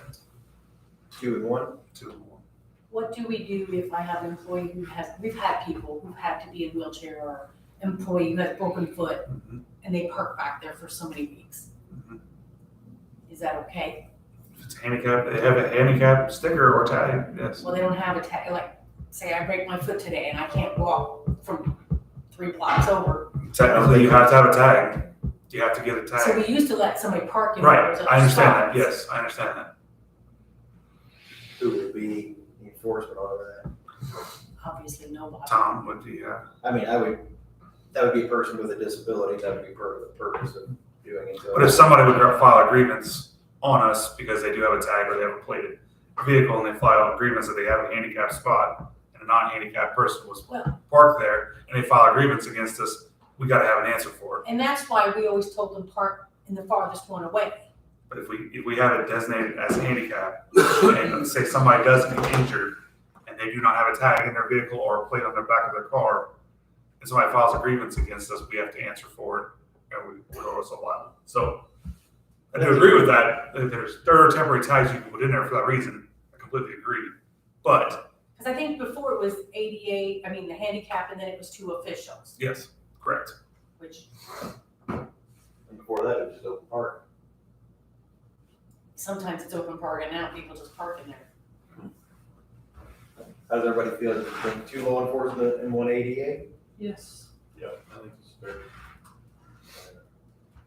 That way I can give the sheriff an answer of what is expected for them, because they're not supposed to be on the road. And they won't be once that's repaired again. What is the status? How does anybody know? Is concrete poured for the new spots, or is it still tore up? I haven't, No, there's, I haven't been back there in a while, it's so. poured. We had our abatement meeting up there, and also the council window has. But there's no access to it yet, because the road's No, still it's on. closed, but But it's ready as soon as the road's. Yeah, you can park on it if you can get. Drive to the yard.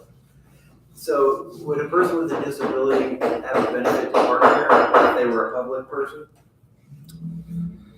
I guess they would if there were no other spots. If there are no other spots, they would. They wouldn't have to cross the road and they could wheel out. Ideally, you do have a sidewalk going around the outside edge.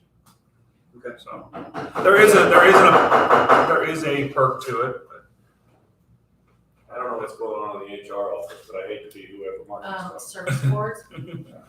Oh, he's putting flags together. So, okay, just for the record, we'll put it on the minutes here that the Board of Commissioners have determined that the courthouse parking, there's 3 spots. 2 of them shall be designated for law enforcement officers, and the remaining spots shall be ADA compliant. Does that sound, I'll just make it a motion, so we'll put it in there. I move that that's what we do. I'll second.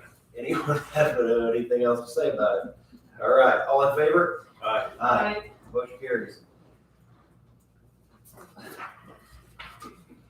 Mr. Schneider, do you have anything else? No. Does the auditor have anything? Wow. I think I've got a project to award, so. Okay, so 2 will be for law enforcement and 1 shall be for ADA. Is that how you said it? Yes. Brent, well, I'm gonna put you in charge of signage. Is that okay? Can you make sure that those 3 are labeled how they need to be? Thank you. Can you do that right now? Can you get that grant done? Yeah, yes, I will do that after the grant's done, yes, I will. The auditors are working. I will be taking some around tomorrow to view some different inventory, so I'll probably be at your site sometime tomorrow afternoon, maybe. We are moving to positive pay on our banking, so that should be effective either today or tomorrow. We've been working with German American Bank on our accounts payable. What does that mean? Anytime we write a check, we have to put it up to the bank's positive pay, and then when they get a check through, before it clears, they make sure they match. Because we were hit with fraud a couple of times, so. We have to turn in what checks are going out on a daily basis that they know to approve a check with a like amount. Yes. Got it. Is that a lot of effort on your part? It's a little bit of work. Seems like it would be. And for the last 2 or 3 weeks, every check that clears, we've had to approve it because we haven't started it until, yeah, it's been a little bit of an effort, but it's to help against fraud, so. Great. Anything else? Did you ever make a decision on this? I sent them the form and said if they want the days off, we need the form filled Okay, out, so we will then- make determinations. At that time, and you're not gonna change anything with the form or add anything to it? Okay. That's all I have. Thank you. Any public comment? Brent, what else did you have? Okay. Maybe that'll work. Yeah, so I did review the bids for community crossings, the bids we just had.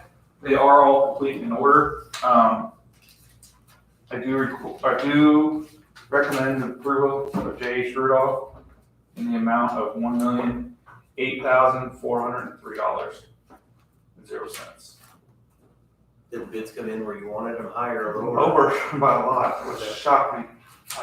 Yours was what, 1.3? Yeah, I was kind of expecting to be 1.4, is that true? I was 1.4? Yeah, I was shocked because the price per ton was a lot less, so.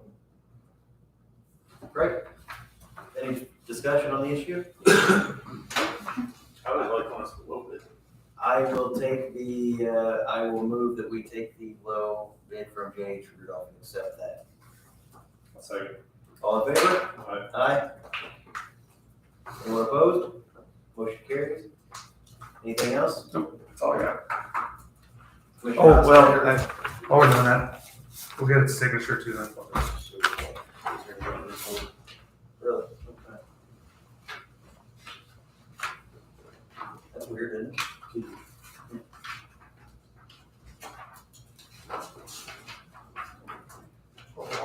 Also get it done. Just need a signature from all three right there. Okay, tore apart. Scan. What's this for? That's for the awarding the contract. I got that signatures for since community crossings. We're not giving you a raise or something. Hey, don't worry. Don't worry. I'm not saying yes or no, just saying no. Just for you. Thank you. That'll take care of that then. Speaking of grants, I just wanted to bring up that the new Indiana News 92, that was the first article that they had in here talking about the county's contract with private firms specializing in public grants or hire a full-time grant coordinator. Even open up my email. Grant administrators be paid for themselves by bringing some of these funds to your community. Grants are meant to supplement existing funding, not to supplant it. Those are things I took from that. Planting is a definite no-no. I think grants, I think the way we do government is goofy, but that's how we do it. So sometimes we may need to consider a professional for something along the line. I don't believe I have anything else at this time. Commissioner Hostetter? Nothing for me. Commissioner Stetson? Laura Grammer, the Strawson Fest Committee, she reached out to me then again about the courthouse restrooms. There was actually a contract and agreement that was signed on March the 1st by Laura.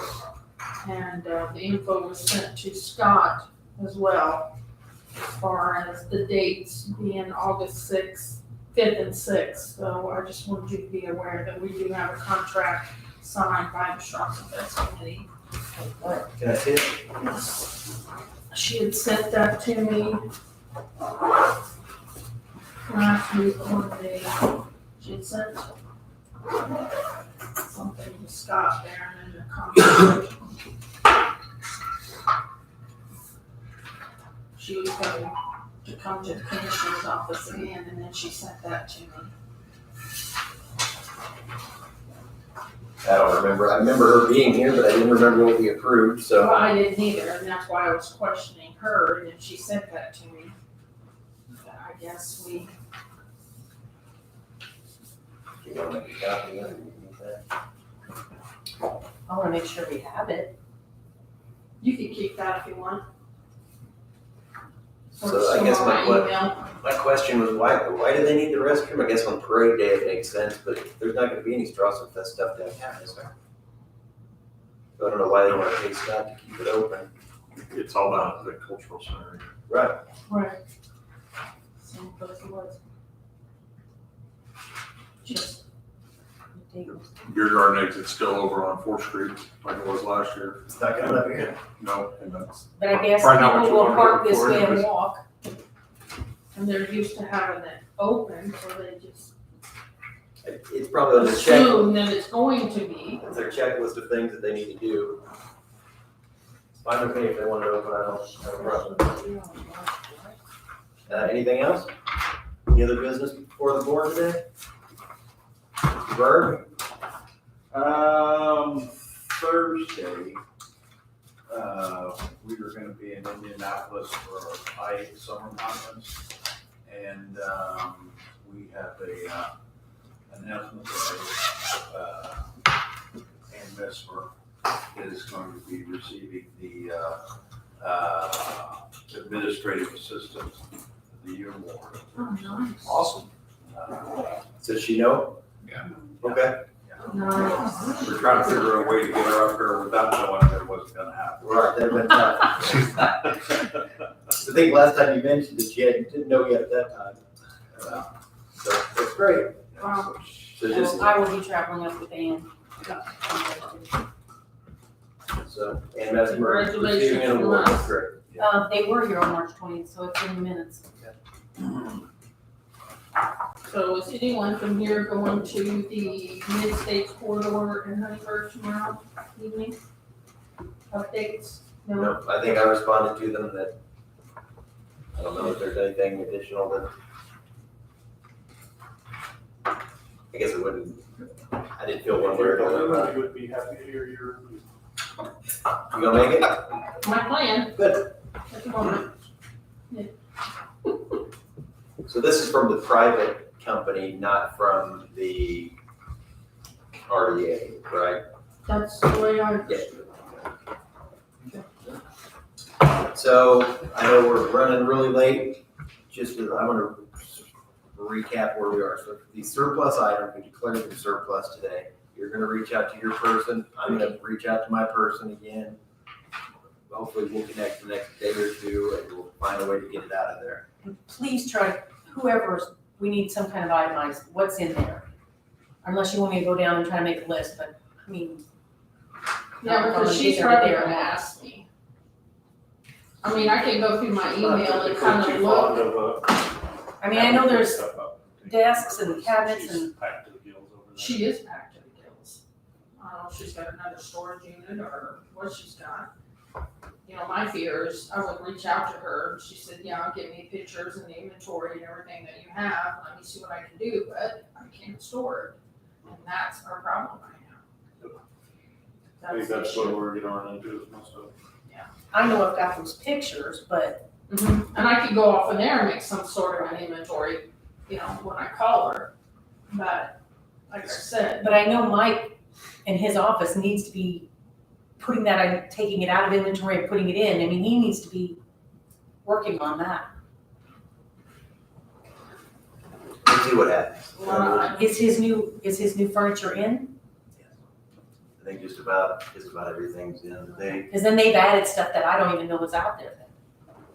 And I've told Chelsea with her moving, she's gonna have to do the same thing. Bring items at the next meeting of what they're not gonna be using. Because I know she's got some too. It never ends. back to what I suggested before about the Du Bois County Restore, will they come and get the items? I don't know that answer. See, I don't know either. They do, I thought they used to. they do, See, I don't know that. but I don't know if you call them and say, hey, I have 10 desks, if they're gonna say, oh, yes, we'll take all 10 of them. Or if they will say, oh, we've got 10 of them in our inventory and we don't need any more. Yeah. You know, so. Well, and the other thing is if Doesn't you're hurt to trying call to sell them out on Facebook or something, you gotta have somebody to manage that. Yes. No, so that's where it would be, Yeah, which is it's a almost, nightmare. yeah, it is. Yeah. Okay, so I'm gonna reach out to, that's my own thing. I guess excess items are really the only thing that we have. I feel like long term, maybe we need to have a better idea how we handle these excess items. We need to come up with a And process if of we want some to contract with some auctioneer or, you know, someone who, someone who can get them and get them out of our air. Now, And this is then we very just get what we get unusual. for them. Oh, it's every month. It just seems like there's every month there's surplus items. It has been the last several months, but I don't know if it's been this bad. It's the first. This is more than usual, but This one. it just seems like every month I have surplus items. Well, close meeting. So Greg, talking about that grant and everything else.